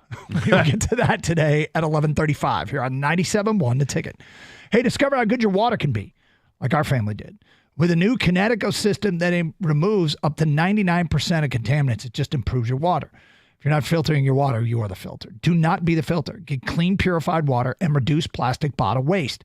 Call 855-339-4242 or visit cgcwater.com. This month, get 50% off a Kinetico K5 drinking water system with a purchase of a Kinetico Premier Softener. Financing options available with approved credit. CGC Water Treatment and Plumbing, your authorized independent Kinetico dealer.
Okay, so let's get to a ton of feedback. We haven't had a chance to, and we'll hear more of what Brad Holmes had to say.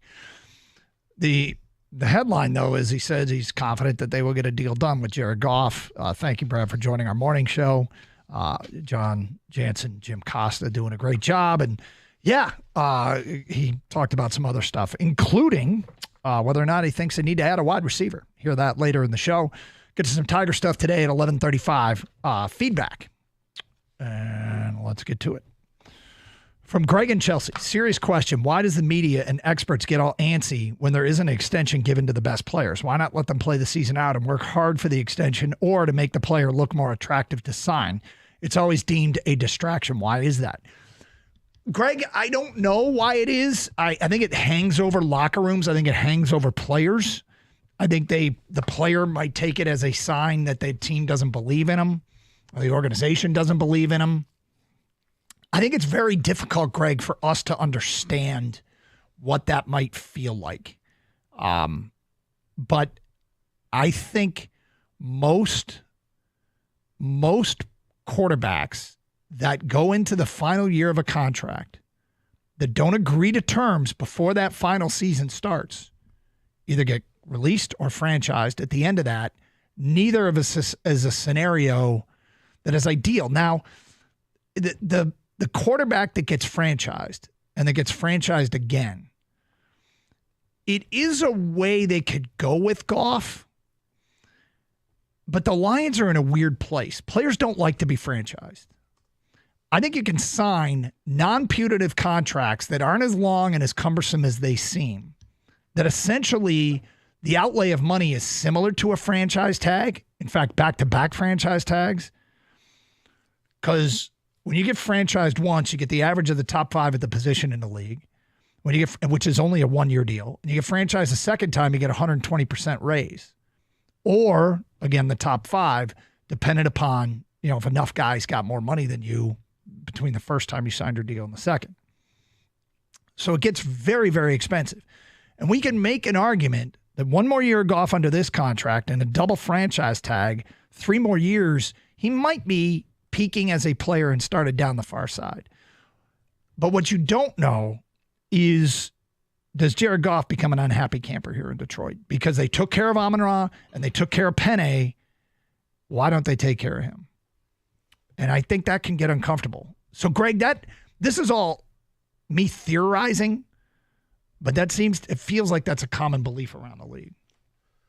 Well, I remember years ago on the other side of this, the Lions had Charlie Batch. And Charlie Batch had basically been thrown into a starting job as a rookie, and started 12 games in 1998, his rookie season. And then started 10 games the next year, 15 games the next year. And then the Lions had to make a decision. What are we going to do? And they signed him to a deal. And I was like, why are you signing Charlie Batch to a deal? Because he hadn't been anything special in the league to that point. He had a couple games. I think he had a big 400-yard game one time. But he was a guy who hadn't thrown more than 13 touchdown passes in a season. Had not had a year where he threw for 2,500 yards, and here the Lions were poised to give him a big contract. And I was like, why are they doing that? If Jared Goff had put up sad numbers like that, I'd be like, what are we doing? What are we waiting? No, move on. But he hasn't. Yeah. Jared Goff came to this team when they were in the basement, right?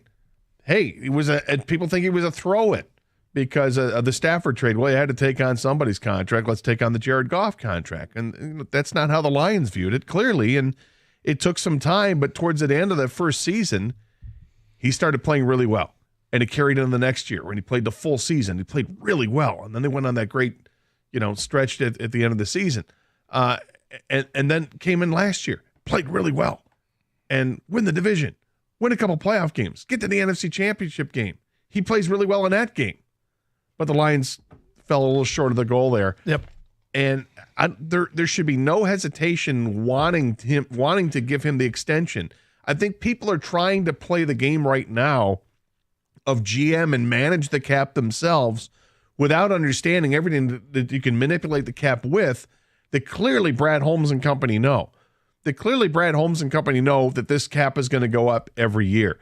It might grow up a significant amount in the next couple of years, depending on what they decide to do. If the NFL decides to sell off playoff games and put playoff games on, let's say, I think it was Boomer Esiason suggested the other day, he thinks this is going to happen. Put them on Netflix. Right. Okay? You think that that's going to be a big money deal for the NFL? Of course it is. And it's something that could be a game changer when it comes to the salary cap. I don't think the Lions worry about the cap as much, and I don't think NFL teams worry about the cap as much as all of us do as fans, because we don't know the ins and outs of the salary cap to make it work. Brad Holmes might be sitting in his car right now, or his office if he's listening to 97 The Ticket on the Odyssey app, or maybe he's watching on Twitch. Mm-hmm. And he might be laughing his ass off right now going, these people have no idea. And we're included in these people. Very well. That if they had any idea how simple this decision is for us, we're really just looking to dot I's and cross T's here. Plus the other thing about Greg's question of why do we want – actually, the Lions have gone a long way towards changing the culture. I think players want to be in that locker room. I want Goff wanting to be in a locker room that he knows he's wanted and is leading and say, hey, babe, you're on board or you're not. And if you're not, get out. Because it worked in New England. It's worked in places like Pittsburgh and Seattle and Baltimore, these organizations where it felt like their organization's culture led to winning. Feedback coming in. You can win a Super Bowl with Trent Dilfer. It's been done. Goff is not great or elite. St. Brown has made Goff what he is in Detroit. I would disagree with that. I would say that the offensive line, I think the offensive line is a bigger factor in Goff's success than St. Brown. St. Brown's a big factor. I think you give Jared Goff time, he's going to be able to beat you. But St. Brown's a big factor. My concern with Goff's success in today's NFL seems to be weighted more towards mobile quarterbacks. That's from Jordan in Farmington Hills. Well, that is definitely a trend. Yeah, it is a trend. I guess I'm not against, when everybody's zigging, I'm not against a team that zags. Well, if it works right now. Now, down the road, if they have to pivot, then they'll pivot. Yep. I have full confidence that Brad Holmes can make an adjustment when they need to make an adjustment. Now, in the meantime, they drafted Hendon Hooker. He's got some mobility.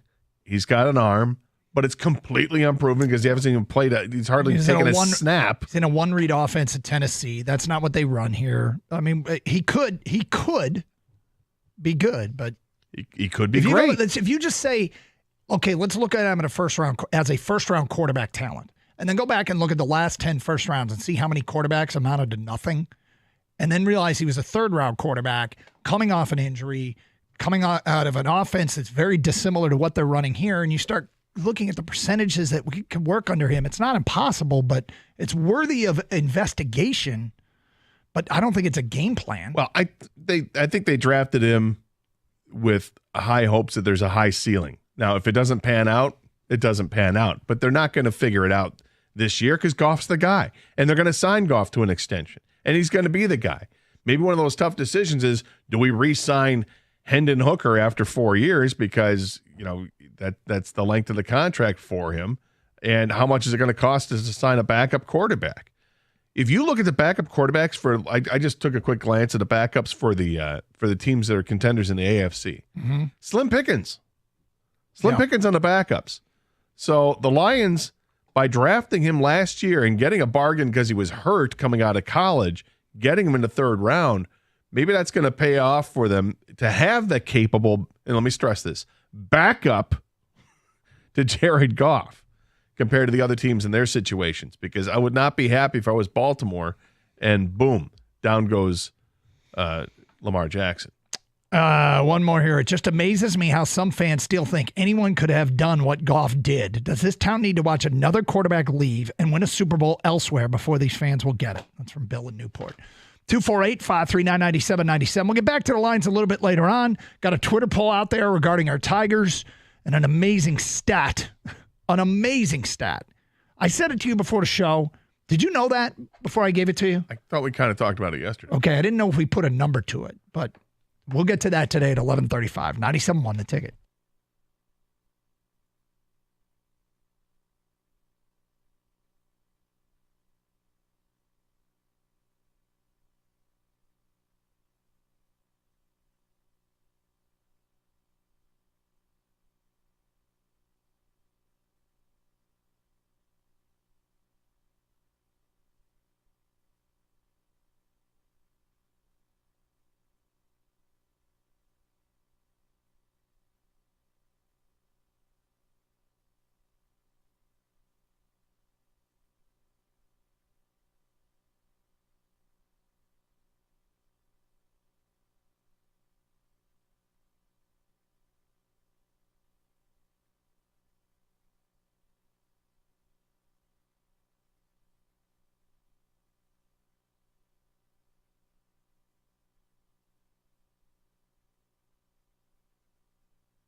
So one of the dramas playing itself out under the radar here in Detroit is what the hell Reese Olson did to make all his teammates hate him.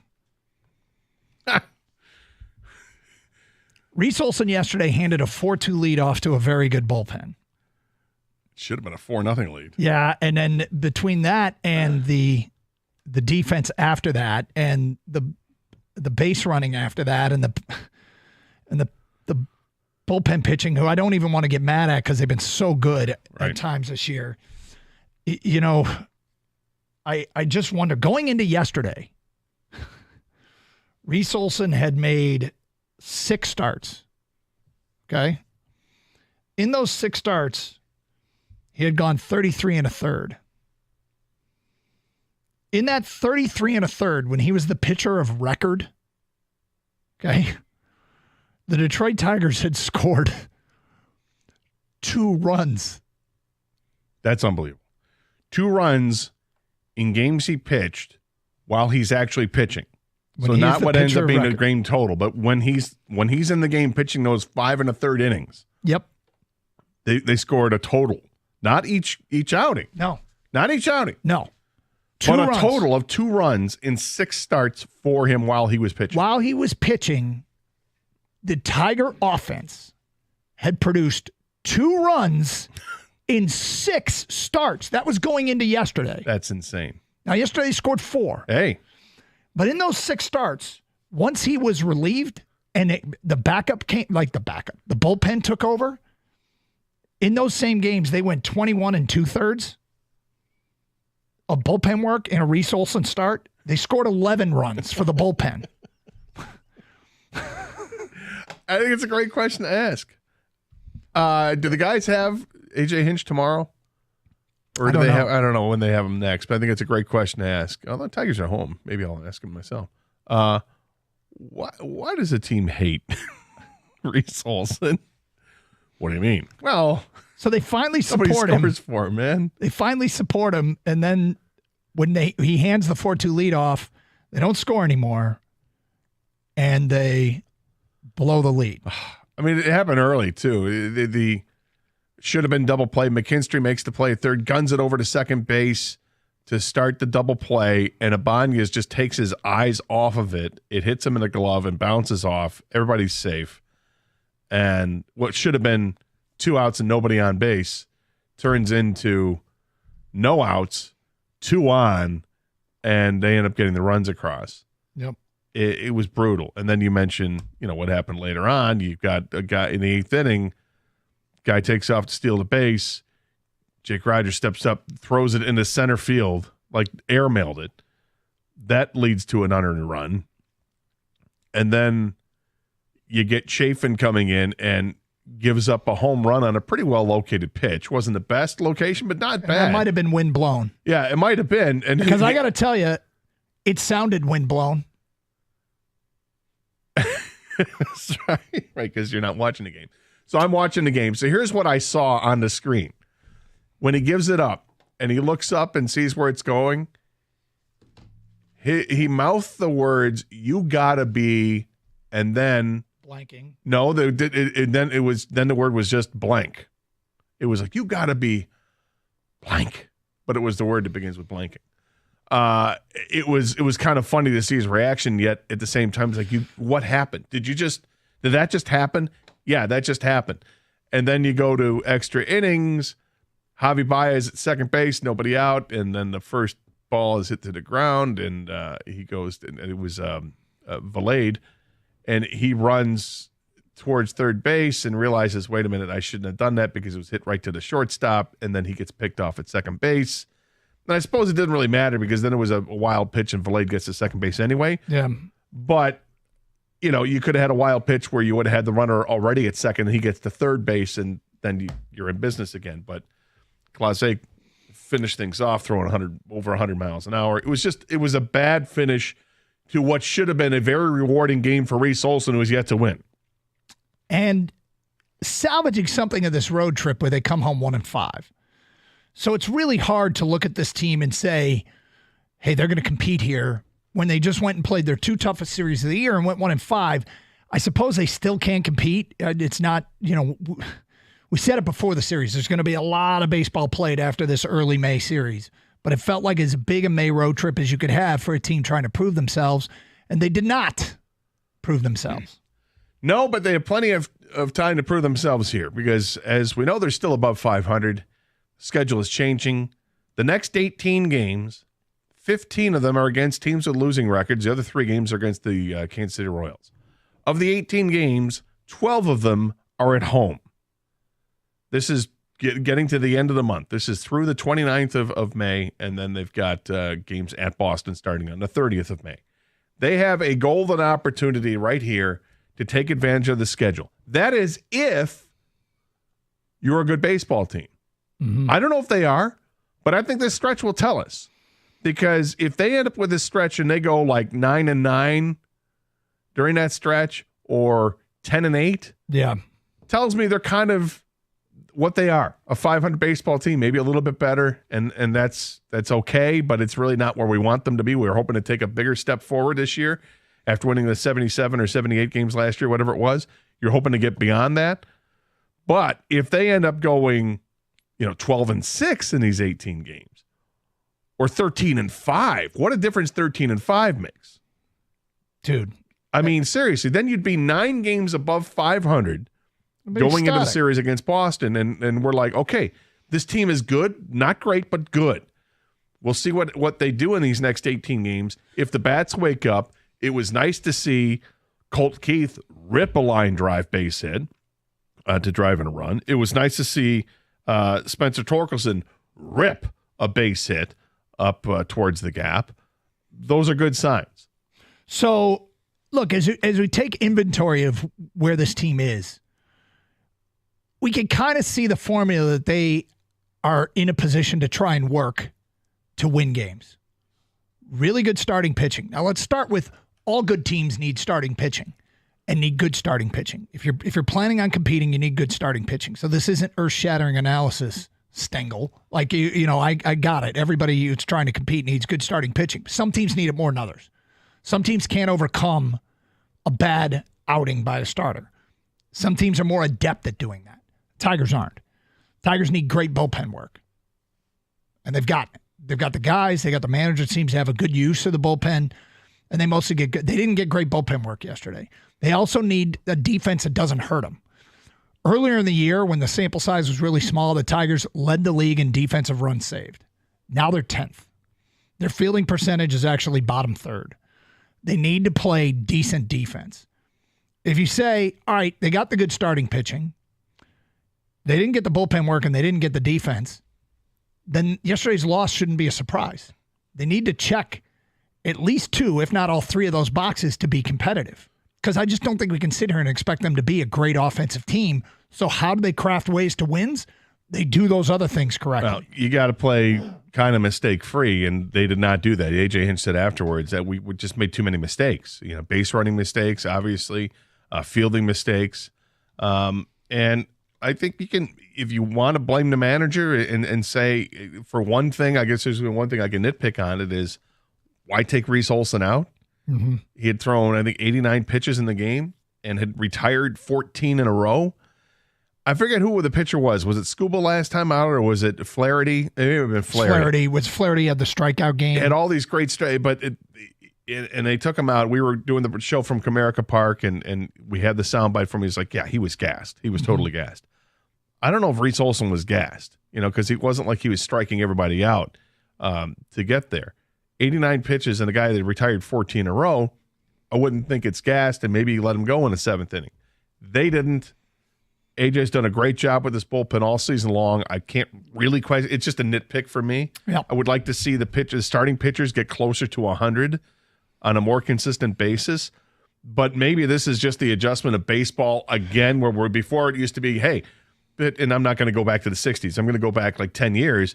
Pitchers would throw 115 pitches, 120 pitches, and then you're like, hey, that's a lot of pitches. Maybe you got to take them out. And now it seems like 100 is the standard. Like that's getting high at 100 pitches. You know what I think it might be? I got this badass bullpen. I can't wait to use it. Could be. 248-539-9797. Have you seen the Twitter poll we sent out by chance? No. Okay. We asked fans, and I want you to think about it. Fans can go vote right now at DunGator971. We've got a decent sample size. Do you love this team? Do you like this team? Do you not like this team? Or do you hate this team? Wow. People have been voting all morning. I want you to think about what do you think the results look like. And we'll get to that coming up at 11:48. Phone calls, feedback, Carson Anderson. Don't forget, second half of the hour, you hear Brad Holmes talk about the wide receiver position. Do they need to add one to the room? 97.1.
So that stat that Doug had on Reese Olson is absolutely amazing to me. And for those that didn't hear it, in his 6 starts prior to last night's start, or yesterday's start, Reese Olson had pitched 33 and a third innings, I believe, and only gotten 2 runs scored in support of the starts while he was pitching in the game. When he left the game, the 21 and some third innings afterwards, the team scored 11 runs. Yeah. But while he was pitching, it was 2 runs. It's unbelievable. So yesterday, the Tigers, when Reese Olson leaves the game after 6 innings, had a 4-2 lead. And frankly, it should have been a 4-0 lead, but the defense faltered early in the game, and the Ibanez dropped what would have been an easy double play. Led to an unearned run. I'm not sure why it didn't lead to 2 unearned runs, but they called it 1 unearned run. And then the defense falters at the end after he's out of the game. And then bullpen gives up a home run, and then they give up the runs in the run in the 10th inning. Ibanez got kind of picked off his second base in a way on a ground ball to short that he just made a base running error. He was trying to time it and get over to third, but if it's at you, it's got to be at you or behind you before you go. Nonetheless, mistakes were made. Yes. And that's what A.J. Hinch had to say yesterday. What is that you made, by the way? It's turkey burger, reheated. You don't like it? No, it smells really good. Oh, okay. Gotcha. I was just going to say it. Sorry, I was late getting back. It's okay. Reheating the turkey burger. You got to get it right. You don't want underdone turkey. No, well, it was. I know it's already cooked. But I had it with the cooked it on the green eggs, little hickory smoke. Yeah, I was going to say it's got a little bacon to it, even though it's not. Yeah. Let's get back to your open line calls. We got a Mike in Clinton Township. Hi, Mike. Hey, how you doing, guys? Doing all right, well, Mike. Thank you. Hey, guys, I wanted to ask you, how come I see it a lot, and particularly with the Tigers, when they got a guy in second and nobody out, everybody's up there free swinging. They don't hit behind the runner anymore. They get an inside pitch, and they hit a little dribbler to the left side and don't advance the guys. I notice this in baseball a lot. Well, I'm glad you didn't just say bunt. Why aren't they bunting him over to third base? But I imagine that it's got to be talked about that they're trying to hit the ball to the right side of the field. But if the pitcher is, throwing you pitches that aren't conducive to be hit in that direction, it's tough to do. And the other thing is maybe it's just a simple answer. The team's not good at hitting. Yeah, I'm sure they're trying to do some of those things. They're just not. It's not a great hitting team. No, that's why I'd like to see them at least give a good effort to advance them over, because one run means a lot to us. And certainly to Reese Olson. I would suspect that they are giving it an effort. Yeah. That they know hitting behind the runner moves the runner over. They're just not great at it. All right, Gator, what do you think is leading in our Twitter poll? Sample size of Tiger baseball that we had so far, kind of get a feel for what kind of team this 2024 Tiger team is. Do you love this team? Do you like this team? Do you dislike this team? Do you hate this team? I think the majority of people will say they like the team. Or that'll be the number one answer. I guess it's not the majority, because I don't know if you're going to get 50% of people saying that. But I would say it would go like, to dislike, to love, to hate. You're close. Like this team, 48.4%. Dislike this team, 40.8%. Wow, that's it. Hate this team, 9.2%. Love this team, 1.6%. I should have known better with the last two, with the hate versus love, because I don't think Scott Harris has done anything for people to this point that's tangible for people to say, I love what he's doing. I think because we're all waiting and seeing, because he's only had a couple of drafts under his belt, and the free agency that they've gone through with him hasn't been anything special. So I should have known better with that. So what's crazy about this, if you take those numbers and you basically break them down, like or love the team, so favorable opinion of the team has 1.6 plus 48.4 is 50% of the vote. Dislike or hate this team, 40.8 plus 9.2. An unfavorable opinion of this team, 50% of the vote. That's unbelievable. That's unbelievable. And that's what we provide you with our social media content. Yes. Literally, now there's various degrees of like or dislike, but man. Follow us at Doug and Gator. Yeah, that is something else. That really is. Did not expect to see that. Here's some of the feedback that we are getting on this question. From Tom, I like the staff in the pen. I find the lineup to be incredibly flawed, and I think it holds us back significantly. So to choose one, I'd say overall, I dislike this team. Jeffrey said, I dislike this team because their great pitching and chances for competing to win the division so far is being wasted heavily by very poor hitting, below average defense, and an owner who would rather try and find/develop cheap talent than spend some money to bolster the roster. Let's talk about spending money. Who are they a candidate to sign? Who are the guys that we were hearing that they should go after in the offseason? Matt Chapman, third base, was number one with a bullet that people wanted. Okay. Have you taken a look at what kind of season Matt Chapman's having? I have. What kind of season is Matt Chapman having? Not a good one, Doug. He's hitting like 200. His OPS is, I believe, below 600. Mm-hmm. He's actually in the field, has made a bunch of errors. His fielding percentage is down. So, I think he's made more errors at third base than the Tigers have at third base. So could we argue that the Tigers platoon at third base between Matt Vierling and look at Gio Urshela is actually better than Matt Chapman so far? Yes. Because Vierling's hitting 282. He doesn't have a great on base, 306. Urshela's hitting 298. Doesn't have a great on base either, 310. Both of those are better than Matt Chapman. How many home runs does Chapman have? I think he's got, it's either 4 or 5. But okay, Vierling's got 3 himself. Urshela hasn't hit one. They've got 19 runs batted in combined between the two of them. So overall, at this point, Chapman hasn't done much. Yeah, Chapman has 4 home runs and 14 RBIs. He's hitting 211. Okay, so last night he must have had a couple hits, and his OPS is now at 601. Okay, which is again not good. So they're actually getting more out of their third base platoon than Chapman. What about JD Martinez? Well, JD Martinez was the other name people wanted to see, and I was one of them. Yeah. Because I thought that he could get an easy deal done. He's only played 12 games. He's got 41 plate appearances, 37 at-bats, no home runs, 2 RBIs. He's hitting 297. It's kind of, see how this one plays itself out. And with a 701 OPS, but if you told me he was hitting 297, the 701 OPS is nothing great. But the 297 average, I would have thought he's got some homers. He has yet to homer in the 12 games, and he's only driven in 2 runs. Is there anyone else? Who else are we missing? Those were the 2. Kind of workshopping this idea as we work our way through it. Just because I'm thinking about these names that they could have gone after that they didn't. I don't know that they make any difference. I think Justin Turner was another name, and he's off to a decent start, although his numbers are similar to Chapman with the home runs and RBIs. He's got 4 homers and 16 RBIs, so he's got a couple more than Chapman. This is in 34 games. But he's hitting 270 with a 787 OPS. Okay. But this is a guy who... I mean, it's their job to make these moves and get it right.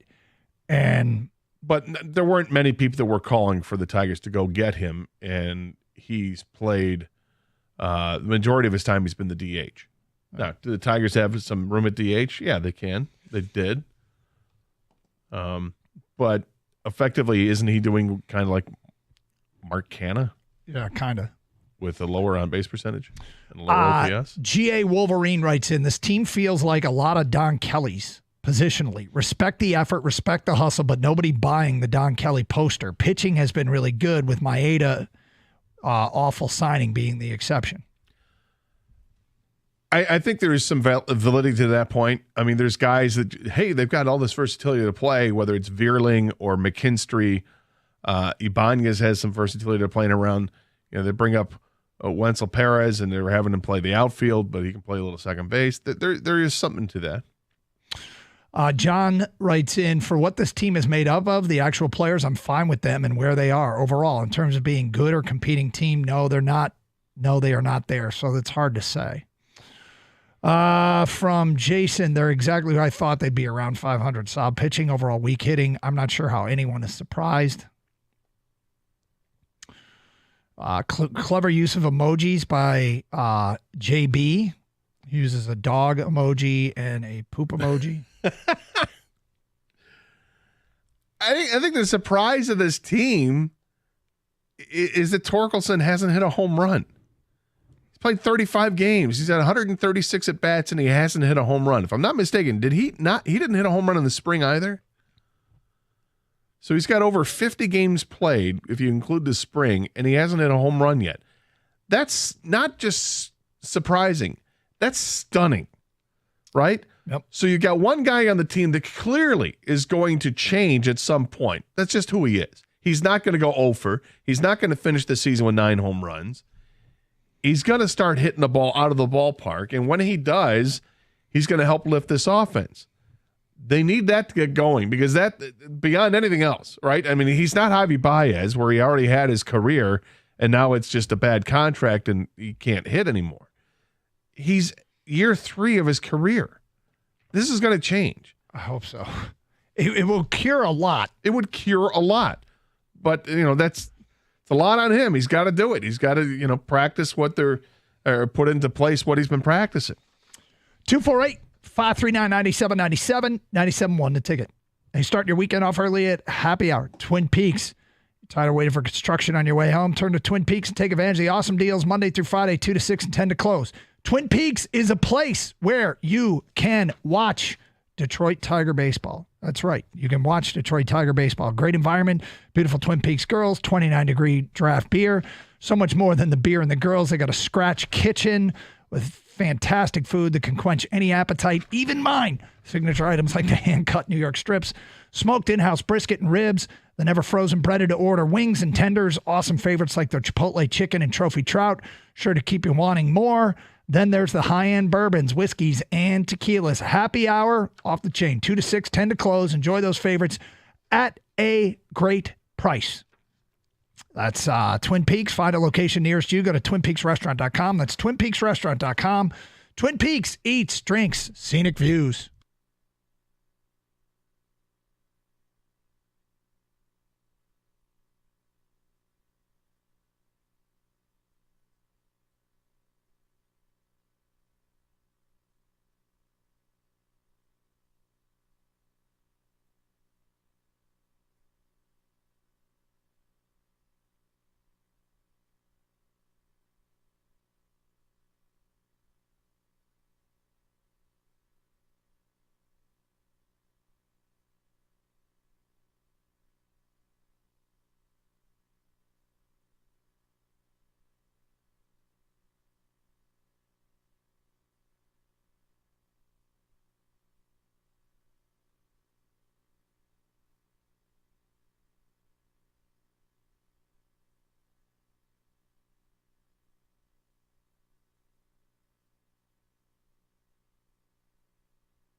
A lot of feedback coming into the Tiger Talk. You can vote and comment on our Twitter poll. How do you feel about this team personally? At DunGator971 on Twitter, love this team, like this team, dislike this team, hate this team. It's right around 50-50 in terms of favorability. The most popular answers are like and dislike this team. About 10% people out there hate this team. Hate this team. And I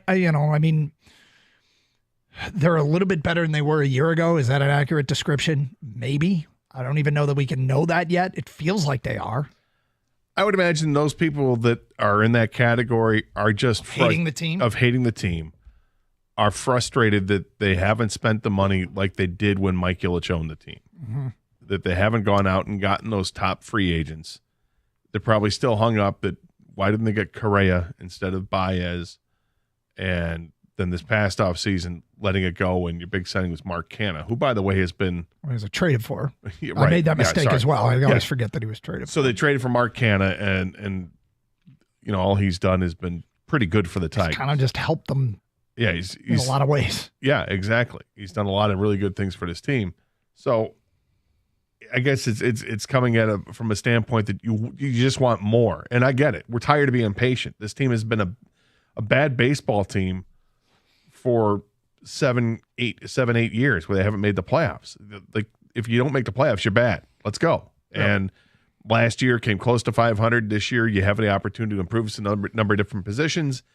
And though the record is better at this point in the season than it was a year ago, does it not? I guess it doesn't feel like it's any better because we're not seeing a ton of power from this team. Obviously, Torkelson's one part of it. Baez is another. He's an anchor on this team offensively, and that's frustrating to see because the contract is so massive right now. It's too much to just eat all of this contract. You're like, please, God, give us something. And then you start off and you're relying on some rookies with Parker Meadows and Colt Keith, and we're into May, and Parker Meadows is back down at Toledo, and Colt Keith is barely hitting his weight. 248-539-9797. Here's some of the feedback coming in on the Tigers. I think Torkelson is not going to pan out. I wish they would just trade him for what they can get right now and truly start a rebuild. I mean, you'd basically be trading for maybe another team's Torkelson. It would take some research, and I'd have to sit down and somebody else who has a player that is massively disappointed, but I don't think there'd be much interest in him, and I don't think they'd get anything for him. I don't know. Think if somebody would give you a can of red paint, nothing. I don't know. I think somebody would give you something for him because they would look at him and say, we can fix him. But they wouldn't. Here's why they wouldn't give you anything for him, because the only thing they do is want him on the cheap. Let's try and get a steal from the Tigers. Yeah, we'll buy for pennies on the dollar. Well, it'll be more than a can of red paint, I guess. But it's. I don't want to give up on him just yet because it is so young in his career, because he did have the track record of what he did last season. And I think that with him, maybe this is just me being cynical, it feels like this is the prime candidate. If he goes elsewhere, will figure things out and just be a stud. Will he be a Castellanos type where he's going to hit power? You're not going to hit for average like Castellanos has, but will he find it elsewhere? I mean, Castellanos had some good years here, but when he got dealt, it seemed like he really started. Probably be happy not to be playing his home games in Comerica Park. Well, there's that. AJ Hinch was a big reason for yesterday's loss. I don't understand why he used the bullpen like he did. Well, it gets he's back not to he's not going to get them all right. He gets a lot right. The bullpen's been really good. His use of the bullpen's been really good. And the other thing is that he's got all the information we don't. Like, even though I can look at it and say 14 in a row, retired by Reese Olson, 89 pitches, why not let him pitch the seventh? The answer might be real simple. Maybe Reese Olson came to the dugout and A.J. Hinch asked him something and he didn't give the answer that he wanted to keep him in the game, so you take him out because he's tired or whatever. I don't know. But as Doug pointed out, the bullpen is stellar. You're trusting a 2-run lead to the bullpen with 3 innings to go. Look, if you know what? When the bullpen comes through, we talk about the bullpen coming through. When the bullpen doesn't come through, we can talk about the manager effing it up. But if you look at the balance sheet of AJ's bullpen calls, the balance sheet heavily favors good use of the bullpen. Certainly, yesterday might be a day that he had great logic. It didn't work out. Would he choose to do it differently? He very well might. But, I mean, the fact is, turning a 2-run lead over to that bullpen it felt like a safe bet. But then again, on a Reese Olson start, you just never know. You just never know.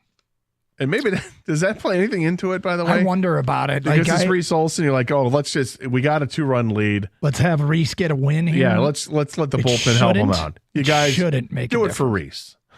Shouldn't make a difference. But before he tires out, let's get him. I don't think this team stinks. I'm laughing because it's funny at sometimes how things work out. It's disappointing for sure that they didn't get the win yesterday. It's not the end of the world. They've got a lot of games ahead of them for the rest of the season. I talk about the 18 games that they got up until, May 30th when they go to Boston. 15 of those 18 games are against teams with losing records, and the other 3 games are against the Royals, who you've already seen. So, guess we'll have to live with a 500 team, boys. I don't know that they're going to be a 500 team. I think, well, first of all, if they're a 500 team and miss the playoffs, they'll start to feel a lot like the Red Wings. What I mean by that is, yeah, it's not wholly satisfying, but it's better than last year and better than the year before. And if they keep making steps forward, slow and steady, it pays off. I shouldn't say it pays off. It can pay off. But a 500 team is better than last year's team, and they haven't really spent any money yet. Now, to be fair, I expected them to spend more money this offseason, and they didn't. They didn't. So I'm a little bit disappointed in the roster they brought back. I made an error with this barbecue sauce. I had some spicy barbecue sauce. Is it a little hot? It is hot. Are you sweating? I am sweating, and I'm going to go through this water pretty quick. Barbecue sauce in the burger. What kind of barbecue spicy sauce? It's a barbecue joint in Ann Arbor called Satchel's, and I got their hottest barbecue sauce. And they have a great mustard-based barbecue sauce. They've got a lot of good ones, but the hot one, whew.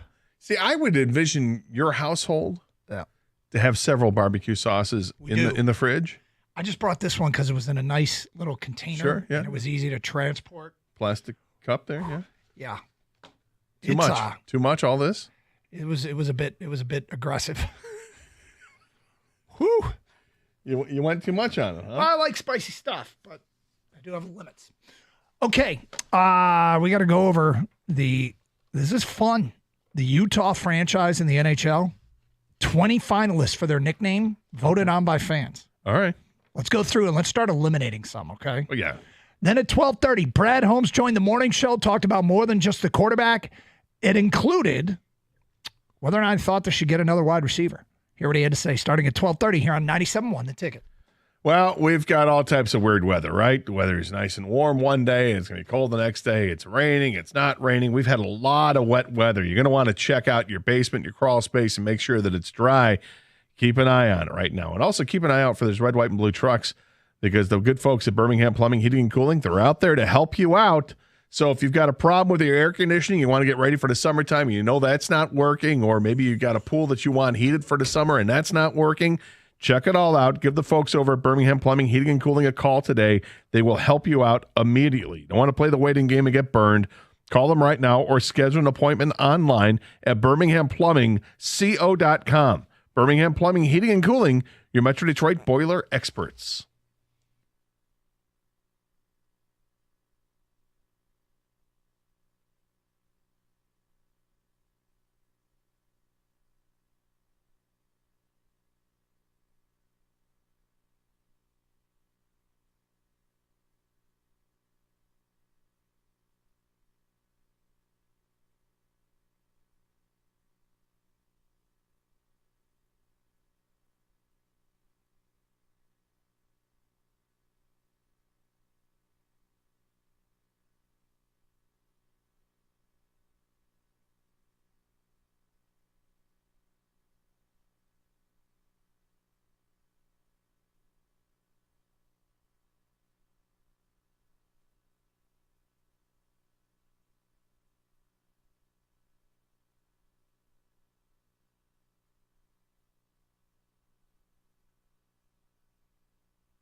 I don't know if you caught this, but last night, Game 2, Eastern Conference semifinals, the Knicks beat the Pacers 130 to 121. After the game, according to Brian Windhorst of ESPN, the Pacers filed 49 calls they felt were incorrect from Game 2.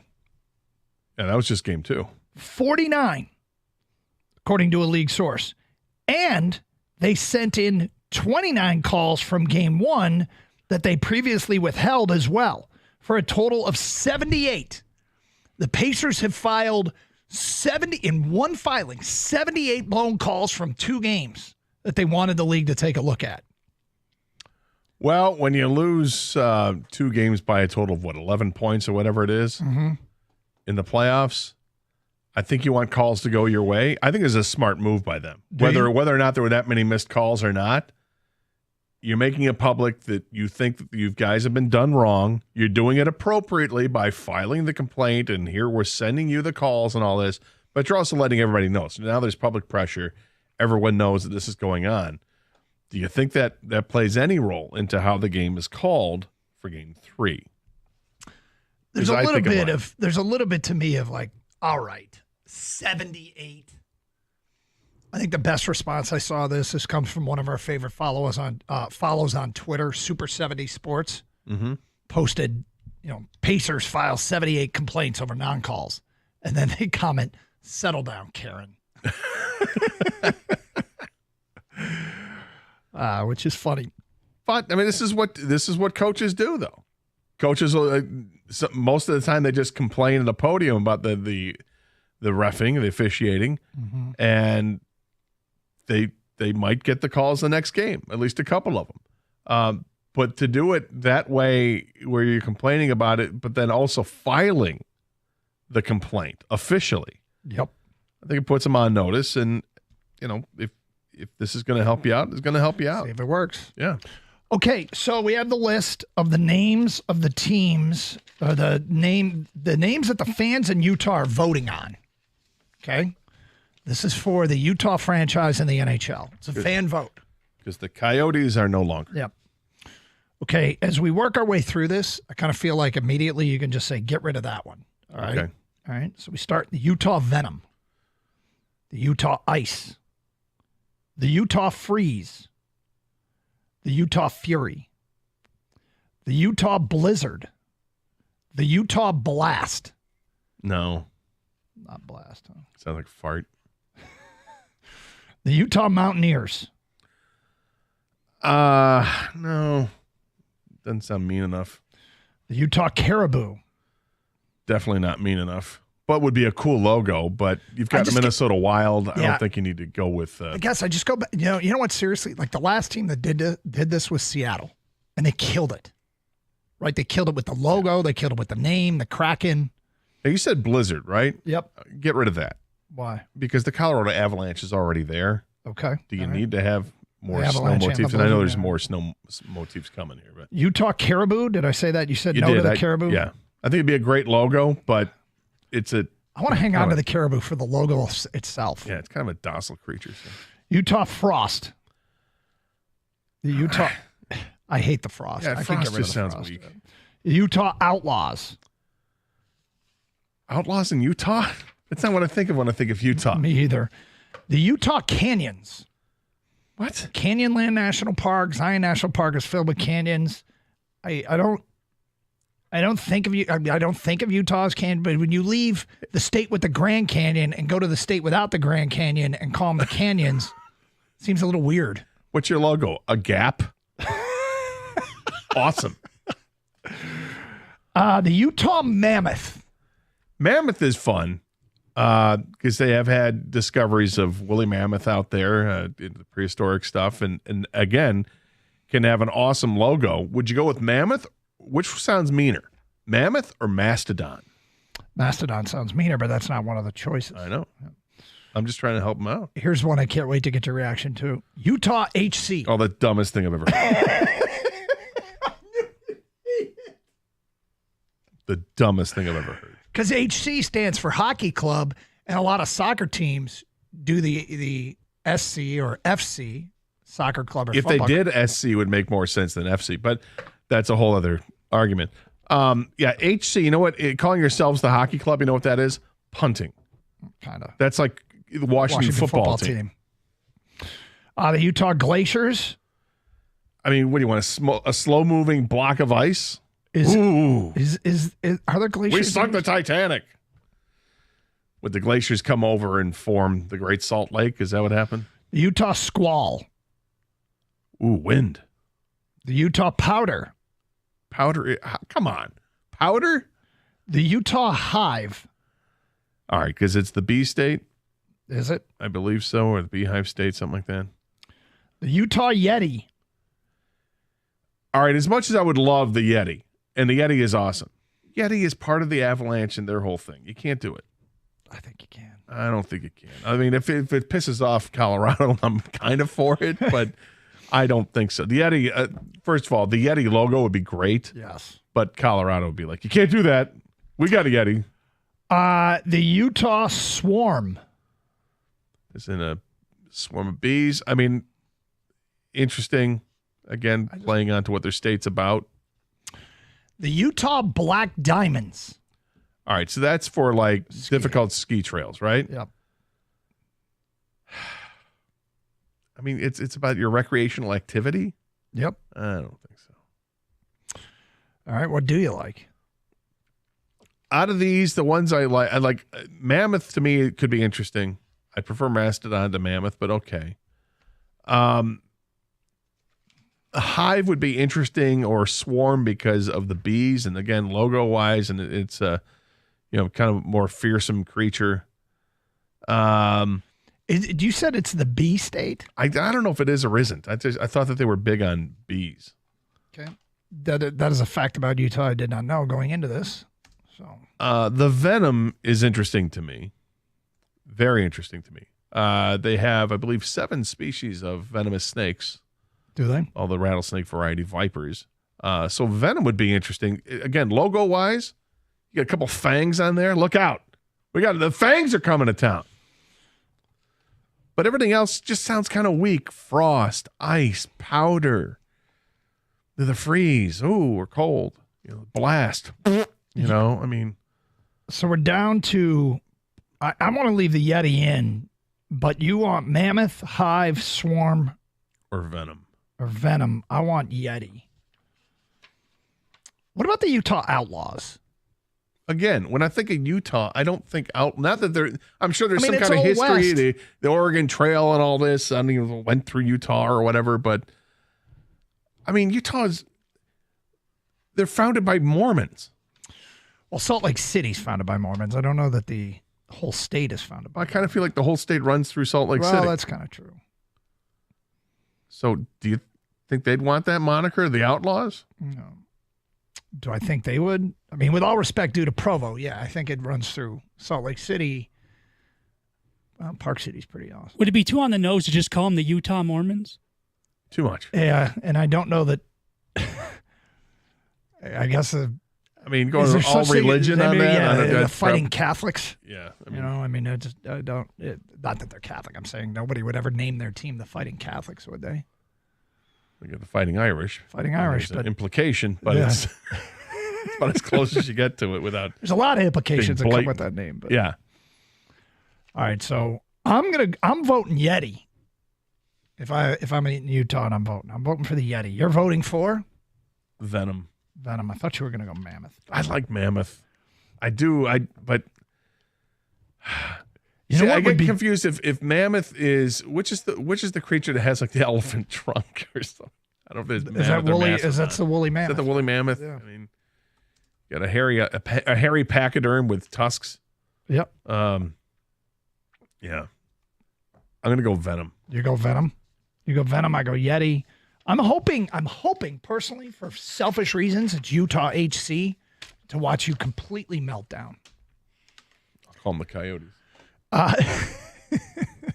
Because that's what they are. Oh, that's what they were. Well, it's still, this whole thing is a little too bad. I mean, hockey in Arizona is kind of weird. Yep.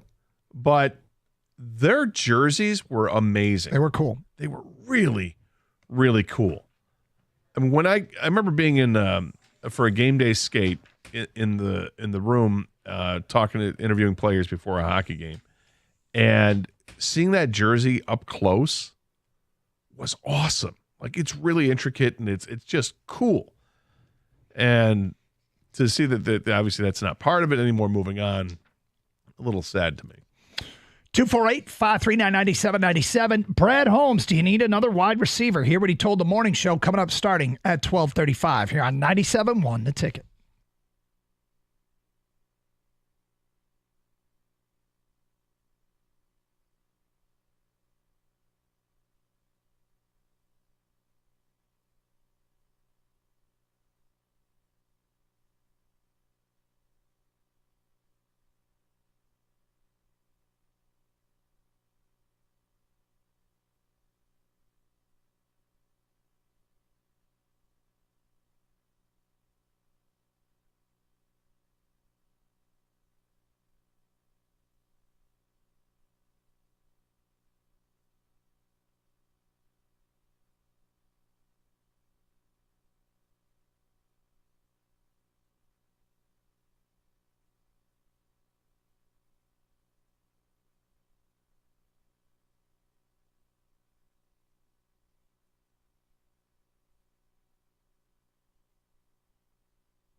I will say this about naming of the Utah franchise of the NHL Gator.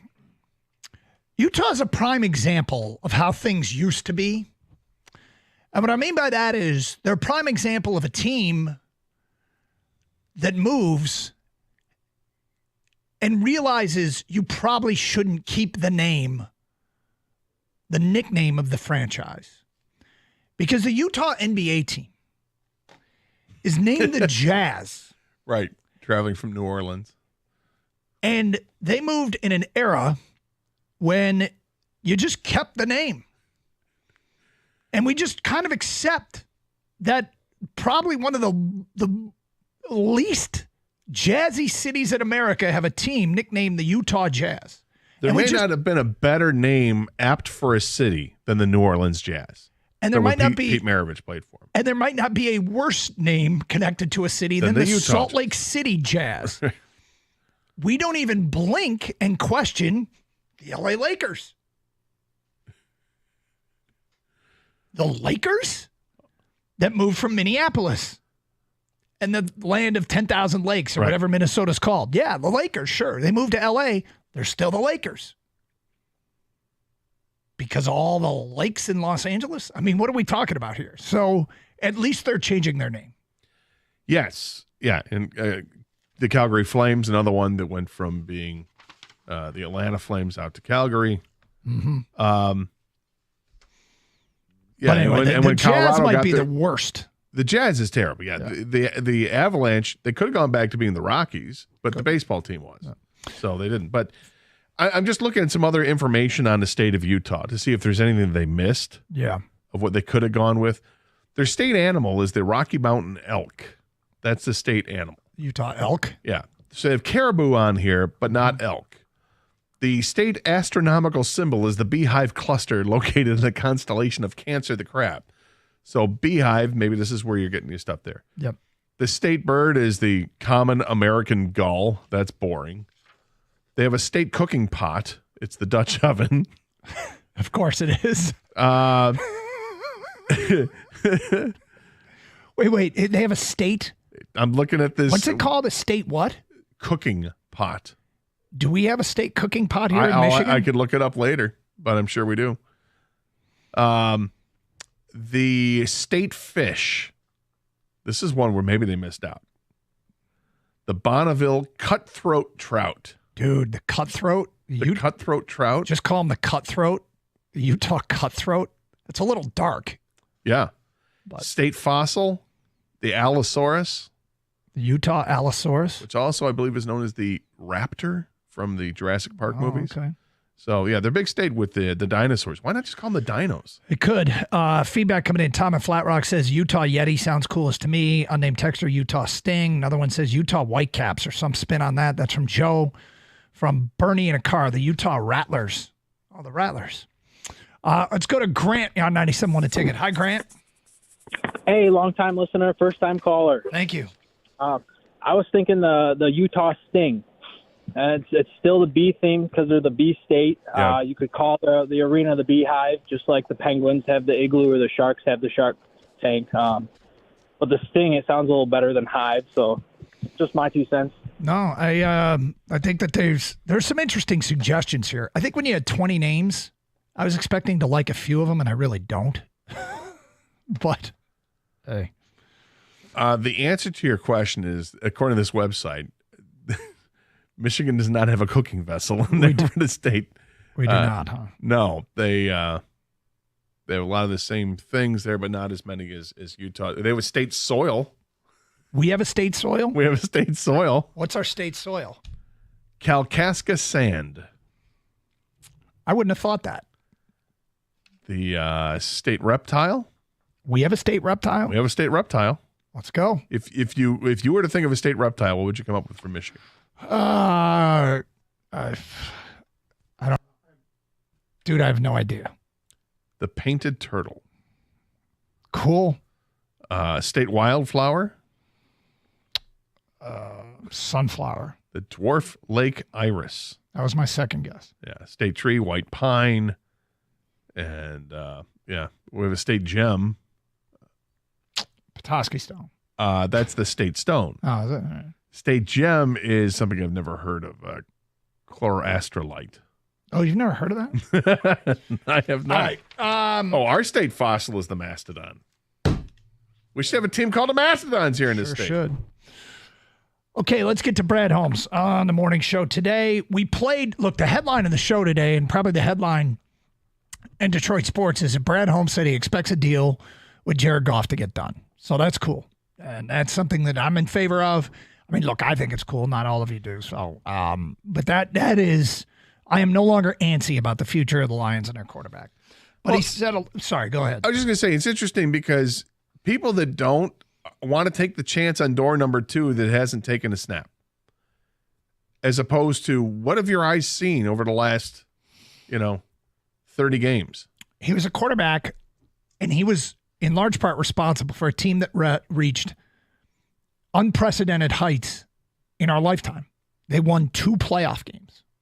They won a division, won 2 playoff games, and were leading in the second half of the NFC title game in a game that they lost, that he was not as responsible for the loss as some other factors were that they've addressed in the offseason. And yet there's, I don't know if I want to call sizable. There are people with phones that want door number 2 when they call us. But they're 24-8 in the last 32 games he's played. That includes playoffs. The only question I have is that I'm evaluating whether or not I want a quarterback is, can I win with this guy at the price it's going to cost to have him? And I think the answer is yes. And I want it done now because I think they got a good culture. He's a leader. He's accepted as a leader. He's well liked in the locker room, especially when you go, Amon-Ra, here's your deal. Penny, here's your deal. If they don't get a deal done with Goff, I don't know that it starts to become a bit of a weight, a cloud over the locker room. Like, wait, why didn't the quarterback get the deal?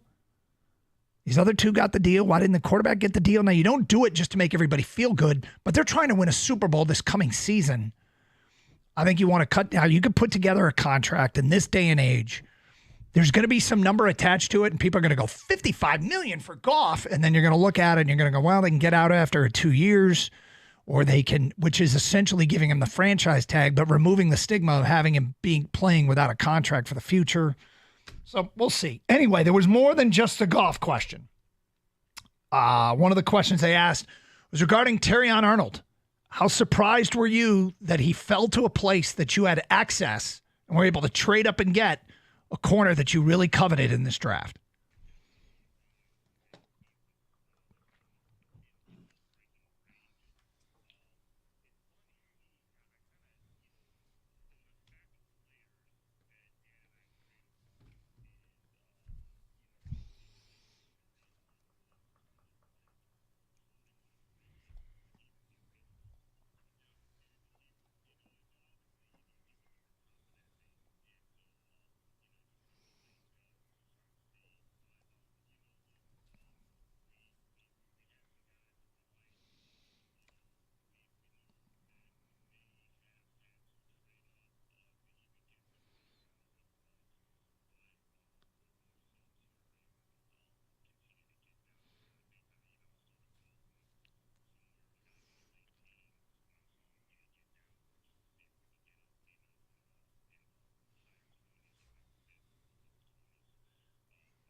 So they did their homework on him. What I like about that soundbite, Gators, it sounds to me like they almost didn't even consider that he would be a player that they could get. They decided to do their homework on him, but they were like, he's going to be off the board.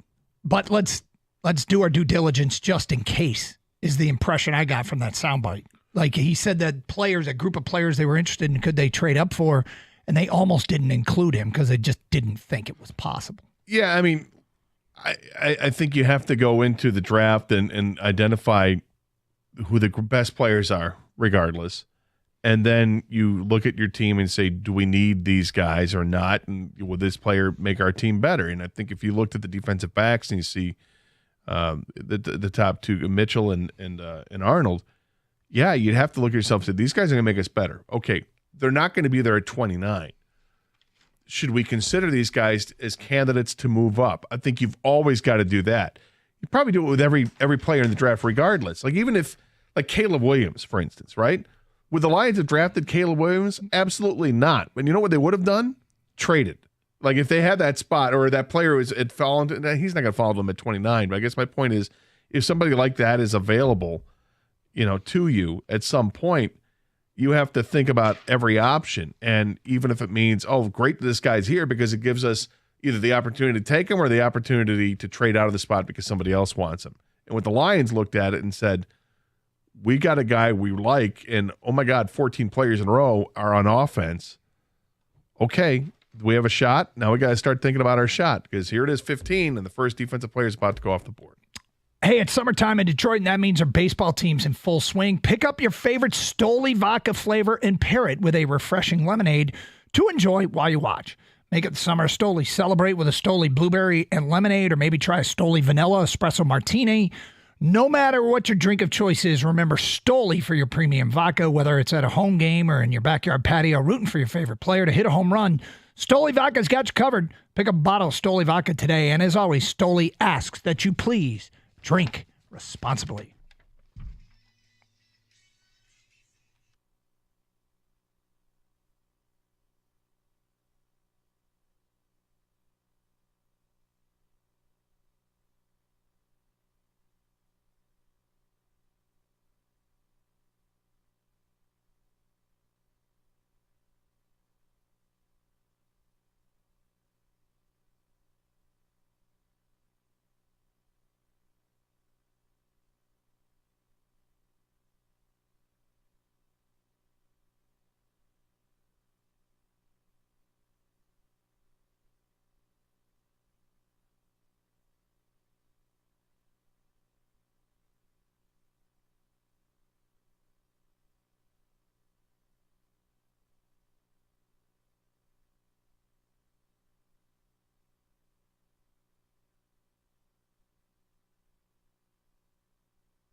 Doug Carr, Scott Anderson, streaming on the Odyssey app. Download it for your mobile device today. AUDACY. Also streaming through our website, 971theticket.com. These are all places where you can listen to Tiger baseball. That's right. You still get the Tigers accessible on the radio. I've done a lot of listening lately. We'll see. See how long this lasts. But in the meantime, Gator, we're talking some Lions. Brad Holmes is on the morning show. The headline, he thinks the deal with Jared Goff is going to get done. Thinks he deserves it. Says it's a complicated, long process. But he thinks it'll get done in the end, which was reassuring for those of us that are in favor of that. Some people aren't. We've had that debate and discussion earlier in the show. But there was more that was talked about. We just played the soundbite of him saying how surprised they were that they had access to Terrion Arnold. All right, given the totality of the offseason, 2 drafted corners, a free agent signed, and another traded for, how much better do you feel comfortable that the secondary will be better this coming season? Here's Brad Holmes.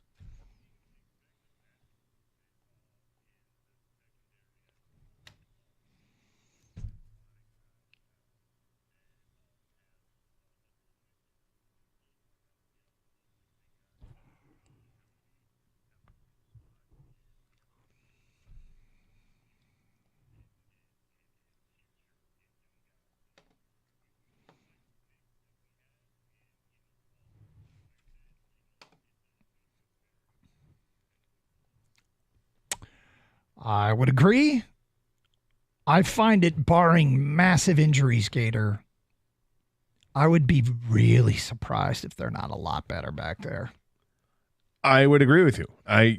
To see if lightning strikes twice again, like what happened last year with the secondary with injuries, I have a hard time thinking that's going to take place. And I think they're deeper now than they were a year ago, with a chance to get even deeper if they were to sign another safety. And let's face it, last year their secondary got hit with injuries pretty bad. Early. And the plan wasn't to have Kendall Vildor back there in the NFC title game. No. Okay, wide receiver. Do you feel like you still need to add a wide receiver? Here's Brad Holmes.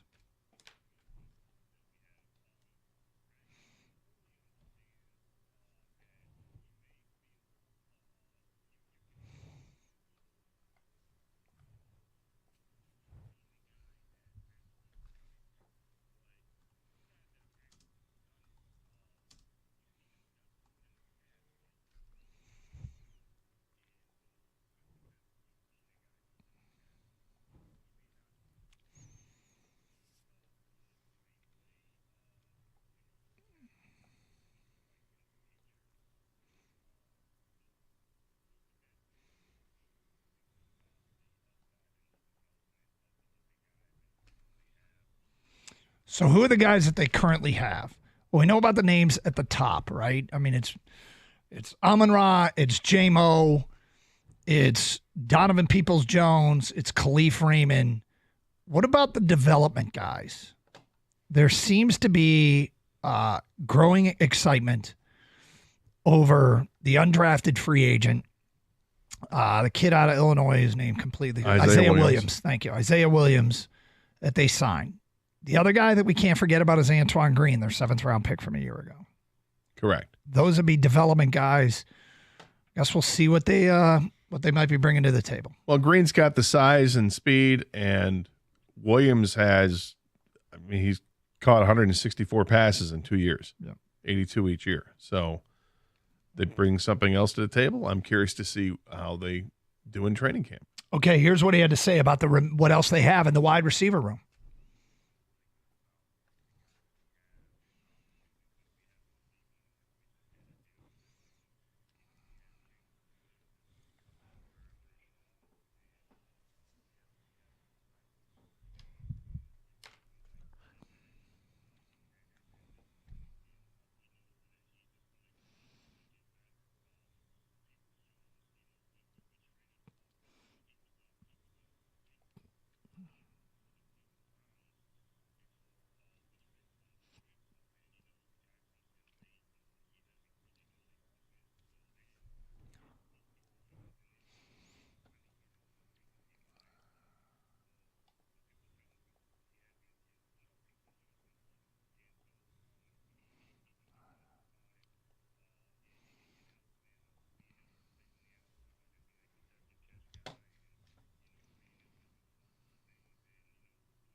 Gator, I think I've probably been pretty dismissive, and it sounds like based upon what Brad Holmes just said there and told our morning show today, I shouldn't be quite as quick to dismiss the possibility that Donovan Peoples-Jones will be a quality number 3 wide receiver. He did have a year in Cleveland, and he was a guy that was thought of as a pretty decent receiving prospect. But I guess the fact that he was available, the fact that he came here, the fact that he didn't do quite as much, I've kind of moved beyond thinking he is going to be a solution for number 3, but that doesn't mean, I guess Brad Holmes clearly thinks more highly of him than that attitude that I just displayed about Donovan Peoples-Jones.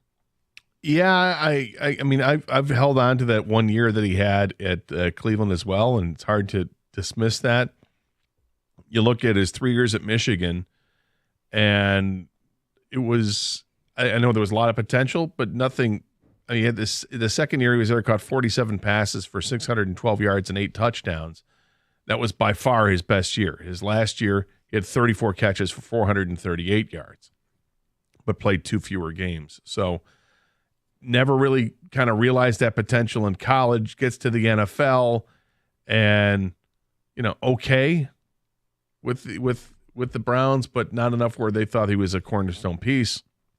So is there talent there? I think there's talent there, but should we expect this guy to be all of a sudden a revelation? I don't think so.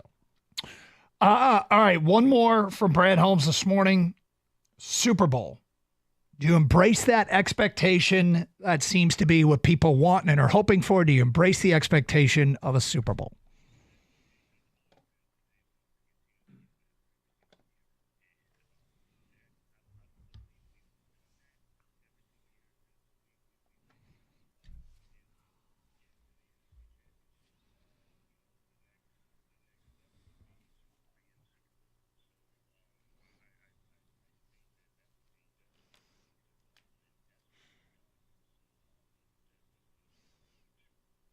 All right. I guess that's no huge surprise. No, that should be the goal. I mean, it should be the goal for just about every NFL team going into the season. I know some people would say it has to be a goal for every NFL team, but some are more realistic than others. But for the Lions, where they're at right now, 100% that should be the goal. The end goal. I mean, there are other goals you want to do. Hey, what do we want to do? We want to win the division so we can host more playoff games. We want to win playoff games. We expect to be at least, let's get back to the NFC Championship game and finish what we started. And then you got the ultimate goal. Yeah, it's funny because I was just thinking about the coming season the last couple of days and going, we are not at a place where I assume playoffs. Like, I still think of this team, they're going to have to work and scratch and claw, and we shouldn't just punch button the idea that they're going to the playoffs. Well, and the division just got a lot tougher too. Feels like it. But on top of that, though, it's if they get off to a good enough start, then I'll start feeling comfortable with the whole playoff thing and start thinking about they're battling for the 1 seed. Well, I would say this. I feel very confident they're a playoff team already. That they're going to, I think that this is a team that's going to contend with, they're going to compete with Green Bay for the division overall. Mm-hmm. I think the other 2 teams in the division have improved themselves vastly where they're going to be tough outs, but I think the Lions beat them. But this is a team that basically bringing everybody back, most everybody back, and they've improved in areas you want them to improve. You have to think of this team. I don't want to tell you how to think, Doug, but damn it, you have to think this is a playoff team. I know, but I'm not when I know it's uncomfortable because we haven't been there before where you expect this. It's been a long time, but come on, man, look what you see. How I feel inside doesn't impact reality. But do I think they could? Will I pick them to make the playoffs? Yes. Do I know for certain write it in pen? I'm not there yet. Just because a lot can happen between now and the season, but still want to get them. What are you typing it with your hand on the delete button? No, I'm writing it in pencil. Carson Anderson, open lines. Gator, I got a question about you, or for you, actually. About me? Well, kind of. I'm here for you. We'll get to it. Plus your reaction to Brad Holmes next. 97.1 The Ticket.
Brad Holmes joined the morning show here on 97.1 The Ticket and addressed all the Jared Goff talk.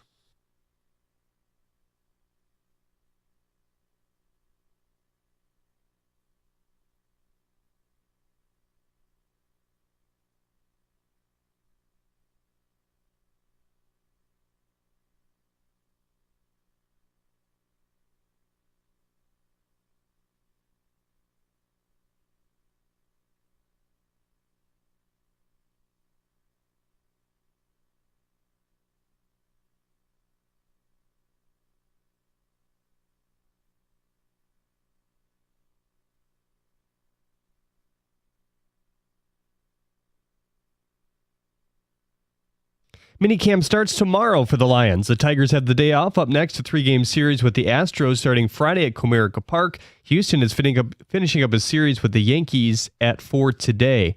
The Knicks beat the Pacers last night in the NBA playoffs, 130-121. That gave them a 2-0 series lead. The team has now submitted 78 plays to the league that they have labeled as incorrect officiating. Rick Carlisle said after the game, quote, "I can promise you that we're going to submit these tonight." Obviously they did. New York can get ready. They'll see him too. "I'm always talking to our guys about not making about the officials, but we deserve a fair shot," end quote. More playoff action tonight as Cleveland faces Boston and Dallas against OKC. At the Corwell Health Update Desk, I'm Jeremy Otto. For more, go to 97.1 The Ticket or Odyssey.com.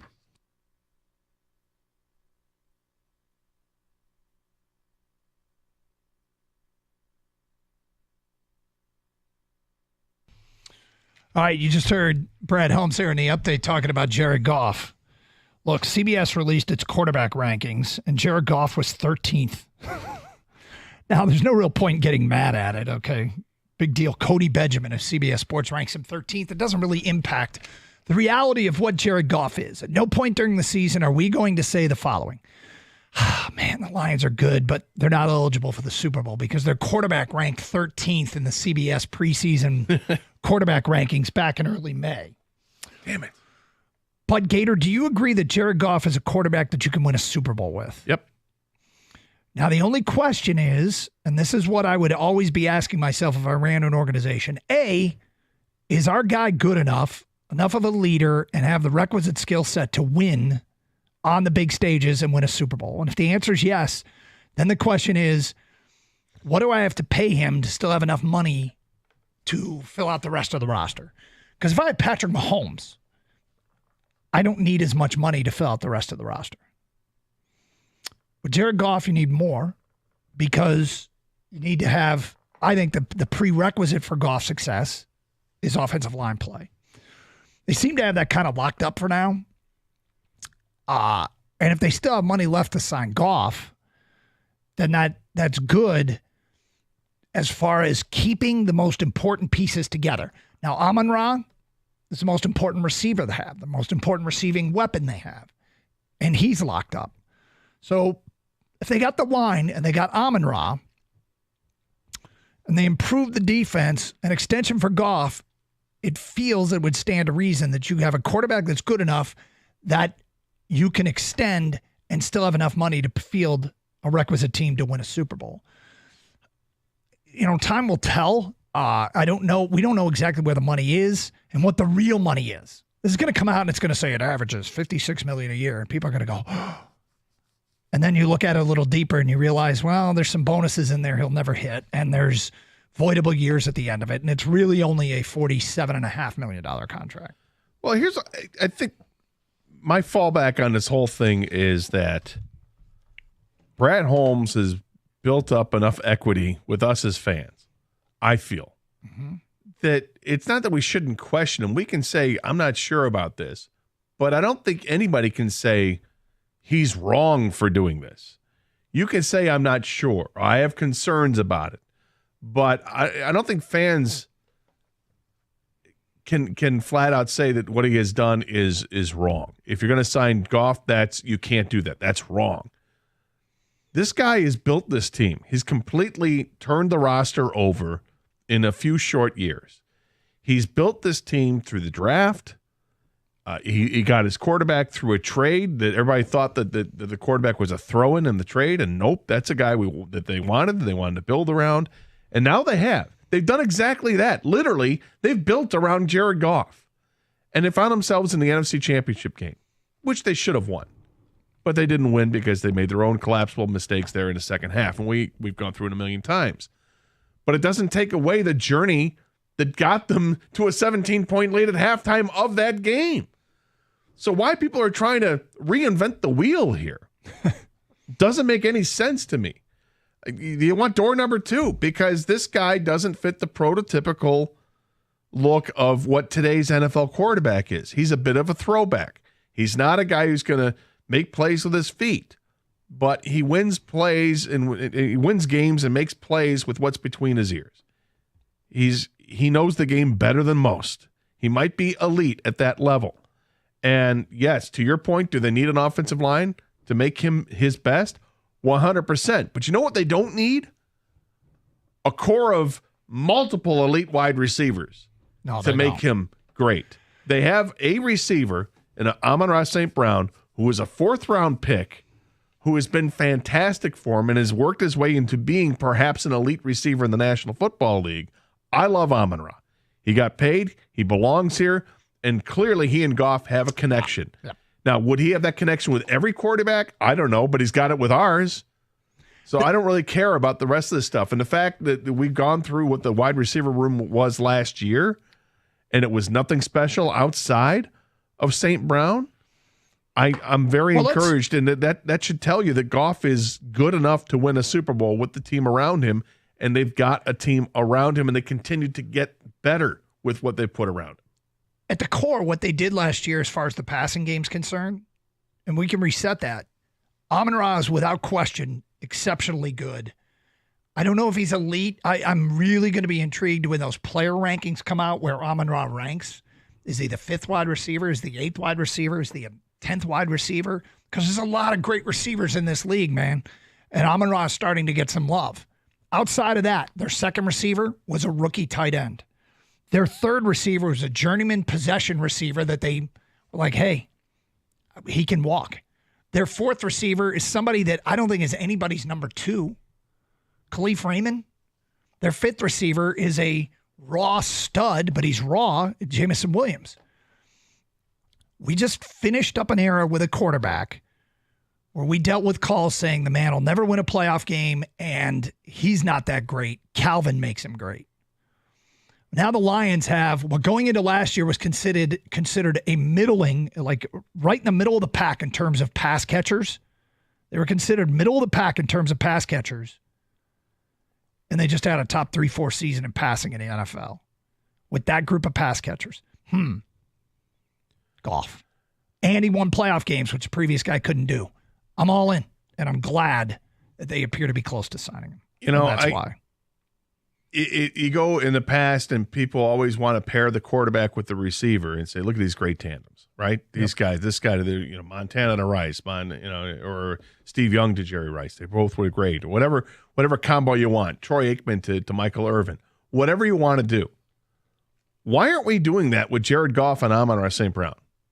Why don't we do that? It's okay to do it. Yeah. This guy was 2nd in the National Football League last year in receptions. This guy was 3rd in the National Football League last year in yards. He was tied for 4th in touchdowns. He was 2nd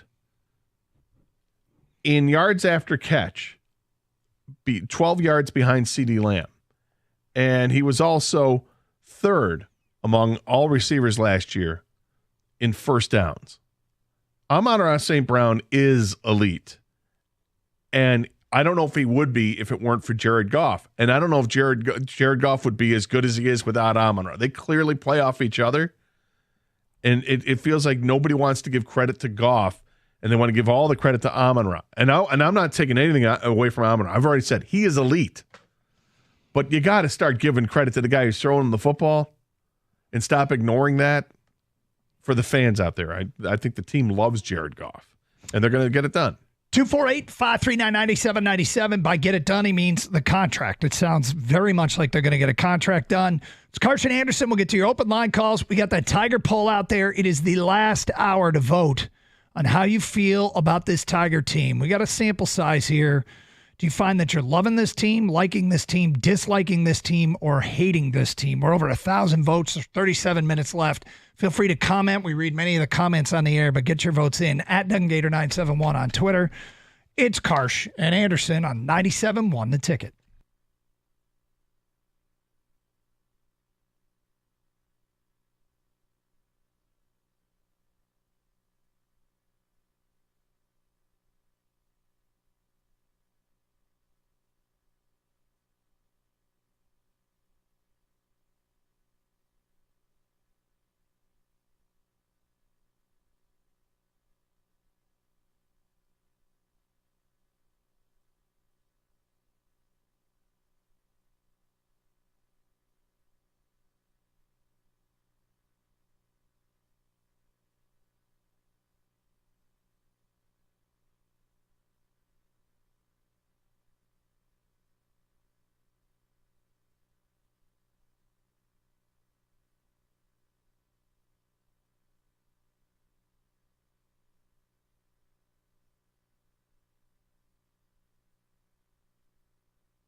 Doug Carr, Scott Anderson, 97.1 The Ticket. Got a ton of feedback. Then I got a personal question for you, all right? Very personal. Very personal. I think everybody can answer it. But regarding the Lions, Mike writes in, playoffs isn't a given. I think the division winners are San Francisco, Green Bay, Philly, and Atlanta. That means the Lions will fight for the wild card with Dallas, the Rams, and Seattle. Shoot, I thought we had a shot at the division. Oh, darn well it. done. Yep. Giving no credit to the offensive line and Ben Johnson for the success of the passing game is laughable. Who did that? Seriously, who did that? We've said that the most important thing that Goff has is an offensive line. Yep.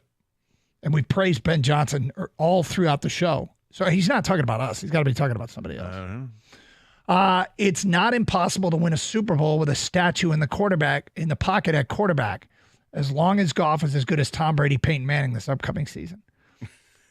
Seriously, if they had a defense last year, they would have played in the game. If they had a secondary last year, they would have played in the game. Why is J-Mo still being talked about as raw? It's his third bleeping year. Well, have you seen him? Yeah, and has he played? Does he look like a polished receiver? Does he? It's not really his third year. He's 3 years removed from college. But how many games did he play his rookie year? 6 or something like that. And how many games did he play? A handful of plays a game. How many plays did he play last year? How many games did he play last year? Well, he missed several because of the suspensions. Yeah. Was it 12, 13 games he played last year? So that's why he's talked about that way. He has played a total of 18 games. Yeah, he played 12 games last year. They are a 17-game season. So that's why he's talked about as raw. You guys are insane to insinuate that our success has to do with the quality of the quarterback that we have in Goff compared to Stafford. Stafford is a better quarterback than Goff all day. Every day, hands down, Goff is solid, but a much better supporting cast around him in order to be good. Stafford would be setting records with this one-line run game and pass catcher. Again, I don't really care who's better. I think they can win a Super Bowl with this guy. Right. With what they have in-house, offensively, coupled with a better defense, I think they can win a Super Bowl. And look, I would like to compare Golden Tate, Calvin Johnson as receivers to what Goff threw to last year. Who had more talent? I don't know that there's. I would think it's advantage Stafford. I guess we could debate it. You get into the tight end, the support cast, the receivers down the way, but Calvin's is Calvin better than Amon-Ra? I love Amon-Ra, but let's be real here. And then their number 2 receiver is a rookie tight end. Their number 3 receiver is a journeyman possession guy. I mean, teams built 2 different ways. Yeah. The Stafford teams had, there's no question Stafford had talent and in himself, and then had some talented guys to throw to. What Stafford didn't have a stellar offensive line, had an average offensive line, and had no running game. Except for like a year or two. Now so, and their defense, there were some better defenses with Stafford's teams than with Jared Goff's teams. But it's, look, 2 totally different teams because you had different guys leading the teams, different coaches, and different front offices. It's done with. Forget about the Stafford comparison because it's done with. Can this team win with Jared Goff? They've improved from 3 to 9 to 12 in the regular season in the win totals, and they did something that Stafford was unable to do. But hold on, for the purposes a playoff winning team. For the purposes of not launching into a debate discussion, fine, Stafford's better. Fine. Fair enough. Yeah, no, why not? Why not just say it? It's not even really that particularly relevant to whether or not they can win a Super Bowl with this guy. 2 different teams. So you're right. Comes down to this solely. Can they win with this guy? And if your answer is no, then I'm not sure how you can come to that conclusion based on what happened last year. Because the reasons they lost the game and blew the 17-point lead after halftime had very little to do with the quarterback. Yep. All right, Gator, found this today, and I think you and I need to talk about this with the station. Survey, 81% of young people say a 4-day work week would boost productivity. How many percent of what? 81% of over 1,000 people aged between 18 and 34 felt that a 4-day work week would boost their company's productivity. Now, I'm going to assume that means instead of 5 8-hour days, it's 4 10-hour days. So in our case, instead of doing 5 4-hour shows, would you prefer to do 4 5-hour shows? Would I prefer? Yeah. I don't know, man. It's a tough question to answer because, every industry is different. Every job is different. And I think people that are in our industry recognize when they hear that it's you do a 4-hour talk show. It's like, wow, that's a lot. A lot of talk shows are 1 or 2 hours. People think we only work 4 hours a right, day. which is preposterous. Of course, we work more than 4 hours. We're on the air for 4 hours. Mm-hmm. The job is different. So would I add an hour of airtime to get a day off? I don't know. I really don't know. My 51 would say sure to get an extra day. But is that more? But getting to the basic question, does it make me more productive? I don't think so. So I'm not sure if it does or it doesn't, but let's go with the idea that we can convince the station to do this. Okay. Because you'd be in favor of this? Of course Yes, I would be in favor of this. Here's my question for you. If we got to choose every week the day off we got, would you choose Monday, Wednesday, or Friday? If you were to go to a 4-day work week, but got to choose what weekday you would have off, because I know what my answer is. I know what my answer is. Okay. What would your answer be? Wednesday. Me too. All right. Let's go. Jimmy.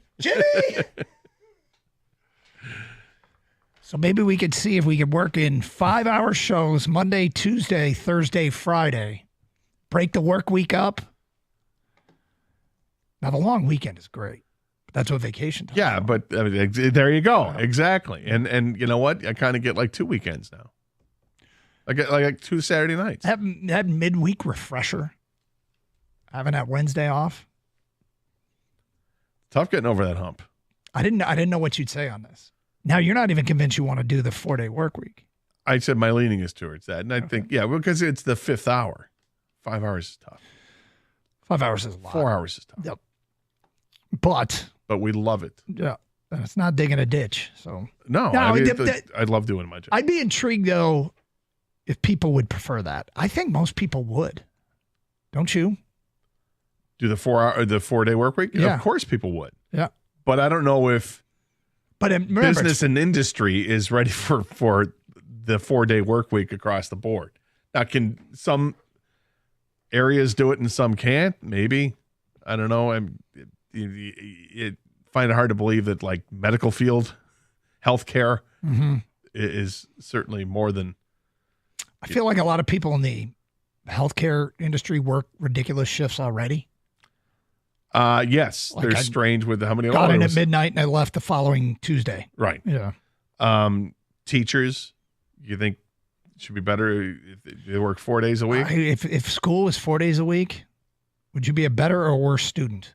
Well, you'd be in school longer. Yep. During the week, right? So you'd probably add, what would you have to add? An hour a day, a couple hours a day? I don't know if I want to do that. I think ninth period. Well, you start. I mean, there's a lot you're juggling there, right? I don't think it'd be good for education. Okay. I just thought I'd ask you about it. 248-539-9797. Desmond, you're on 97. Want to take it? What's up, Desmond? Oh, my God. Thanks for answering the phone, guys. What's up, man? How you guys doing? We're great. How are you? Hey, so listen, I'm a mechanic, right? So working 5 days out the week, 8 hours a day, sometimes 9. It gets tiring from the week to week, month to month, year to year basis, man. I am ready for a 10-hour shift, 4 days out the week, and I'm dead serious. Now, would that work across the board, like how you guys were saying? No, I don't think that is going to work. People get hurt every day. The medical field cannot afford that, like seriously.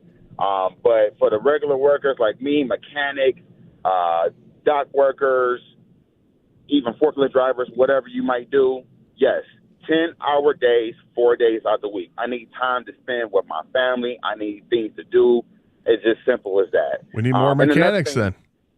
I mean, yeah. Hey, listen, tell them again, man. We need more technicians out here, man. Yeah, no, 100%. I mean, because you think about people that the cars break. That's what cars do. They're going to break down, and you need people to fix them. And how many times have you been told, "Yeah, well, can't get you in until a week from Friday"? You're like, what? Right, and it's all because parts, labor, stuff like that really accounts for that. But yeah, I'm definitely with that. Side note, real quick, So all the haters out there on Jared Goff, please stop hating on this man. You guys just put out the best statistics. We went from 3 to 6 to 9 to 12 or whatever. 3 to 9 to 12. This guy can lead for us. He's not mobile. Okay, we know that. He's not mobile. But this guy can win us games. Amon-Ra is his famous target. He loves Amon-Ra. He loves Sam Laporta as well, right? Jameson, he needs to – I got to see this year how he's going to do. But I like him, but I see him more of a receiver that's like on a wildcat, that's willing to execute that wildcat play. But I definitely like him, but, please stop with all the Jared Goff hate. He's our quarterback. He's our man. Stop calling 97.1 the ticket with Jared Goff hate. Please, I'm begging you guys. I'm sick of hearing it. Yeah, Desmond, we only kind of asked for it today because Brad Holmes spoke about it. But is a solution at receiver? Was he just made available? If you think they need another receiver, a guy got released today or is going to get released. Really? Yep. Would you be interested in him? We'll get to that today at 1:34 here on Carson Anderson 97.1.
Doug Carr, Scott Anderson, 97.1 a ticket. What do you think is going to happen with Shohei's interpreter?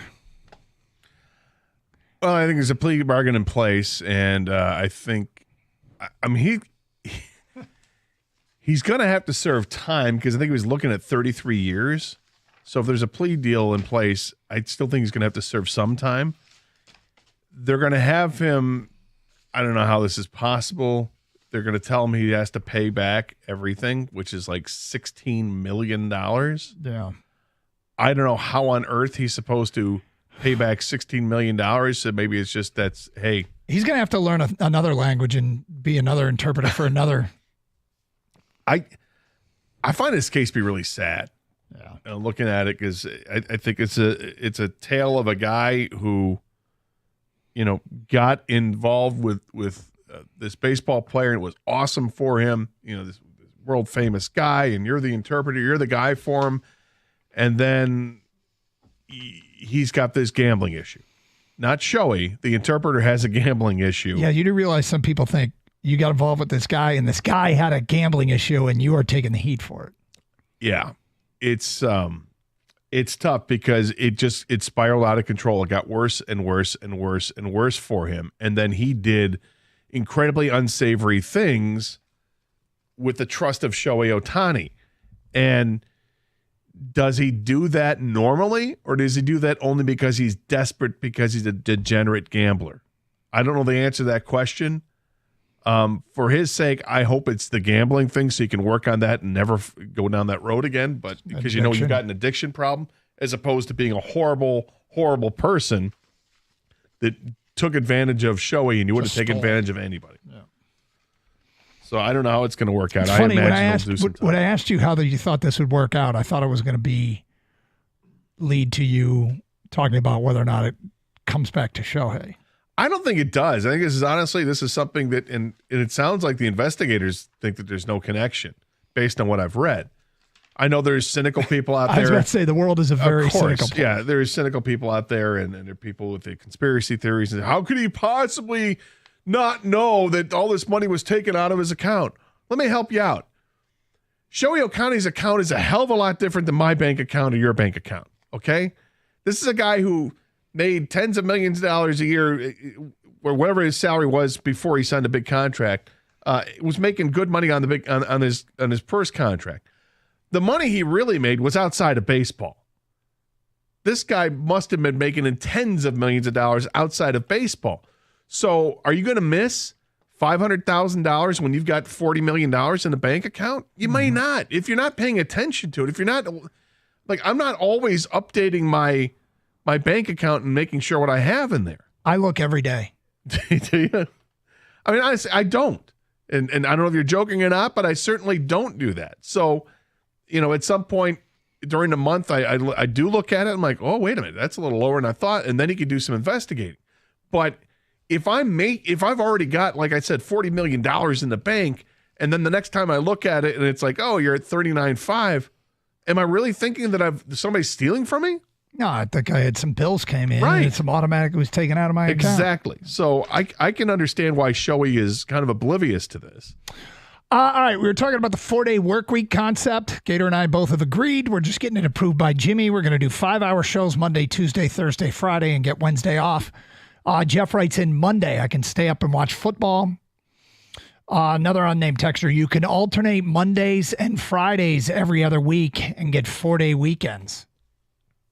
That's kind of brilliant. Wednesday, a lot of maneuvering. Wednesday, hell no. Give me Monday or Friday. That's from Tim at work. Take Friday so you can get more time during Tiger games. Take Friday so you can get more time during Tiger games. I don't know what that means. Because the 1 o'clock starts occasionally on Wednesday and Thursday. Is that what he means? Unnamed texter, I have worked 8-hour, 10-hour, and 12-hour shifts. 10-hour shifts were tough but doable. 12-hour shifts, I really lost focus around hour 9. Bruce and Fenton, my work went from 5 8s to 10. I'm sorry. Let me do this again. Bruce says, my work went from 5 8s to 4 10s, and I'm now too tired when I get home to enjoy my evening and get anything done. Well, I can see that. I mean, is there a quicker burnout factor? And I think that's a real thing. It's possible. All right, so the Rams apparently going to release Ben Skoranek. What the hell happened with Ben Skoranek? He was pretty productive 2 years ago. He wasn't great, but he was good. Could he beat Josh Reynolds? Bigger receiver on the outside. Last year, he did nothing. Well, he was never Josh Reynolds. That's the problem I have with him. 2 years ago, he had 39 catches for 376 yards and no touchdowns. So Skoranek always seemed to me like when he made plays, you knew it, you saw them. I guess you noticed him. And maybe I was like you. I probably thought that he was more productive than what the numbers really show him to be. So, no, I have no interest in Ben Skoranek. And to go from 61 targets in 2022 to 12 targets last year, is there something off the field that had them saying we're not going to play you, or was it simply Puka Nacua? That's a great question. It could be simply Puka Nacua. The thing about Josh Reynolds is that Josh Reynolds wasn't always Josh Reynolds. Josh Reynolds had a bunch of seasons early in his career, in fact, with Jared Goff, that he looked like Ben Skoranek. His first 3 years in the NFL, 11 receptions, 24 targets, 29 receptions, 53 targets, 21 receptions, 43 targets. Then in year 4, he kind of took off, had a nondescript season, really did nothing in Tennessee, got released, Detroit signed him. I'm just looking at the receivers available. He's a new name that's added, and he's kind of the size of Josh Reynolds. But the one thing about him is he went to the Rams after Brad Holmes left. So it wasn't like it was a Ram that Brad Holmes. No, it's a hard no for me, Doug. Hard no? It's a hard no because, I mean, he had 1 year where he was more productive than Josh Reynolds, and it would have been the first year. That's it.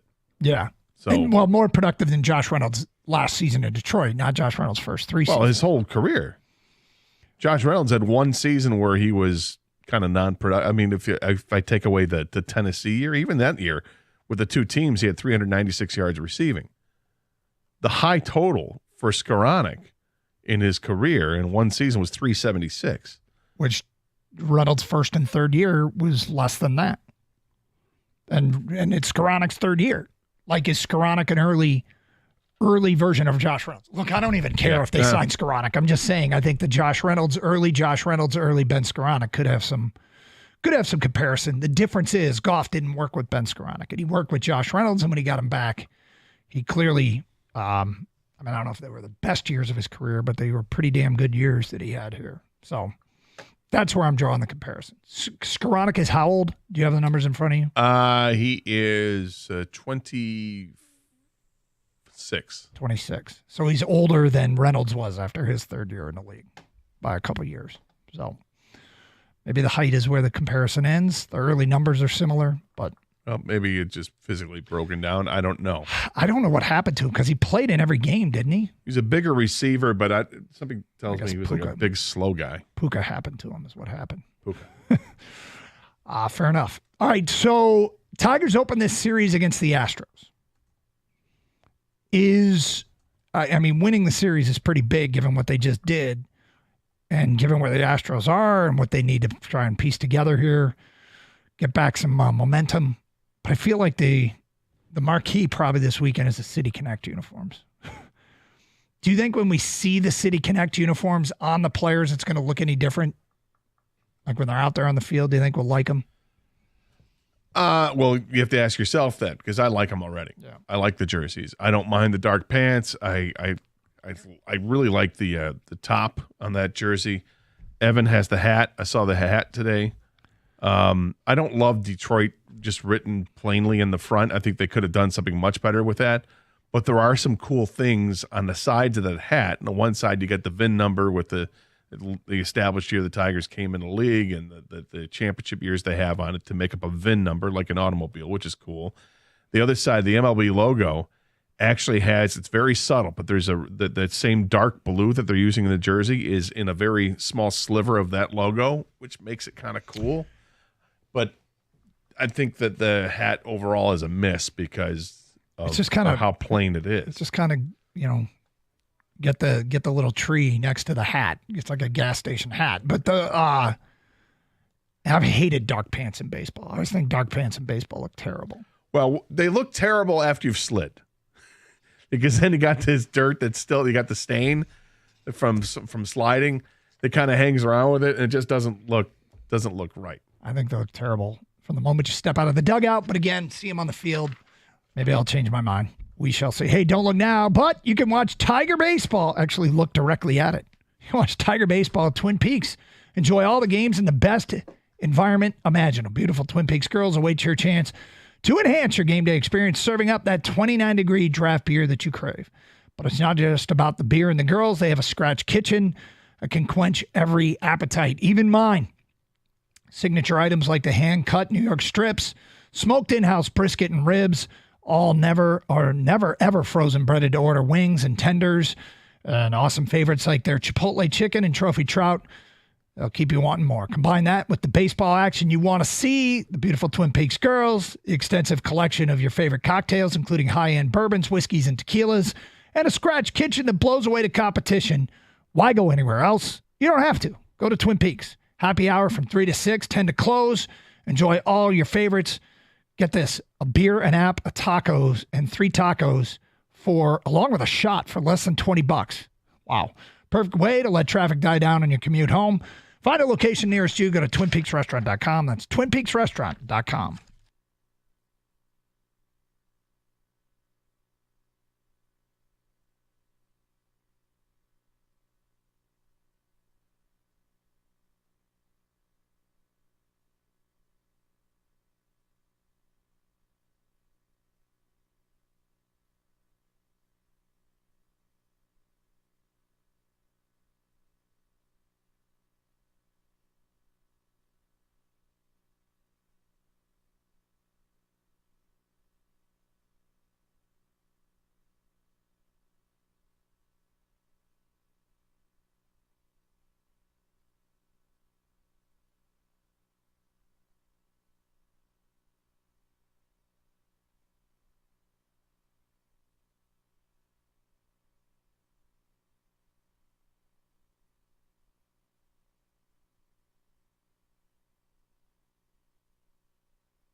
Doug Hart, Scott Anderson, 97 The Ticket.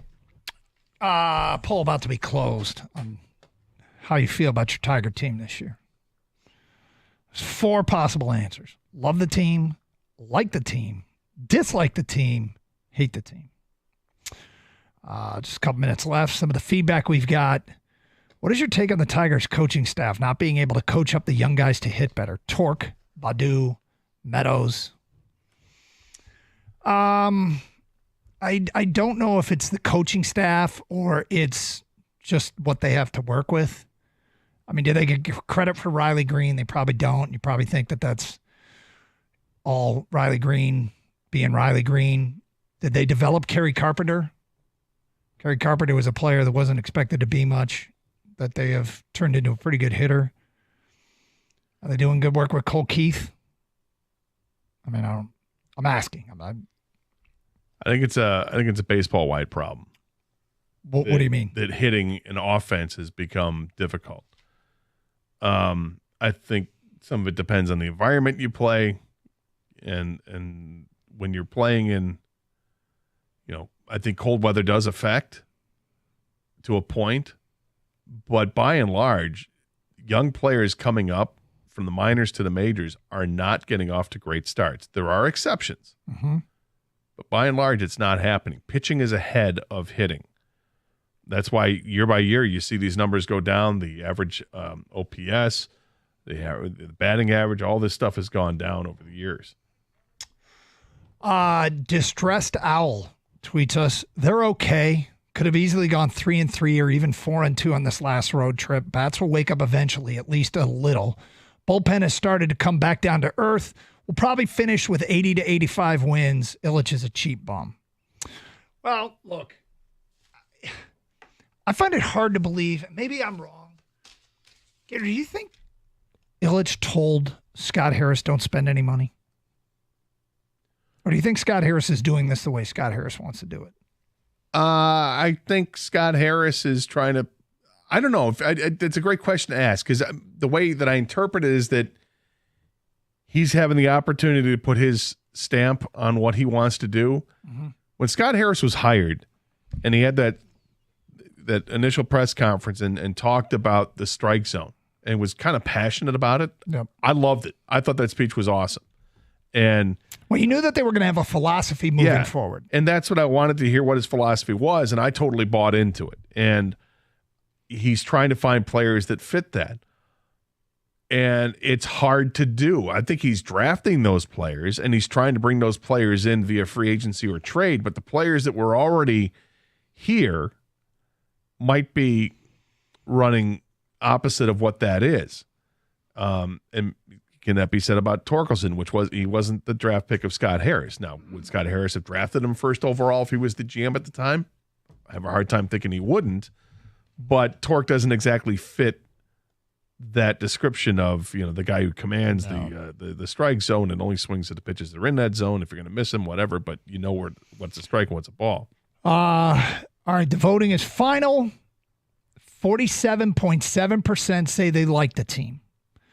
1.7% say they love the team. So a total of, 49.4% have a favorable opinion of this Tiger team. 41.5% dislike the team. 9.1% hate the team. So 50.6% have a negative opinion of the team, and 49.4% have a positive opinion of the team. So I feel better about them than I have the last 3 years, but that doesn't mean I overall feel great.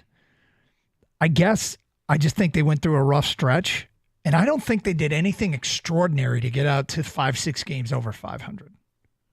I don't think anybody was way over the head. Maybe the bullpen's been a little bit better than expected, but I think totality of their hitting and their starting pitching, God, I just wish they played better defense. I know that's not 100% controllable. Like you either are or you aren't a good defensive player. And net run save, defensive run save, they're still top 10 in the league.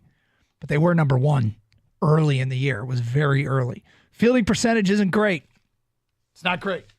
No, they were awesome, and then they weren't. And it was like a week straight, 10 days, somewhere in there where they were just terrible defensively, and now it's kind of hit and miss. Yep. And it is something that you would expect to be more consistent, though. I do expect defense to be more consistent than what it has been. Yeah. Feedback. Adam writes in, how come Miggy is not a special consulting hitting coach? Or better yet, why isn't he the hitting coach? I think Miggy, I forget what his responsibilities are in Venezuela right now. I thought he was playing with some team down there. But I would imagine that he's welcome with the Tigers organization. Getting back to my point about the OPS and how it's gone down. Yep. In 2011, the average, 2009, the OPS of the Major League average was 751. The next year, it dropped down to 728. And since then, you had a couple of spikes where it was high, but it was 720, 724, 714, 700, 721. And you had back-to-back years where it was good at 739, 750, back to 728, 758, 740. And the last 4 years, it's been 728, 706, 734, and this year, 697, which I believe is pretty close to it. It's the lowest it's been since 1989 when it was 695. So it's gotten harder to hit. And you would have thought that people are going to say it's only the Tigers. No, the it's only not. reason the whole league is down is because the Tigers are horrific. Right, that's it. But why they've done things to make it more offensive minded, right? You put a runner on second base in extra innings, that shortens the games because you're not having these 16 inning games because teams will score right away. You've eliminated the shift. You think that's going to improve things, and it hasn't. Yeah. So I think hitting is a league-wide issue to get guys to hit. All right, Gator, I just saw this. It was linked through Twitch. Thank you to UPS Church who put it out on Twitch. Tony Paul just tweeted out the following. Despite a recent radio report, the Detroit Sports Commission says it is not in the process of preparing to bid to bring WrestleMania 43 to Detroit in 2027. However, we remain enthusiastic about the prospect of hosting future major WWE events, the DSC tells Tony Paul, the Detroit News. Okay. I didn't know that was a thing that they were. I didn't either. It wasn't our radio show that reported that. No, but hey, WrestleMania is huge. It's a 3-day event. You get SmackDown, and they do the Hall of Fame stuff, I think, on Fridays, and then they get that WrestleMania's become a 2-day WrestleMania, day 1 and day 2. So, in addition to the other day on the Friday, so it's a whole thing. Is George Animal Steele in the Hall of Fame? I don't know if he is. Stoney, former football coach in Madison Heights. Yeah, all that. It's an outrage if he's not. It's interesting. A bit, a little late, but whatever. He has his reasons. And something last night in the NBA that I have to talk about, and it sickens me, absolutely sickens me how much I love watching this team play. Okay, look forward to it. In the meantime, we got to talk about this sweater. Yeah, my old school Vancouver Canucks jersey. Yeah, that's sweater, something, whatever. That's something else. Yeah. Who's the player? I have no idea. I bought it at the Hockey Hall of Fame, and I think it was Greg Body. What? Ward. There was a guy. That's an actual game-worn jersey? No, it's not. No, it's not. You know how if you go to the Hockey Hall of Fame, you can buy the jersey of a team, and they put whatever year it is on the jersey. Stop it. The Canucks weren't around in 1926. Look at Doug Carr's shots fired. Yes. Wow. Glomming on the old man bit. He's got a Canucks white home the one Canadian team that I actually... What made you buy a jersey that has a number of a player that you never... I like the Canucks. First of all, it's me. Second of all, I like the Canucks jersey. This is about probably a decade ago, if not more. That's like old school Canucks before the old school Canucks ones. So yes, exactly. Find it weird, like that about Naslin. Put Naslin on there, Pavel Bure, something like that. Back in the day, they didn't even have names on the back of the jersey. That's why. That's why I had to look it up. Back in 1926. Back in 1926 when he got it off the rack. That's right. The day before the year before my dad was born. Have a great show, boys. Stay safe, everyone, and treat each other with respect. 97.1.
Brought to you by Precision Garage Doors of Southeast Michigan. Brad Holmes joined the morning show over on 97.1 The Ticket and said that QB Jared Goff has earned an extension. Free press writer Dave Burkett weighs in on how much we should take from those comments.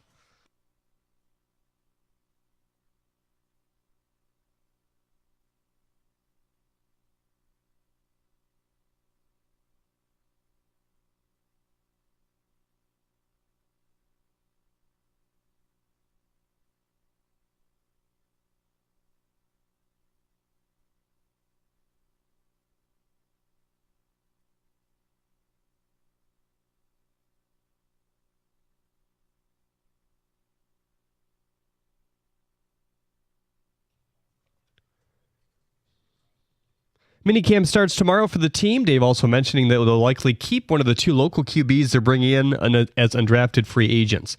An article in the Sports Business Journal published today sheds light on the latest NBA rights negotiations, saying, quote, NBC has made their bid and they're not budging. A media industry source said, so it's override. And Warner Brothers is saying, we'll match it. And Commissioner Adam Silver is probably saying it's not matched. That gray area of what a match is could turn into a lawsuit against the league, or at least have lawyers weighing in, according to sources. In the meantime, those sources say Silver is contemplating how to cut Turner loose and simply wants to do so in a gentle way, end quote.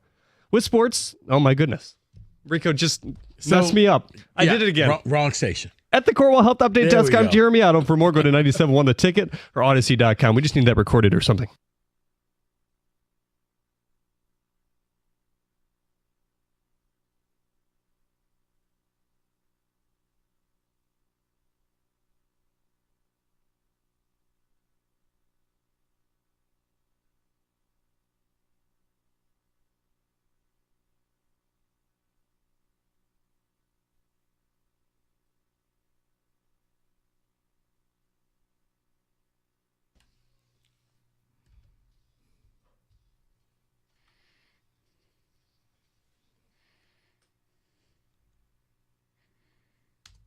I never know how long these songs last.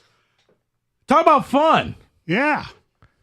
Michael Stone in for Mike Valeni. This is the Valeni and Rico show with Michael Stone How today. are you? Good, Stoney. How are you? I'm doing wonderful. Before we jump into everything, speaking of fun, make sure everybody, when you call up, wish Kenny a happy birthday. Happy birthday, Kenny Cott. Make sure you wish Kenny a happy birthday. So, yes, Kenny. He's in the grown man territory now. Yeah. Getting there, Kenny. You're going to have to get a real job and everything. Yeah, you said at 30, I'm a grown man. And you said at 40, you don't get grown-ass man until you're 40. Right. Okay. Just want to make sure I have that. You're just a grown man now. You turned 40. Okay. Yeah, that's a whole different subject. I did find a graze in the beard the other morning. It was very upsetting. You are officially 40? 30. 30. Excuse me, Paul. Okay. We're trying to do radio, Paul. 30. Trying to do radio. Thank you. Oh, boy. I remember when I was 30. That was a long time Yeah, ago for me. Yeah, it was. A long time Yeah, ago. I remember when I was 30, man. Yeah. 30, yeah, you know. Any big plans, Kenny?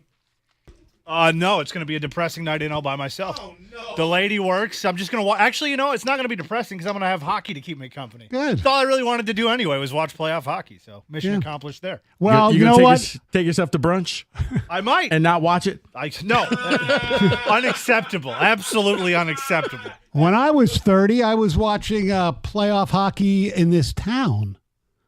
The Red Wings were in the Final Four, losing to Edmonton. That was the Goose Loonies year. Roberto was trying to remember what he was doing when he turned 30. He can't remember. Also, the Pistons went to the NBA Finals and got hosed in Game 6 by the officials, and they lost to the LA Lakers in 7 games. That was in 1988 when I turned 30. Phantom foul? Yeah. Mm-hmm. Oh. Mm-hmm. Okay. And the Lions were the Lions. And the Tigers were just finally fading out. Anyway. Yeah, it was a long time ago. A long time ago. You know what else seems like a long time ago? The Pistons being relevant. Yes. Pistons actually doing something. Of the 4 major sports here in this town, Stoney, they're probably 7 behind the college sports. Like, no one cares about them at all. Pretty much. Wojo, I knew it was cold outside because it was. I guess it was January because Wojo finally wrote a piece on firing Troy Weaver. So it's big when Wojo jumps on the bandwagon. Right. His rationale, we talked about it on the Sportsworks on Sunday, the timing of it, because the lottery is Sunday. Mm-hmm. And we know how the lottery is, really helped the Pistons in some ways and hurt the Pistons in other ways. I mean, hell, Troy Weaver's first draft, they did not fare well in the lottery, and they didn't fare well in the draft. Thank you, Troy.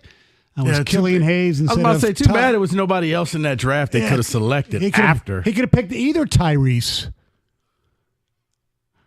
Halliburton, or Maxey. I mean. Now, the second year. Think about this, though. How bad of a first-round selection that when you just go ahead and cut him and release him, nobody picked him up. No one. Phone didn't ring. Yes. I mean, I'm sure he was calling whatever phone provider and saying, I'm just making sure this phone rings. Like, it works, right? Yes, Killian, you're just bad and nobody wants you. We'll find out how bad if his native land, France, doesn't even pick him up for the Olympics this summer in France. I mean, somebody's got to roll the balls out there. I mean, pick up the towels. Well, Tony Parker's. It's even the Olympic eligibility. He's from France. I would probably take Tony Parker over Killian. Who's the other kid from France who didn't do anything? I would take Frank Ntilikina. I would take a croissant over Killian Hayes. Yeah. Just so you know. Yes. So you had that. Then the second year is with Cade year, right? Right. And then the third year was Ivy, which everybody kind of wanted him to take at that position. And then last year was the lottery screwed them because they ended up with the fifth, and we didn't get Victor, and we didn't get Brandon Miller either, or Scoot, but Scoot hasn't really shown much. And we got a really athletic, really good defender who can't shoot, Osar Thompson. So yes, the lottery is Sunday. Yeah, and then but to make it so bad, it's not must-see TV this year because nobody really knows any of these guys who are going to be picked in the draft. No, this will be the year that the Pistons will win. Of course. They'll win the lottery. They'll have the number one pick, and they won't know where to go because all your top picks are guys from the backcourt, point guards or shooting guards, which is something you absolutely don't need. If you're going for a big man, you're going for somebody whose claim to fame is, well, I played with Wembanyama. That's it. Yeah. And then it was all the trades that Troy Weaver did and the free agent pickups that he did. Wojo writes this piece, and it's not – eye-opening, it's not revelation, but it is one of those. He's saying that, look, the Pistons have to fire Weaver. That's the only light at the end of the tunnel in order to turn this thing around. Because when you really look at it, unless they strike gold with and they draft a player who all of a sudden becomes their version of a Devin Booker, all of a sudden, who just blooms. Or like Giannis out of nowhere. That you just like, okay, I didn't know. Steph Curry. Just, okay, well, he was a later round pick, but he ended up being really good. Unless you get a player like that, I don't see – Wojo is saying you got to fire Troy. Now, I think, yes, you have to fire Troy because there's really nothing that you could say like, okay, well, Troy Weaver really did this well. There's nothing. Oh, you took Cade? That was a no-brainer, okay? You had the number one pick. He was sitting right there. You don't get credit for that. All your other things were – okay, you maybe the whole Jalen Duren trade, but all your free agents. You gave up a number one draft choice that the Knicks have in the deal that you ended up getting Isaiah Stewart. Brother, I would be trading that. I would tell the Knicks right now, you can have this year's pick. I don't care where it's at. Yeah. If it's number one, you can have it. I still think there's another way. There's another way, but I don't think the traders are going to like this. Well, the problem is, before we get to the other way, is because I agree with Wojo, and you're right. Unless they get lucky, they are in this abyss, and there is no way out unless you're suggesting. I don't see a way out. So before I give you my 248-539-9797. The Pistons, the remake of the movie with Gene Hackman, No Way Out. I mean, if you're a Pistons fan, how do you get from under this rock? How do you make this team better? Because my way is simple. You got to get rid of Cade. Cade is your only piece that you have. He is your only valuable asset. You need to pick up the phone and try to get some of San Antonio's first-round picks and say, hey, pair up Cade with Wemby. You need to call around and just shop Cade to a team with a ton of first-round selections, multiple first-rounders, and hope that you can, with a new GM. Because here's the thing. That's Troy Weaver cannot make another pick. We are up there with the Quinn for the Lions. Like, it would be criminal to let this man go into the draft and make another pick because whoever he picks won't be any good. The problem with Troy Weaver is that he is a talent evaluator and he's not a general manager. You can evaluate talent and see what players can, run the floor and are athletic and can defend. He's pretty good at finding that. The problem is the league has evolved.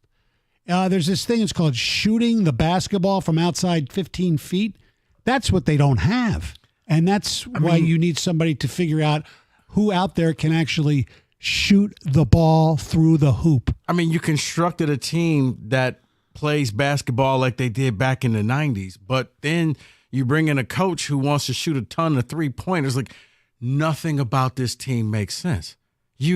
Not only do you have to hit the reset button, you got to just burn this thing all the way down and start all over. I mean, you got to burn down the studs. Nothing about this franchise makes sense since Bill Davidson died, because his widow decided that it was worth more than it was, and she got stuck and ended up selling it to Gores for a lot less than she originally wanted it.